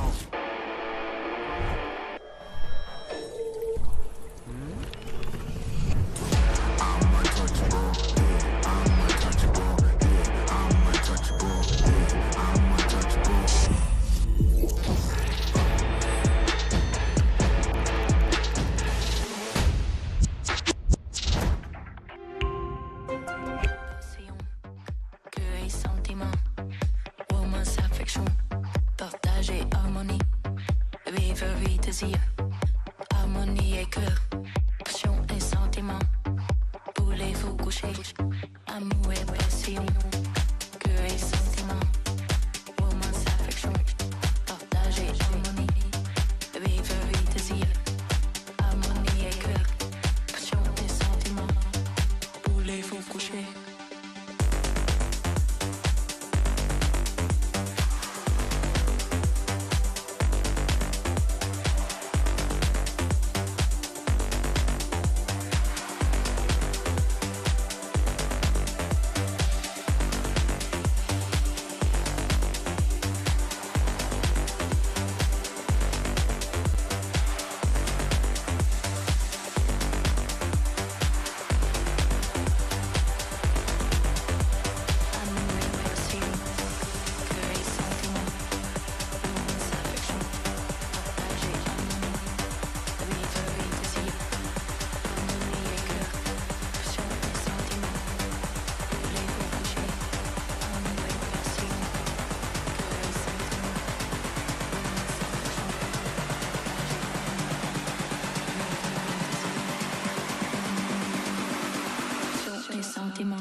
Voulez-vous coucher?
Harmonie et cœur, passion et sentiment. Voulez-vous coucher?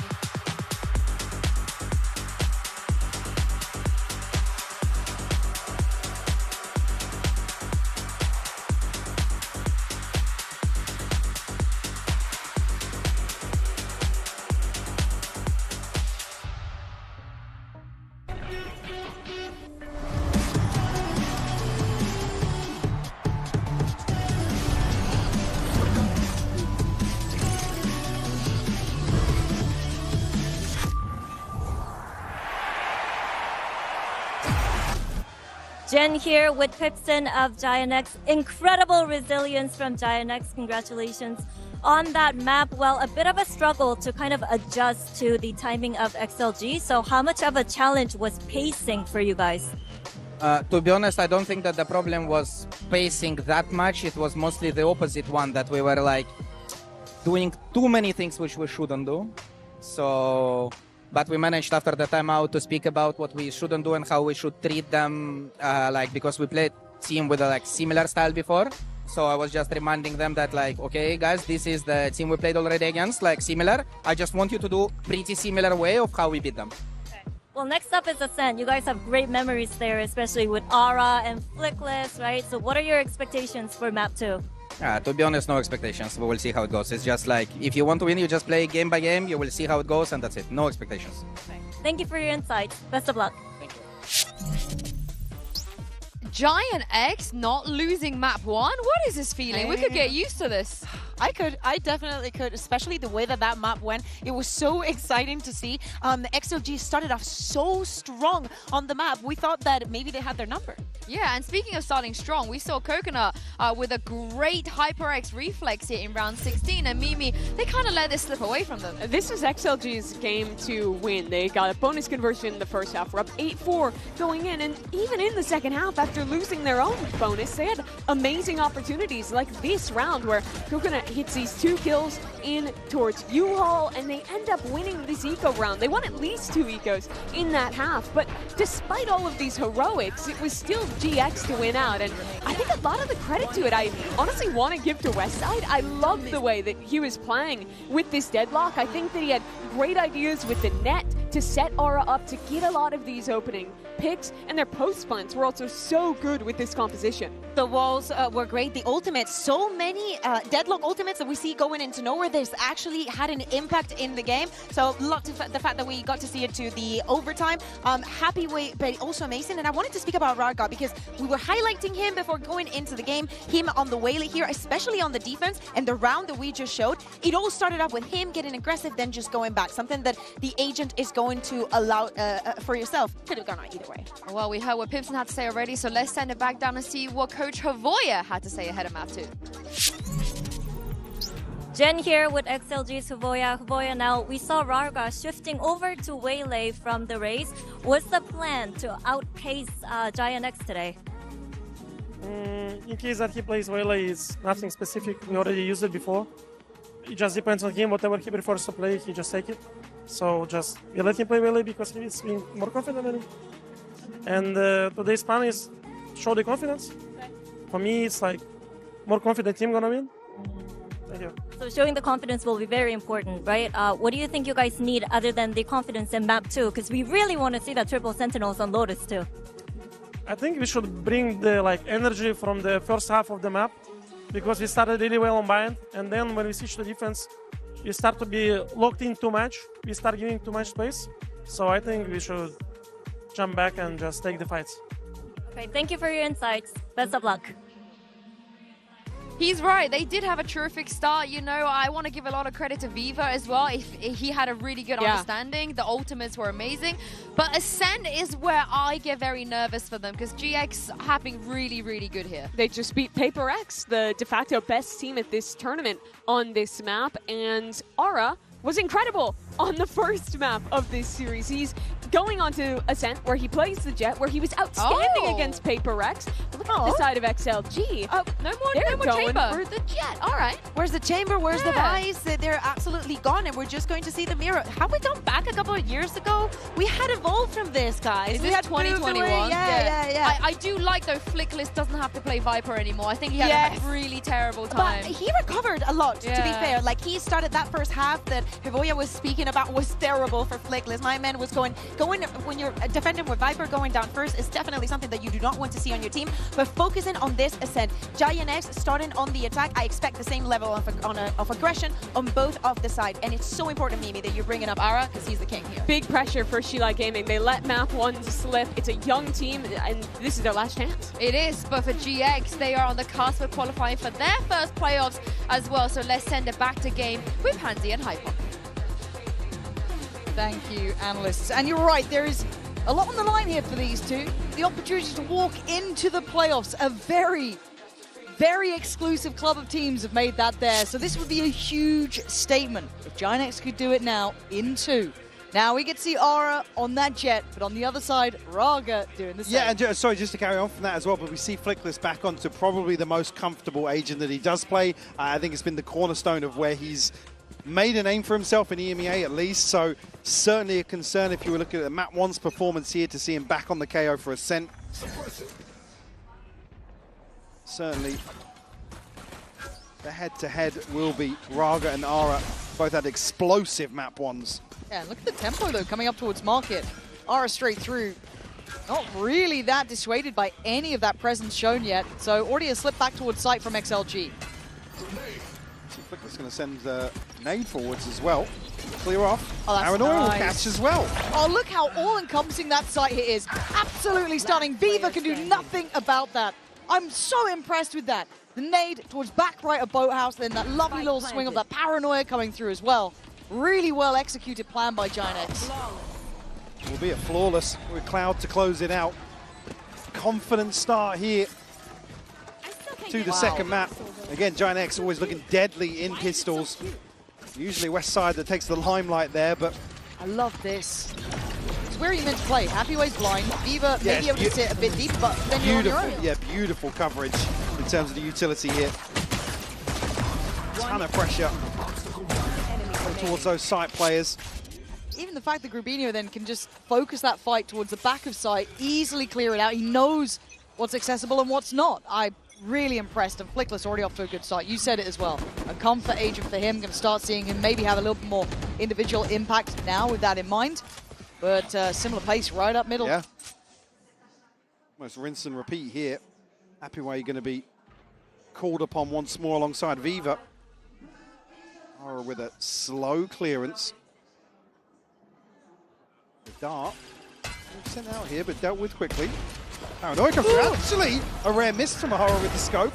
And Raga showing what you can do on the other side as well. So taking away Grubinho and about the minute mark, that's pretty good damage. Yeah, and the fact is, Ahara actually taken down to 20. It's going to certainly slow things down even further for Giant X. Or the glass cannon. This is the fight you want.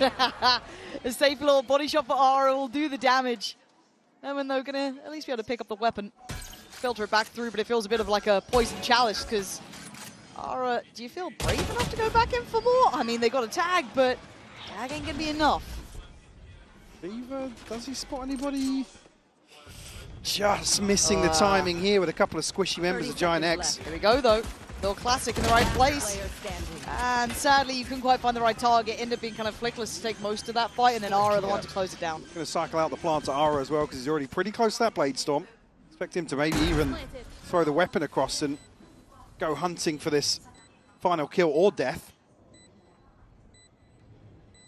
But yeah, Viva, classic in hand, not going to have much to say in round two. Yeah. Great start for Giant X, though. You look at confidence, right? After that very slow beginning on bind, which is somewhat to be expected. Yeah, it is. Take nothing away from that. The conversation coming here to Champions is Giant X have almost done the unthinkable. Now we're here. Can they kind of silence those nerves? We've got to be under a ton of pressure. I mean, this is one veteran in the form of Cloud surrounded by basically rookie experience. Yeah, and it is a different atmosphere, and you're not playing against the teams you're so familiar with and the play style. Yeah, that you tendencies change up, protocols change, even just those tiny timings can switch up, but that's where credit goes to Giant X in terms of the fundamentals, in terms of really working on the synergy. We'll actually catch a headshot there around the corner. Looked like on the replay. One enemy remaining. Yeah, can't sing their praises enough this year, but you certainly want to see them progress, that's for sure. And by my eye, the fact that they're already fighting for that playoff spot here, they're doing it. It's a meteoric rise to form for them. On the other side, XLG now with their first real purchase coming in. And it is lacking in some areas. Those Guardians will be a little bit of a detriment as Ahara once again willing to brawl on middle. This is relentless aggression right up the gut. So, no man, that's a bold swing. Does get one man down, but the exchange of space comes through. Yeah. Now, unfortunately, Coconut on a bit of an island. There's not going to be a ton of pressure coming his way. And going to tuck himself into wine, actually. So potential to cause some late round problems for Giant X. We're still just going through the motions, trying to isolate engagements. And I like the awareness there as well. With Westside falling, you can see Cloud already considering, okay, are they going to try and push maybe an extremity? Are they taking space towards B main? Not the case, but caution is being displayed. Is Raga looking to be played in? Not maybe, I guess, the cam yet. So as soon as that gets contact, but the Paranoia should have affected Raga, and it has. Very well considered again, but it's Viva's impact that can't be underestimated. Slicing through them from CT. And Cloud's options become nil. Maybe a chance to catch Coconut and Short, but 20 seconds left. The plant's going to be tough. I like this though. You're going to hear some of these steps as well. Oh, yeah. Coconut, well positioned, even if it gets checked on. There were so few options for Cloud. He had to go on that sort of tempo and pace to try and get the plant in. So very well handled in the end. Got to say it, Viva. Yeah, another big round from him. Shutting down this crunch towards market. And whether or not XLG are going to consider really trying to slow this push up through mid, because Raga's been, I think in the previous, forced out by utility and then tucking in, playing anti-flash off the camera here. But again, if Giant X can draw that first blood, that's when they try and find these favorable engagements, right? A 2v1, a 3v1 potentially somewhere. West side trying to get something done here. B-main's being fought for this Yeah. time. Seeing them much more active and taking a fight on this, putting Westside right through his paces, and he's been a fantastic player, but he's feeling that pressure of a deeper challenge now, and there it is. Raga strikes. He strikes accurately. So Westside removed again. A tough beginning for him.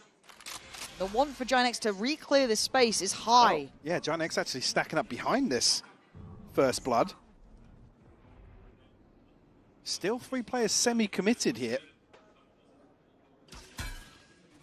Up towards B main. Ooh, Viva just on a cheeky little off angle. Paranoid will only catch on to Raga though. Raga's been blinded so often in this. Oh, nice shot though towards Ara. And a little bit of a staggered approach from Giant X, and brilliance from Raga. It's Flickless alone here.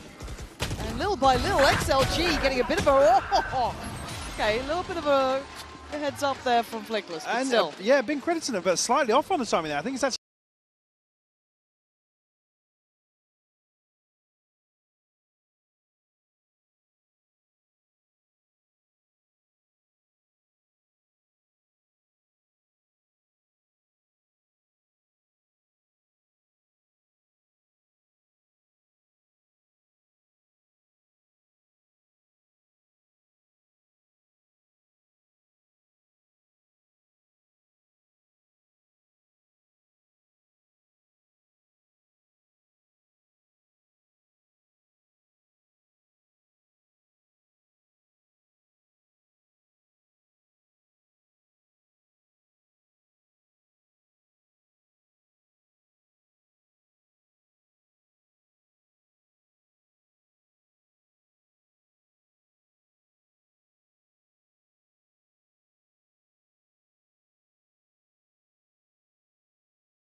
checking in here on that Coinbase Econ report, and the main thing to my eye has been, yeah, Noman certainly kind of, I guess, the vocal backbone, but there's been other players that caught my eye in this one.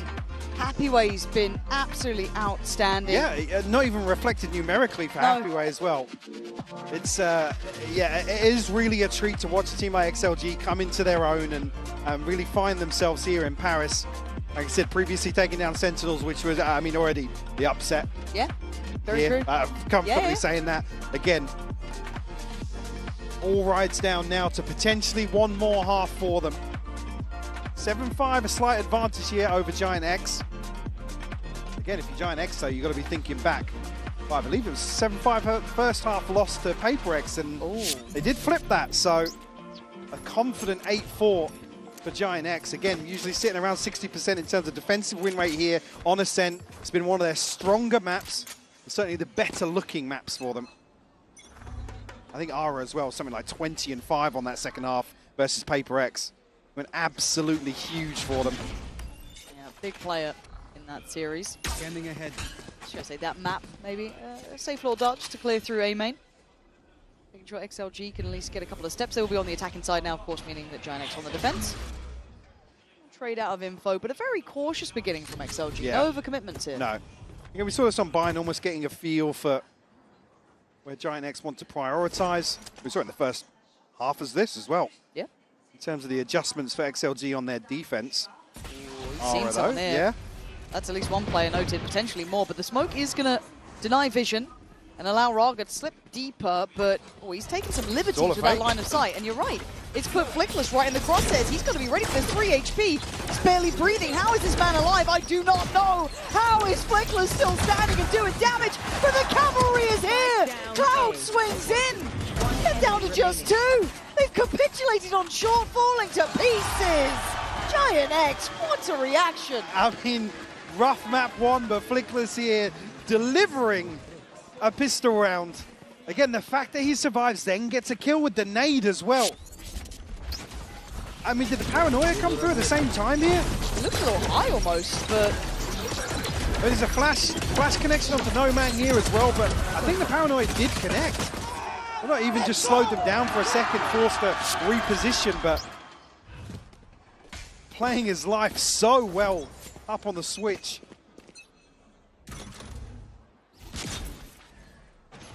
Next now, a chance to tie things up.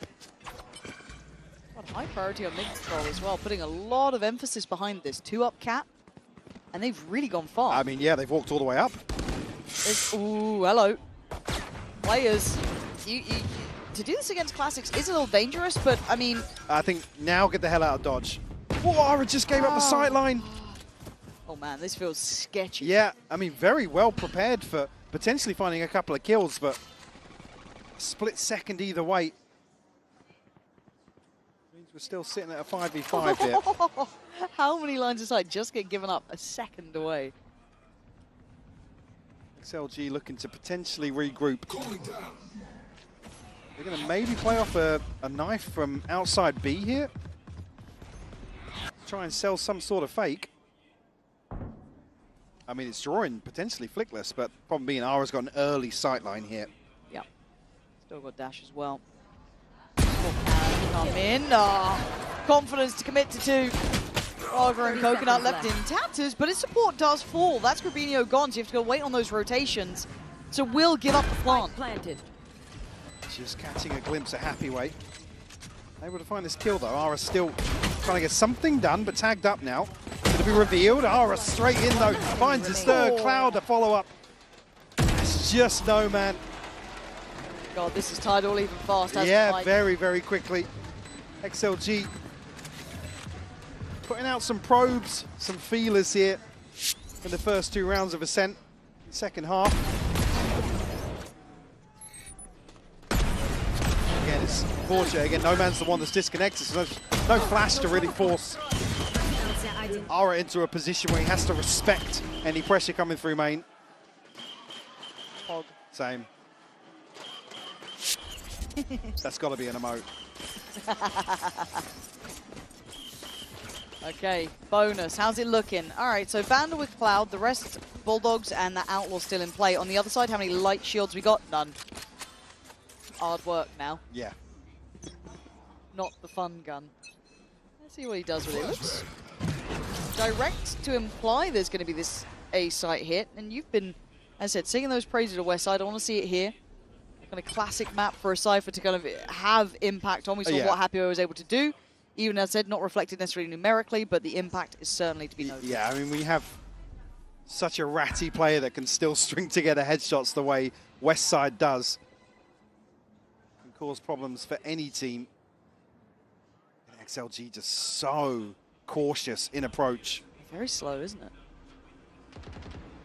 Trade-off of drones in mid. Of a bigger win potentially here for XLG. But the tag, yeah. If he can just kind of soften them up, right? That's huge work. It makes it much easier. And there's a slingshot back. Raga, no freedom. Perfect though.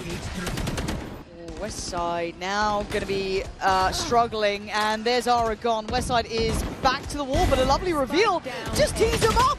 Oh, and Cloud with that big boy swing from up in heaven, putting them in a 2v2. I think they might be ahead of this. Well, it's dealt with regardless. As Happyway forced off the angle by the flash. Grabinho doesn't seem too aware. Happyway still looking for his man. He's found him. He's found both. That's so lucky as well. Viva's down to just 10 HP. GX not considering a deeper position here towards the jump up. And Happyway pounces on the opportunity to deny a bonus conversion here. Beautiful stuff from Cloud though, crispy on the outside of this smoke. And look, one player who hasn't had the big numbers that we've seen from him this tournament as well is Cloud. If he gets into it, if that rhythm hits, if he finds that right space, again, as an IGL, I don't hold him to that caliber. It's still the workhorse for GX, yeah. But if he does find it, I'm terrified. Because we've all seen what he can do. But pace change now from XLG. Themselves up here pretty early on. Cloud is flashed up. Raga will secure it. Oh, nice paranoia too. Yes, Westside as well. How did he get Westside there? Was he stuck on Switch maybe? And where's Rubino off to, man? Did you think he had that for free? Okay, Flickler's still going to put a fight back in, but the site is firmly in the hands of XLG. Give this up. It's gone. No way you're retaking this now. Spike planted. Again, yeah, a little sloppy. Are they caught off by the pace change, do you think? I mean, even so, when they get a chance to catch their breath here, what are we doing just charging through Arch? You've got to assume there's heavy presence outside. Again, it's going to be potentially a player like Viva who's a little delayed in terms of the utility investment. Yeah. You have to make that assumption, especially with a flash catching into market. You've got to assume that these initiators are a little split away from the front lines of XLG, and not something we usually see Giant X stumble on. Okay, that should be a bit of a, you know, slap on the wrist, really. And I do want to see the replay on some of these kills, especially that one going through Arch. I don't know what they were thinking on that one, but... Well, Westside swings on to Switch. See, the flash catches here. It's actually off by the time. Yeah, here, this position. Nice target, to be fair. Like, I mean, it's desperation to bail Cloud out. Yeah, that. Like I said, you've got to expect the initiators to be a little further behind than the Jet that's pushing in. Yeah, absolutely. But look, decision-making in a game like this, stage like this, I get it. It can slip, but that should be something they've got to be aware of now. Is look at the money. Yeah, I mean, a couple of rifles invested here. Ara one away from the Blade Storm, but Cloud does have his Hunter's Fury. Maybe a chance to share the wealth a little bit, but Ara shut down. Okay, but Happyway's fallen to a similar fate, and this is a commitment here, and normally it's going to be Cloud good for another follow-up on that, but sorry, Westside just got 2. And they've just done it right back to them, haven't they? Oh, you want to go fast in mid? We'll do the same. We'll show you how we do this. Giant X gives them a taste of their own medicine. Yeah, looking a little more like the Giant X we've seen domestically in terms of this light buy. Westside finding 3 with the Sheriff in mid. Let's say shove the second one. Oh, qui multiplie sa salle. Ça sort! No. 9-8. Operator coming out for Ara, and actually the Operator was what got him online on Bind, so this is another layer to this. I mean, always the turning point for him, yeah. He finds that groove. Yeah, you're right. Raga getting those knives out.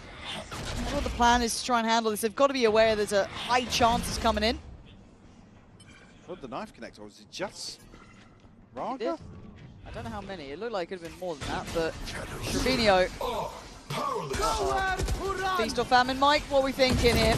Oh, it's the flash! A flying Nomad dives in, Flickless with the blind. But it's Cloud from up above again, delivering damage back to back for this man. Heaven sent work from Cloud. Again, perfect timing on the dart to set things in motion. Unfortunately, Rubinho gets a smoke off ahead of this no command, which is crucial to make something like this happen for Cloud. Even though Magic. Absolute magic. We said it. There's times when Cloud can step up. And that's one of those moments. Time out now for XLG. Maybe feeling that tempo shift, that pace change, that little bit of threat here. Because again, DRX have map 1 behind them. Yeah, they absolutely do, and certainly with a round like that where there's ultimates invested in you looking to really take control of a round decisively like that in the back of a no command, to be held at basically the first hurdle. Certainly could knock the wind out of any team. That's not even talking about what's at stake here for XLG. Absolutely. You're going to see Ara, Bladestorm, Westside does have the neural theft. And did they see the operator? Did they kill Ara? I don't even remember. I don't think so, no. Honestly, I don't know. I wish I could tell you with confidence. Hopefully someone out there is able to, but someone's watching. Someone in the slug clubs out there. But this is a round to be farming in, really. You got Sheriff, you got bits and bobs. Now, XLG have been dangerous. XLG, yeah. Well, they've certainly thrown Giant X off rhythm. Has been on some of these scrappier buys, but we're seeing a hell of an investment behind a scrappy buy, actually. Hero rifle and a backup Guardian. Starting to pull the stops out now.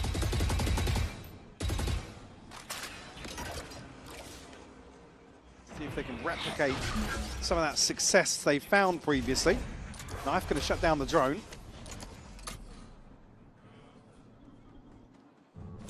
And no harm, no foul.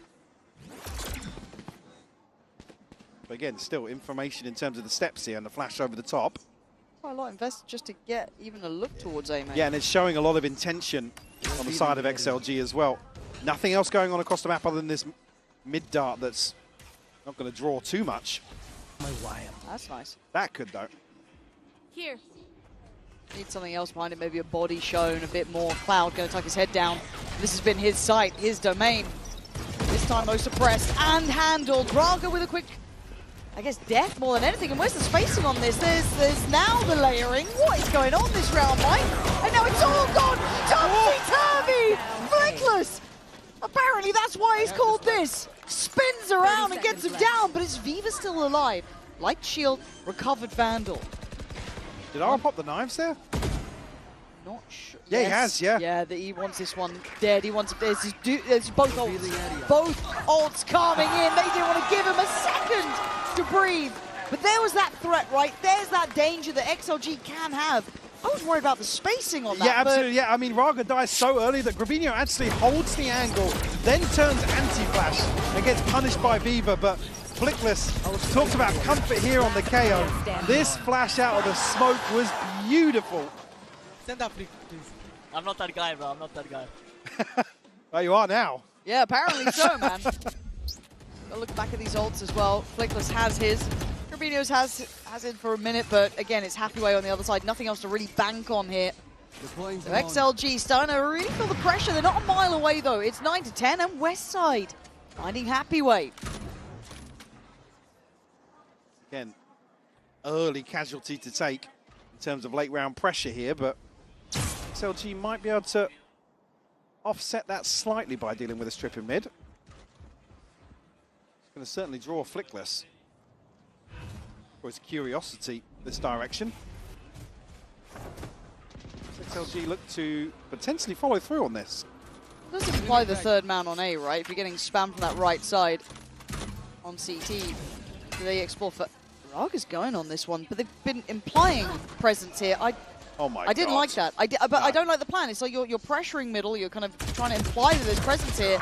This is getting weird, Mike. It's getting messy. And Aura, he's tagging him, but the body bag's still without the body in it. Viva and Coconut still alive. No Man's still sitting pretty. And 30 seconds. Yeah, they have to prioritize towards window. Cloud's watching this one. Still has shock darts.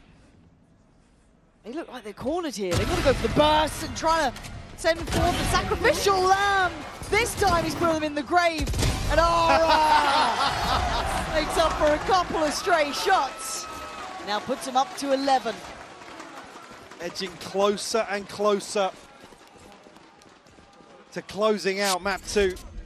Going to force XLG back into it. I mean, it looked good from Raga's POV, even sharper. Raga, sit down, brother. Yeah, strange exchange. I mean, Gravino caught out in some very odd circumstances. But luckily, are able to counterbalance that. A late timeout here from XLG to really take stock of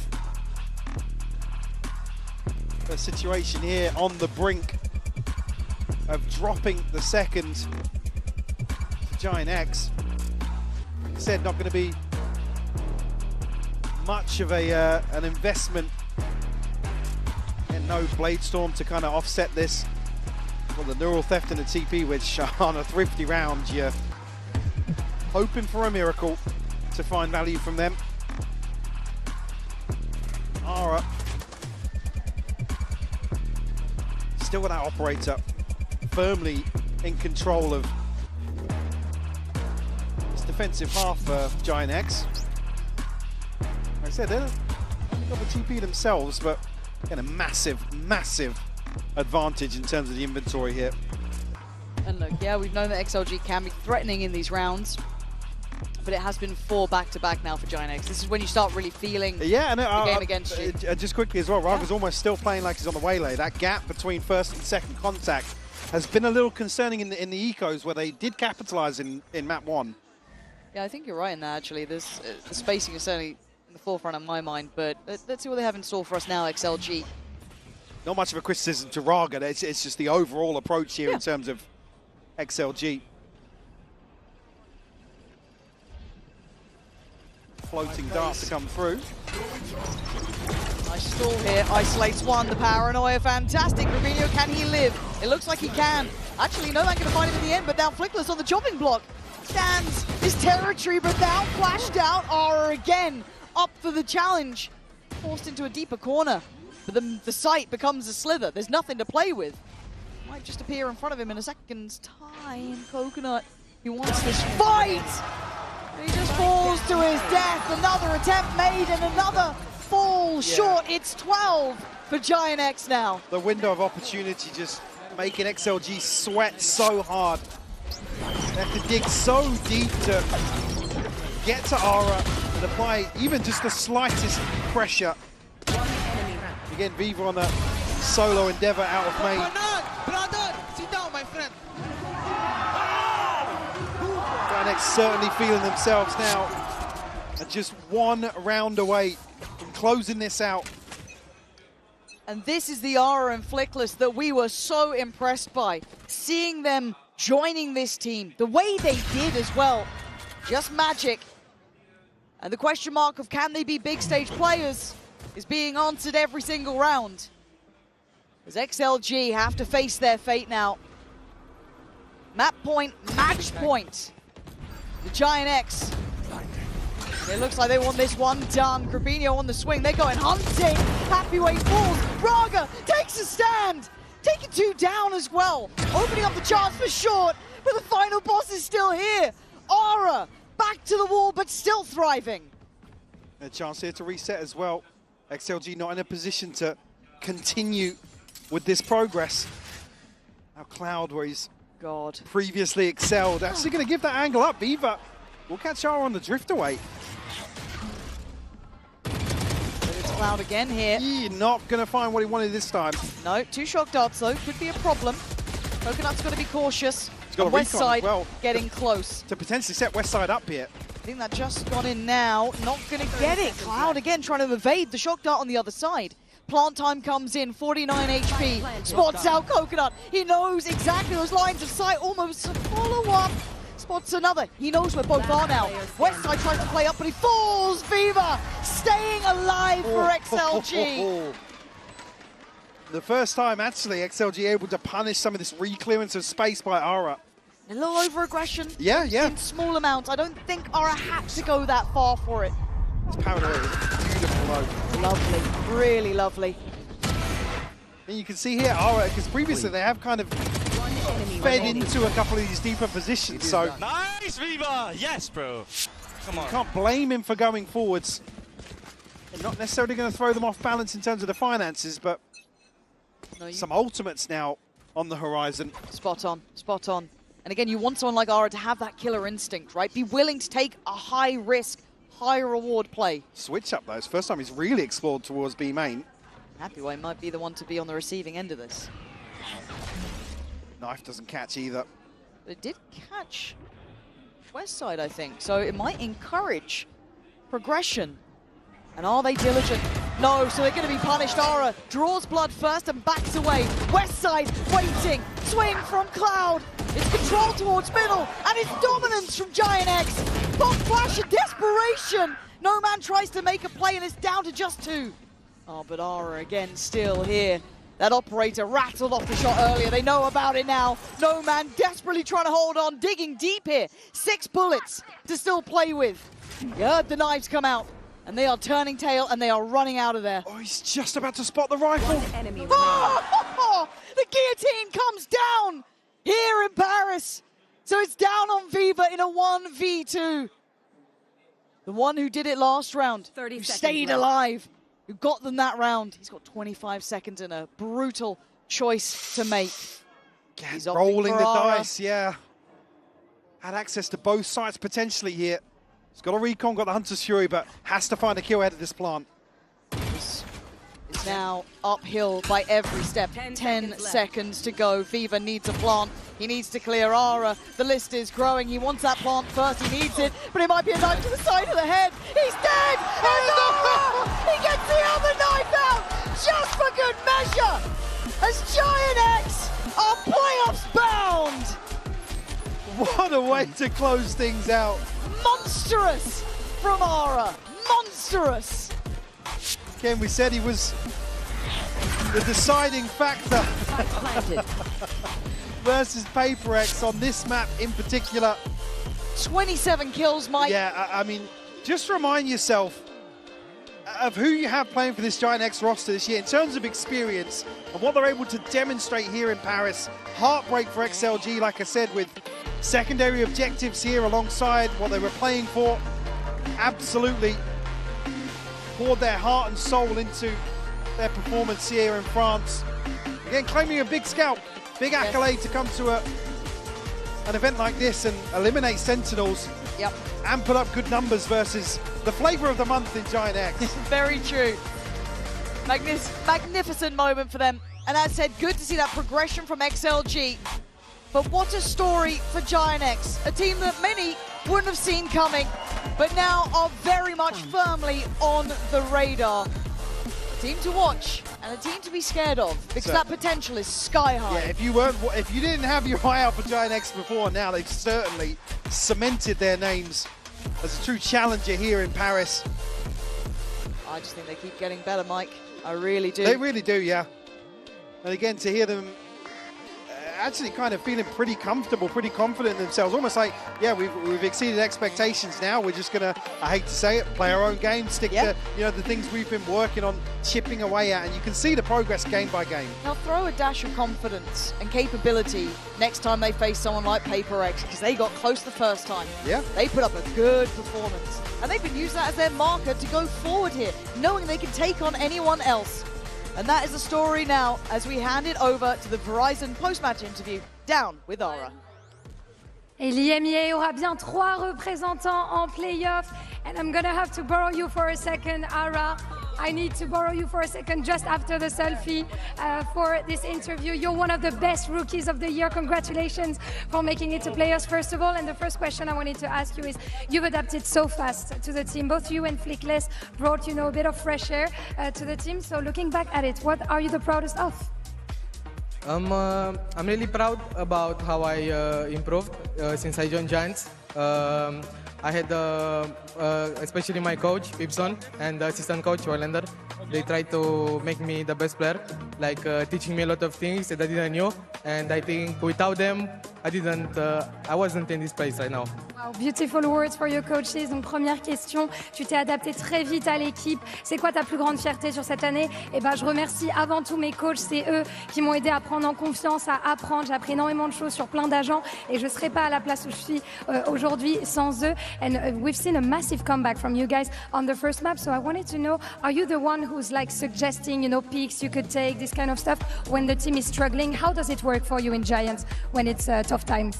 I have some ideas, some rounds, especially when I have Outlaw. I kind of let Cloud where I want to pick with Outlaw. But mainly Cloud is calling, and that's why I don't want to speak over him, because I think he's calling really, really good. So I just let Cloud call, and with his calls I can shine as well. The whole team is shining, so... Absolutely. So when, in general, it's Cloud the IGL, but when you have an Outlaw, you're the boss, if I can understand. Donc ensuite, on a vu qu'ils avaient remonté sur la première carte. Comment est-ce que ça se passe? Est-ce que Aras suggère un petit peu des pics comme ça quand c'est compliqué? La plupart du temps, c'est Cloud qui est la tête pensante de l'équipe, mais quand il a un Outlaw, il colle un petit peu ses pics et il essaie de prendre des initiatives. And lastly, I have to ask you this, Ara. Who do you want to face in playoff the most? Who do you have on your mind and also on your crosshair? I would really like to get our revenge against DRX. The loss we had like a bittersweet taste after this loss, because we know we could have closed it. But I would like Paper X, but I don't think it's possible because of how the bracket is. So I think I would just say Energy, because they're from NA, so that's why. So it's like EMEA, NA rivalry, EMEA, NA rivalry, maybe in playoffs, we'll see that. Donc dernière question, qui est-ce que tu as envie d'affronter en playoff? Envie de prendre la revanche contre PaperX forcément, mais aussi NRG pour le Benter NA face à EMEA. Thank you very much for joining me. Ara, congratulations again, and we are very well represented as EMEA in Paris, thanks to you again. 2 slots are now left for the teams to make it to playoff, and we'll figure out tomorrow who gets them. See you tomorrow. 3 MEA teams are playoffs. We pray for times like this. We also pray to have a special guest with us here on the desk. Welcome back, Runner. Now, of course, we saw you playing at Champs last year as well, and now you're back here. I heard you were here like specifically to support your boys on GX. Yeah, I'm here just to support the whole team, Gotta give them my energy. I know they miss me, so I have to show out for them. Yeah, because we're going to be joined by Westside in just a minute. We can ask Westside how much he's been missing you. Of course, you've been playing with GX this year as well, kickoff stage 1, so on and so forth. Did you ever expect that the boys were going to make champs and then go to playoffs as well and do it so cleanly? I was hoping they make it to champs, of course, but it was a rough period, so I didn't know what would happen. But I'm glad they made it to champs. I'm happy for them, so I'm here as well. 6th man. Oh, yeah. Every team needs, I think, a good 6th man. So I'm happy you're here. Now, we do have to say goodbye, of course, to XLG that GX have just taken down. And Team Liquid. A lot of people are surprised that Liquid as #1 seed are going out in groups. What are your thoughts? What's your take? After their first game that they played, they looked not the Team Liquid that we know from EMEA. And then something was definitely off. So I was hoping maybe they could bring it back, and they showed some potential in EDG, but I don't know, it wasn't it. And also props to DRX, because I think they are playing insane right now. The real deal, right? They look really, really good. And also VCTCN suffering a little bit. There's no Chinese teams going through to playoffs. Yeah, about that, I don't know what to say, because last year I did lose to Trace Esports, so... I wasn't going to bring it up. I was not going to bring it up. It's unlucky for them. We love China. We love the community. I think it's insane for the Valorant as well, but... You guys can't see this, but West, you can give him a hug. It's all good. Westside looks so happy. Hug me, bro. He looked very, very happy when he saw Runner. See, we make dreams come true over here at Champs, you know, Welcome, on the West. desk. Let me you guys at home, let me know any other reunions you want to see. I'll make it happen. Welcome back. Hi. You've been on the desk so much these days. It's 2 times only. Yeah. No, EMEA as well. We interview you all the time. I feel like you're a regular No, now. in EMEA actually not. No, what? You want to do more? It was, I think, last time only. When you told me I have like the highest headshot percentage globally, I think it was actually 1 time I had it. Oh, okay. What I'm hearing is you want to be interviewed more often. It's okay. I like it. Are you happy we brought Runner? Yeah, I specifically saw for you? my beautiful boy already yesterday, so I'm super happy.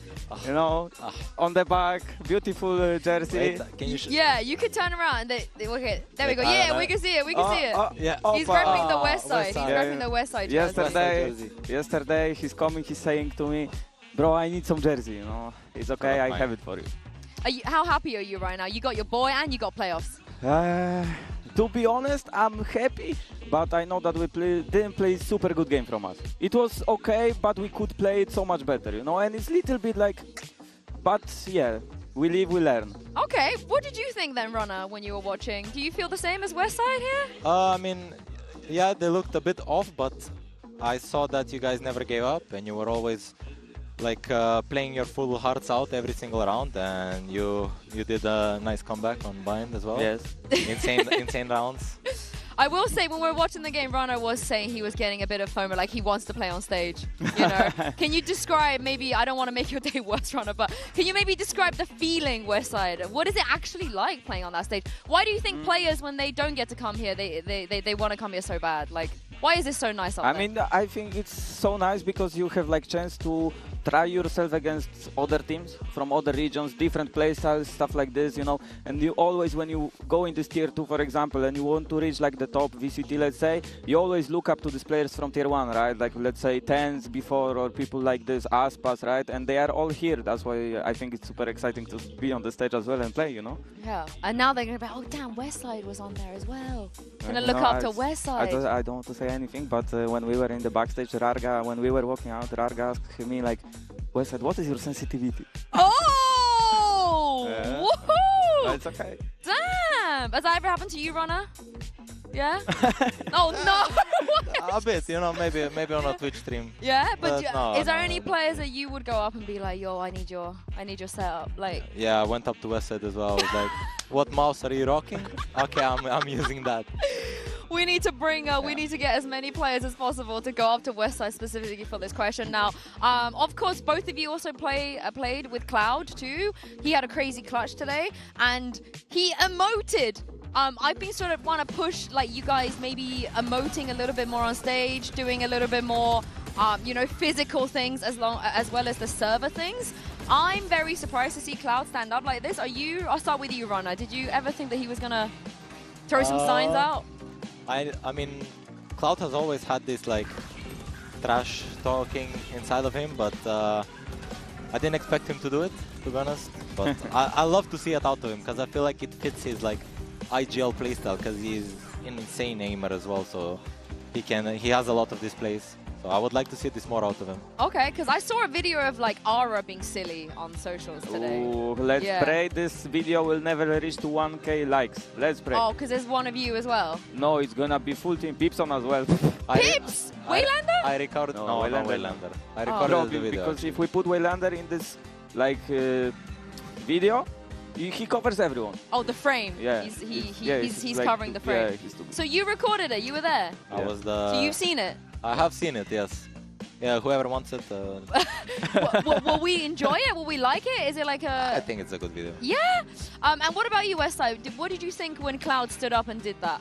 Were you like, that's my idea? I mean, to be honest, I was waiting for this moment because we were like prepared. You know, we are coming on the stage. I saw one guy on Bind before they did like before they won. He stood up and he's like, bye-bye, you know. Okay, so Cloud is doing this one. If he does something, he said that he will do it. And after we finish them, I said I will do it bye-bye back, you know. And I did it. So when you guys play on stage, this is also, I guess, Champs in Korea as well. You can actually see your opponent do things like this. Like you take notice. You can see it. Yeah, I mean, if you're... for me, I can't really see it because of my monitor. It's kind of blocking my vision. So close to your face. Yeah, but depends. I think Wes can see it. Oh! Yeah. I mean, to be honest, I can see it, but when I have no glasses, I cannot see anything. Oh, you're just blind. I'm super blind as well, honestly. Super blind, yeah. I'm also blind. But you're kind of a trash talker, though. I hear your teammates say you're... Who? You. Me? You specifically. But where? Yeah. Two opponents? Well, no, just, I mean, Runner's smiling, so I don't know if you can confirm or deny. But I hear, like, you know how to talk trash, you know? Yeah, I mean, I like, you know, it's like making me, like, you know, more alive, you know? When someone is doing something bad, I will say that it was like bad or something. Oh, like you're shaking your head. Wait, no? He's not the trash talker? No, he is in just in not in English. Not in English. Oh! Yeah, I mean, not in English, of course, but here as well, I will not language. say it on English, probably. It just sounds way better in Polish. Oh, I agree, actually. But if we take a look at the bracket, you know what's better? 3 EMEA teams at playoffs. You guys say that we're the worst region. Did you guys expect 3? And these 3? Honestly, Yes. Yes. Yes. To be honest, I was thinking that Liquid will go out, but yeah. Oh, so you thought that Fnatic, Heretics, and you will go, and Liquid would be grouped? Wow. No, I mean, I thought that they will go as well, like all 4. Oh, all 4. Yeah. Do you know what? Why do you think other regions don't agree? Because I hear a lot of like, because people generally think that Pacific is the best.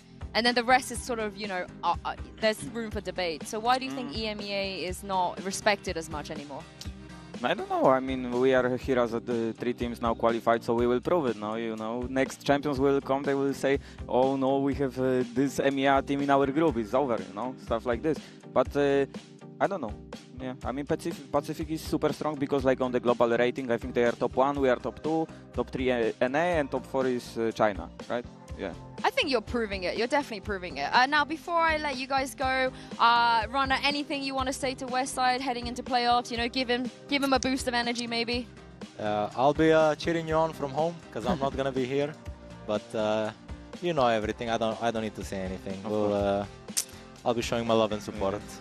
We will show some love when we go eat some restaurant. Good food. Ooh, yes. I cannot wait. When you're not in Berlin anymore, it's like finally here, good food. You like the food in France? Oh, what's your favorite? To be honest, everything, because it's not on me. Because it's free. Free food, I love that. Anyway, thank you very much, you two, for joining me. And can we get a single on Westside real quick? Because everybody loves your reaction on the desk. They loved just your face reaction. There we go. You're welcome, Twitter. You're welcome. No. Have fun with this one at the fan cams. Congratulations. There it is. There it is. Congratulations once again. Thank you, Rana, for giving us your time, for being here. Absolutely loved having you guys. Have a lovely evening tonight, and we'll see you tomorrow. See ya. Bye-bye. Bye-bye. Ciao. The last time these two teams met, it was DRX that came out on top. Liquid are looking to right some of their wrongs, but today they have to do it against a team that has always made it out of groups. Trex, don't write him off. And Kiko. There you go. Hold on. Damage being done and kills found and claimed as time. No way. He's running fully away from them. Mako to the spray and pray here, but a spike shot down at a thrifty win, mate. We're talking storylines. Mako with a deep TP, splashed up, blinded up, still hard commits onto it though, and he has that space confirmed for the rest of his team. Bodies though flooding in. Team Liquid trying to get going. Oh! But you can't do anything against flashback. Map 1 goes the way of DRX. Camo is deep into their spawn. Double dash from Youngmin. Trace on there. That is elite. That is an unbelievable 3K from Camo. And some assistance as well. Underhand with a flash trying to pop all the way out. It is being covered, cornered as well. The dodging juking flashback into the back in a 1v2. Needs to try and spot these players out. And my God, he's magnetic right now. Could be poetry in motion. He's got that 1v1 lockdown and he spots out Camo's position. ADS comes down to the reactions. Flashback, more than good for it. A Red Bull clutch. What a beast. A 4-player stack and a push from Liquid. Yeah, really capturing lightning in the bottle with the way that they're playing right now. Hyunmin can't be stopped. Convergent pass will be the cherry on top. And there is no running, there is no hiding. Trex forced to cower, but you cannot deny it. DRX are so damn back. Playoffs is on the line for these two wildcard teams here at Champs Paris. Both of them have already done some of the unthinkable, and one of them will get to continue their miracle run today. Oh, they've drawn the reaction, maybe trying to capitalize on No Man's isolation, but he's got that vandal locked and loaded! Gets the job done, man. Aura will wait. Rubinho helps him, trains his eyes on the first, finds the second. Oh! It is a blender! Over towards that lounge push, out flash comes in, doesn't affect him. West side, Aura, back-to-back damage, pops the ult to buy the time. Dissuader push-up, finds another body to drop. Exceptional form from Aura, as Happyway, dead and buried. It's 14 for Giant X. The slow start, but an explosive finish to map 1. There it is, away we go. Already, look at this. It's picture perfect, but slicing in between them is Viva again. Can't over-deliver now as Aura on a test. Spots him. He absolutely saw No Man, but he can't deal with him. Oh! 3 back! No Man standing his ground. A flying No Man dives in, Flickless with the blind. But it's Cloud from up above again, delivering damage back to back for this man. And are they diligent? No, so they're going to be punished. Aura draws blood first and backs away, and they are turning tail and they are running out of there. Oh, he's just about to spot the rifle. Oh, the guillotine comes down. 10 seconds to go. Viva needs a plant. He needs to clear Aura. The list is growing. He wants that plant first. He needs it, but it might be a knife to the side of the head. He's dead. And Aura, he gets the other knife out just for good measure. As Giant X are playoffs bound.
I said that, I mean it. Way too late, got DJ to wheel it. That cash stacked up to the ceiling. Ain't no time to waste, I'm deep in my bag. Way too fly, the man a jet lag. Popping bottles like the new tag. Way too fresh, no jack in my swag. If I said that, I mean it.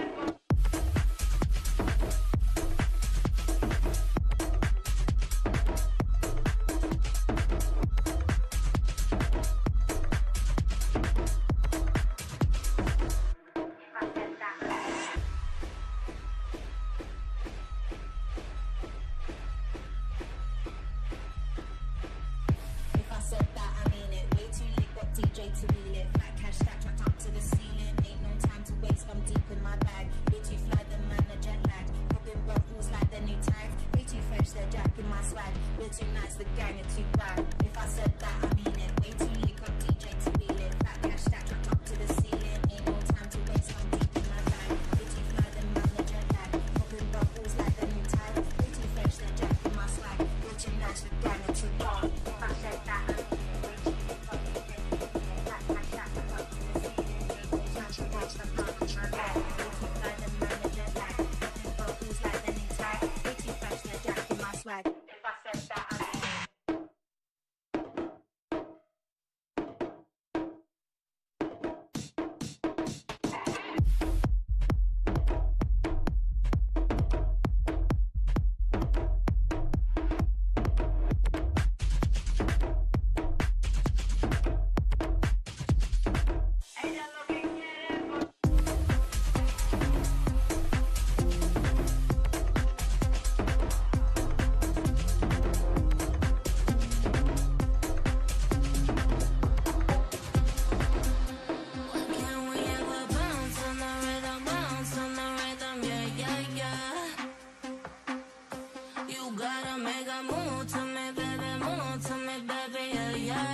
Chez la famille Bernard, quand on veut s'améliorer ou qu'on est au pied du mur, il y a la plateforme Superprof.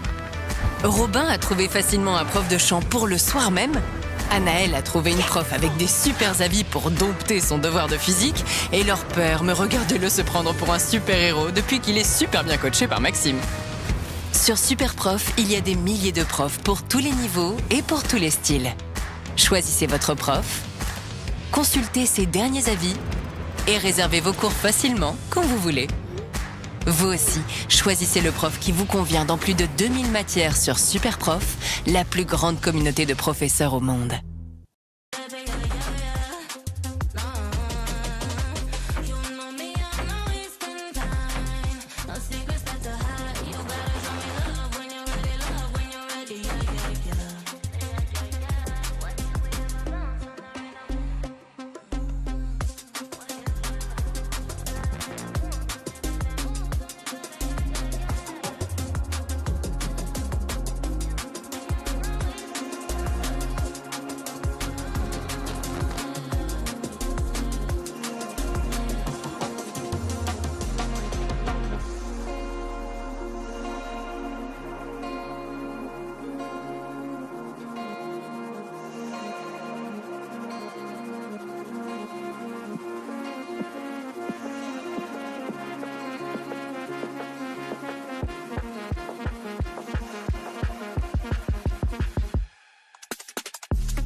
Thought you were my friend.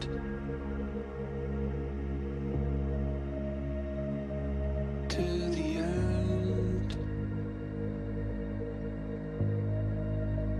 Thought the time would heal, but only for a moment. I thought you'd stay on my side. But now you run and hide. Okay, fine, goodbye.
Pourquoi se ruiner pour un vélo électrique quand on peut avoir un swap fit et faire comme Max?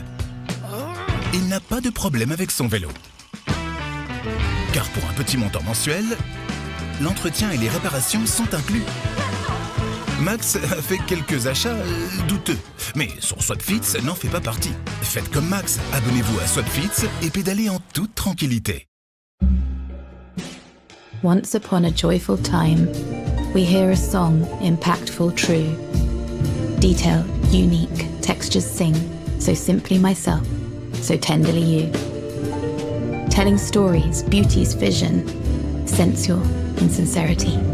Care for form, empathic craft, breathes individuality. Theatre of sweet paradox, spotlight shines to softly see. Spirit of raw feminine, so simply yourself, so tenderly me. Simply myself.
This stream contains fast-flashing images that may affect viewers who are susceptible to photosensitive epilepsy and other photosensitivities. Viewer discretion is advised.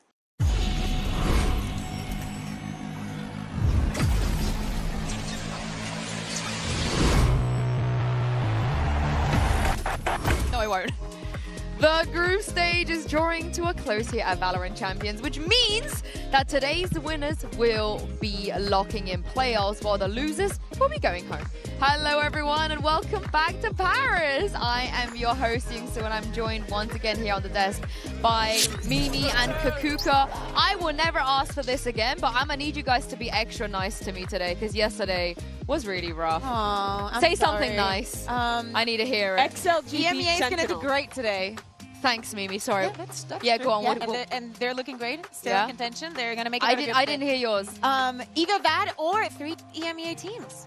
Oh, okay. I feel better now. Thank you. Yeah. I actually feel better all of a sudden. Today is a win for you, Ian. The heck, production. I just said I felt better and you're going to make me feel worse. You close your eyes for a second, but we can talk about what happened yesterday because it was a very bad day.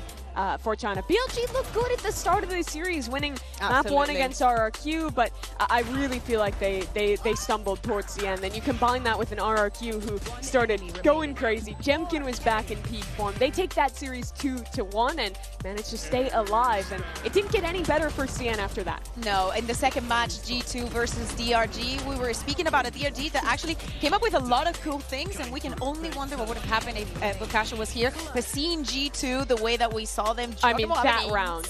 Insane rounds. Also, it was a pleasure having Val in here after speaking about how good they're feeling. Yeah, real proof in the resiliency for G2 going down, I think, something like 0-6 to start that series, and then after that, they just decimated for the rest of that game. They're looking good. Excited to watch them play against T1 for the last spot out of Group D.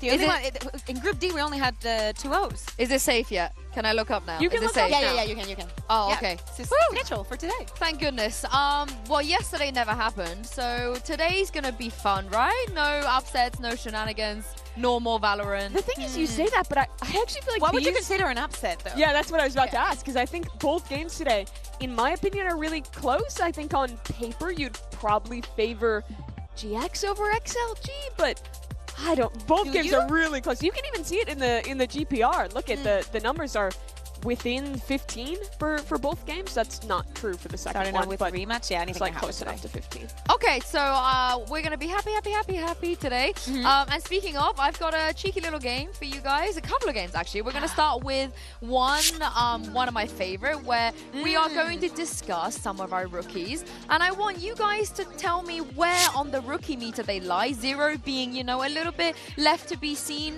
perhaps not fulfilling the potential, and 5 being out. Okay. Are we ready? I like that, yes. I'm going to start with one of my favorite players, I think, in the tournament, and that is my boy Westside. Oh, my boy Westy.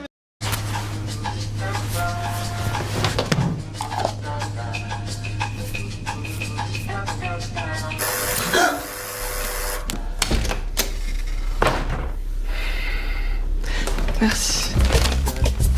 Monoprix.fr. Toutes vos courses en ligne livrées de 6h à 23h, même le dimanche. Faites décoller vos envies d'évasion. Laissez la routine au sol. Et découvrez la Catalogne cet automne. Un voyage qui vous changera la vie. Envolez-vous pour Barcelone au meilleur prix et découvrez la Catalogne. 3.25. Final offer 3.3. 3.5. 3.3 final offer. No, I'm pulling ranks. 3.5. Okay. And if he had a hat on, I think 4. If we had this with his hat. Next one. Oh my god! These just are my favorite people. I'm having a great time today. Next one is Noman. Pretty good. I think he has a lot of impact. I don't think he's quite as good as Westside right now. I do love the put him on the energy 3, though. he brings to stage. I love how he helps with the calling. I'd put him like a 2.75. I'm leaning above more. average. I think I'm with you, Sue, because I still think that we can see something very. But we're being too happy. I do think we are underestimating just how much vibes and energy he brings to his team. Because if you look at the rest of his players, he is the only one that brings that. So for me, like, the Vibe Merchant bumps him up a little bit Can you just put him to the left or west side? Right yeah, there, this back is good, to back. right? That's good. This is good. Yeah, I like that. Nice. I like that. Okay, who's next? They can overlap a little bit. Like I said, these are just my favorite people. Okay. Although I don't consider him a rookie, but I guess on the global stage he's a rookie. So Yeah. Grubby. Grubby, Hola, Grubby. yeah, but he's not like a true rookie if you think about it.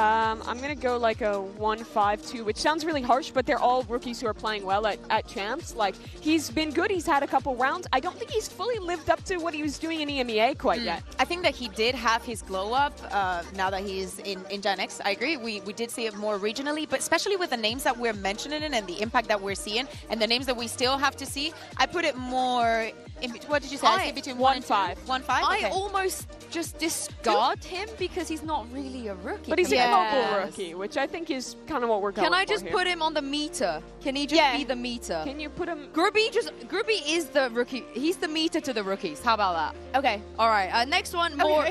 These are more true rookies, the last two. Okay. I'm going to just bang them out. Flickless, Ara.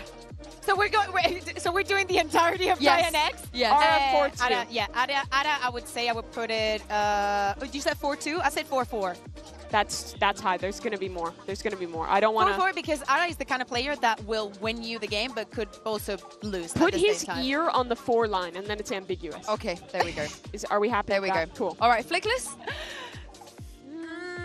He's also had 2.5. some rounds, but not as 2.5. good as Westside and Aura. 2.5.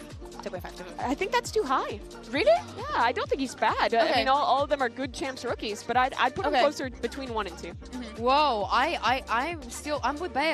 I will put him to... But look at how positive I think we're that being. Mimi has a point because we are thinking about the region. We are thinking about... No, I'm not. You're not? No, I'm thinking about him here. Yeah. Okay.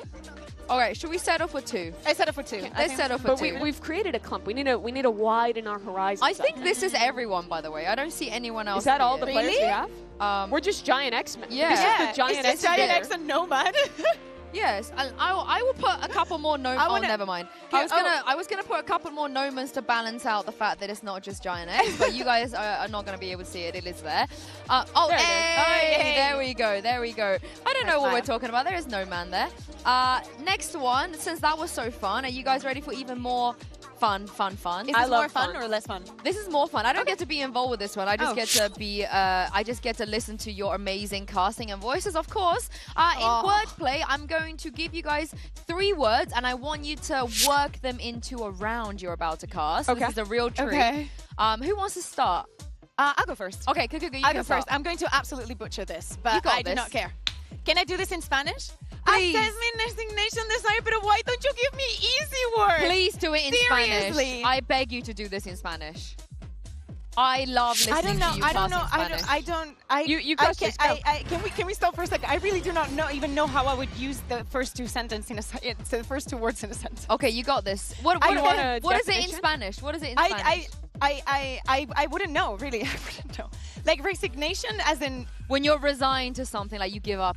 Or you like resign from a job. That's what I was thinking. Yeah. Okay, and what about assessment? Like what is your opinion of this? Like, what's the assessment? Is it good? Is it bad? You know, like a balance kind of thing. It's kind of like rating something or like yeah. Not exactly rating something, but you can kind of use it. I vote you just casting Spanish, and none of us will know the wiser. Like I don't know what you're saying. Okay, lock in. Let's go. Okay. DRX desde el ataque, execute en Abro, que se va a llevar a la primera con la Odin. Durante todo el partido, el mismo efecto que estamos viendo por parte del jugador. Holdeando el ángulo, Mada, impresionante. Se lleva la primera, consigue el reflag, flashback. Completamente solo, se tepea. Vuelve con sus compañeros. El control abandonado por parte del conjunto coreano y vuelven muy lentamente caminando hacia el site de...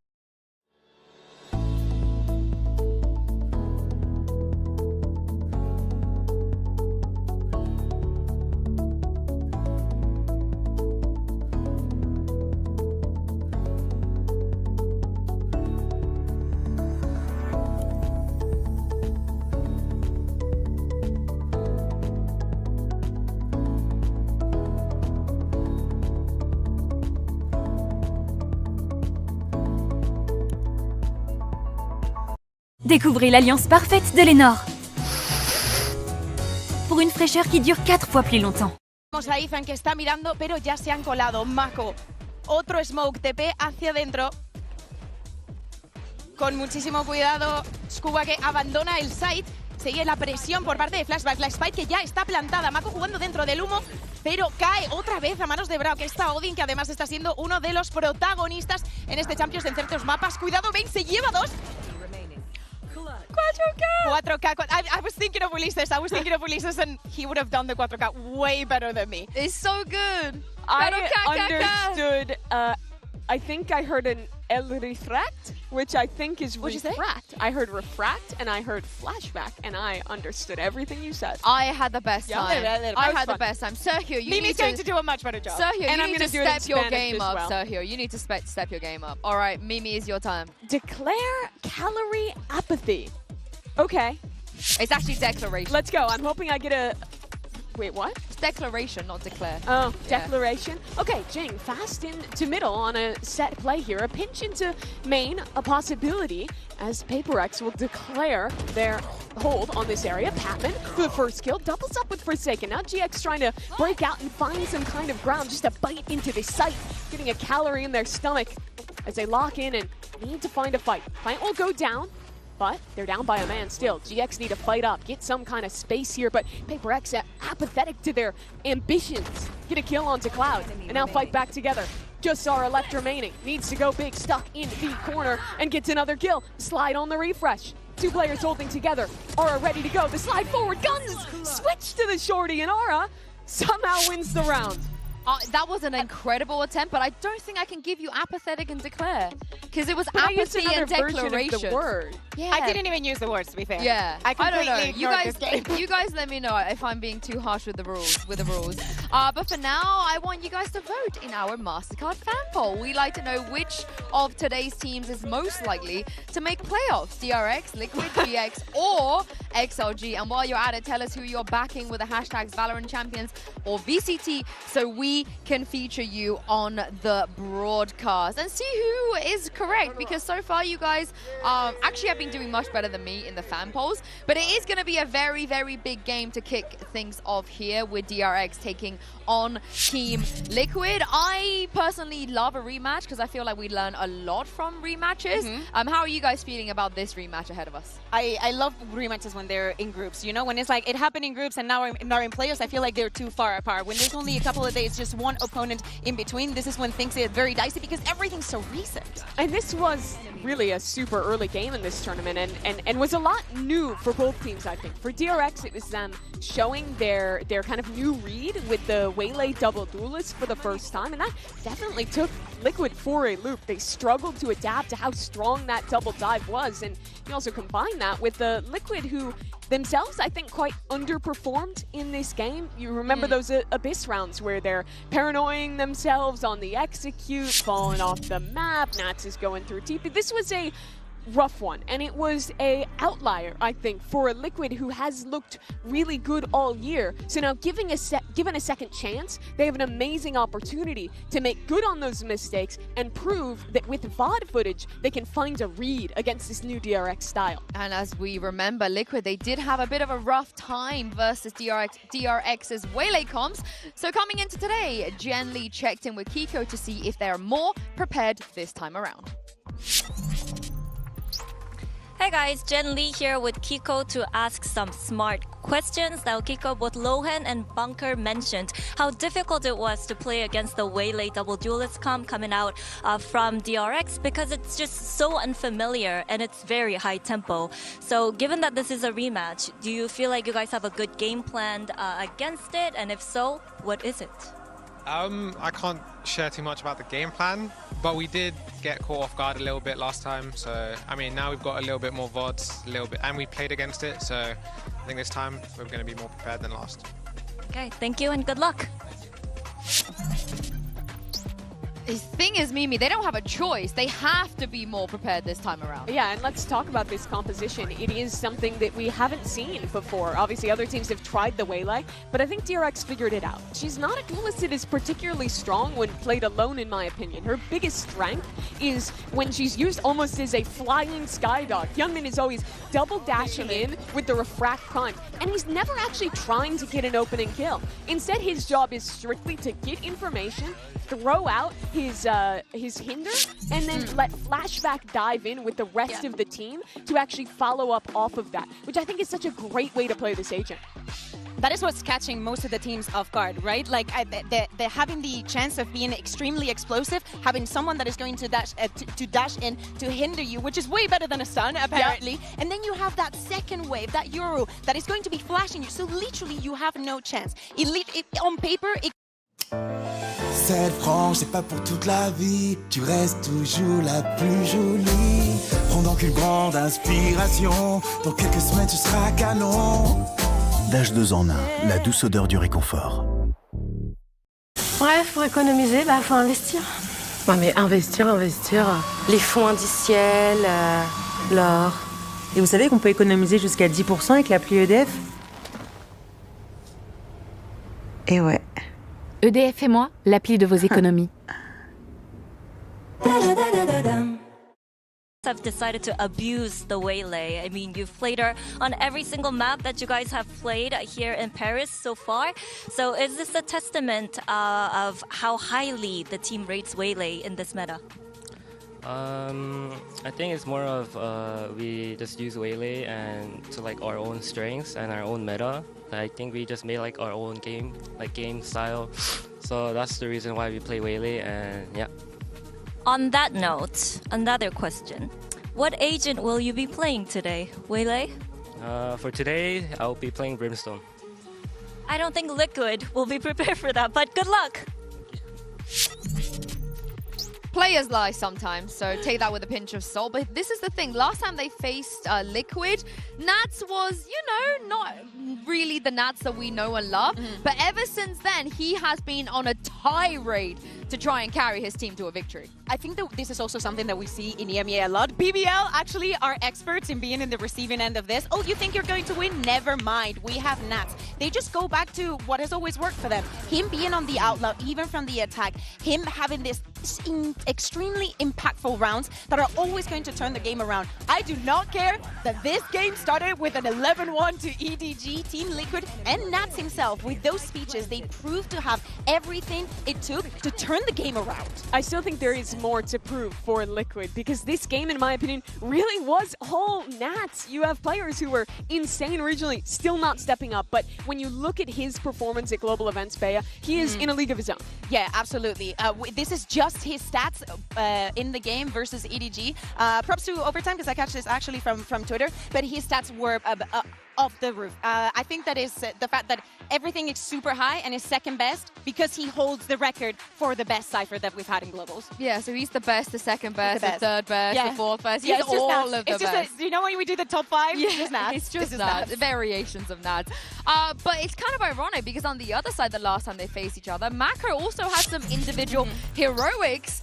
Could we expect the same from him again? Yeah, I think you do have to see it. He's always going to show up in these international events. I think just one of the most consistent players in Valorant. No matter what team he's on, no matter what era it is, he shows up to big games and he performs. And it was no different in this Liquid match. He got put in a lot of late round clutch situations, I think especially on this Abyss, and he rose up to that occasion quite a lot. And I think it's all the more impressive to me because since we were first seeing him do this years ago globally, he's had to take on so much more responsibility now, being a leader for this team as well, but he's still playing just as well as an individual. I do not know of a single Valorant fan that does not know about Mako and is not excited to see Mako when we get into these global events, because he always performs. We see that the numbers are not the best because against NRG, a little bit of a rough time, but I do agree. One of the reasons why DRX was able to win that first time against Team Liquid was him. When I look at the bind, and when I look at somewhere that Team Liquid has been so comfortable all year long, it's not only the double dive, it's also those cheeky smokes, those ways, those paths that he was creating for everything to work around him. It's just funny that if you were a Valorant fan in 2021 who showed up to watch Gambit versus Vision Strikers, you could have been in a coma for the last 4 years. Wake up in 2025, tune into this game, and you're like, oh yeah, Mako and Nats are still the best two controller players that you've got to see at the top level of this game. Yeah, except for Nats is now, he's still playing the same role, but just on an IGL. I don't think you could have seen that coming. It's true of both, right? Like, Mako also kind of like picking that up more and more these days after not always being the full-time leader before. It's such a cool journey for both these guys. It is, and one of them has to be eliminated today, which is so crazy to think about. But also, you know, we look at the ways that both these teams evolved so far in this tournament. You look at Team Liquid Abyss, and you think, oh, they've managed to fix some things. But Kakuka, how are they fixing these? Have we seen these fixes before? So here's the thing, right? Like we saw the first, we saw Abyss played by Team Liquid a lot at the beginning of the year. They had a very clear way of how they wanted to play it. And then after things didn't work in their first match, they're like, I know that Trex is like now in the team, but why don't we just do what we were doing at the beginning of the year? So I wanted to show an example, Team Liquid versus Movistar Koi at the beginning of the year, and an execute that they do onto A, same. And you see the knife, the double TP, and just Camo going in. Well, against EDG, I saw the same round 3 times. It is comfort, it is something that I expect DRX or any other team to be kind of expecting from them, but it's very difficult to counter.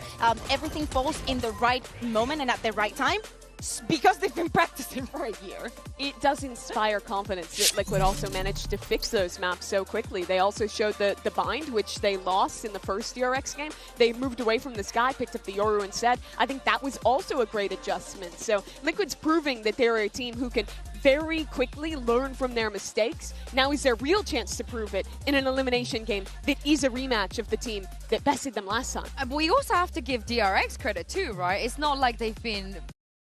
Loss of collagen. Absolute Age Micro Redensifying Serum from Riage Dermatological Laboratories. 8,000 microspheres in a pro collagen peptide for a double collagen boost. Immediate plumping effect. Riage ad.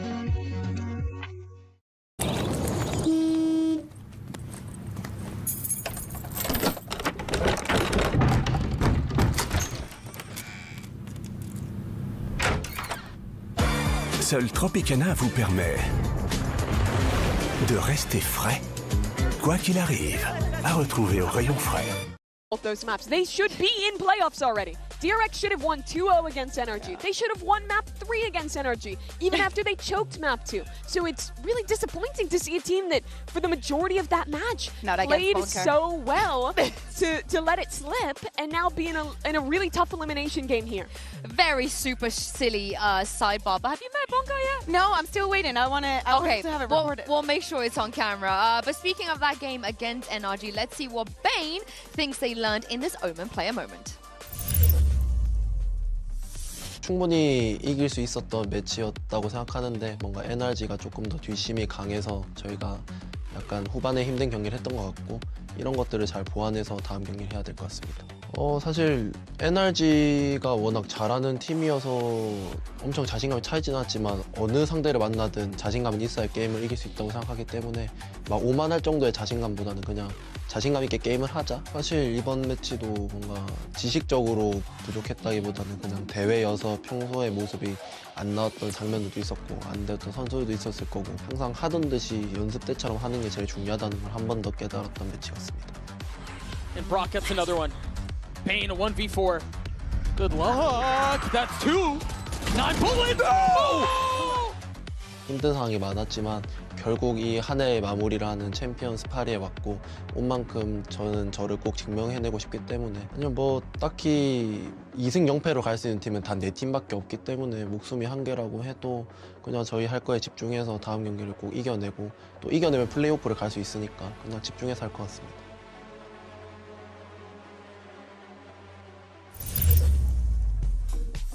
And so much of that confidence does come from Bane, you know, the Korean Zelsis, the Vibe Merchant trying to get his team on board, but the confidence that he spoke about as well and not being arrogant. I saw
nice to turn the cheek on. If I said that, I mean it. Way too late, got DJ to be lit. That cash stacked up to the ceiling. Ain't no time to waste, I'm deep in my bag. Way too fly, the manager lag. Popping bottles like the new tag. Way too fresh, no jack in my swag. If I said that, I mean it.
Some of that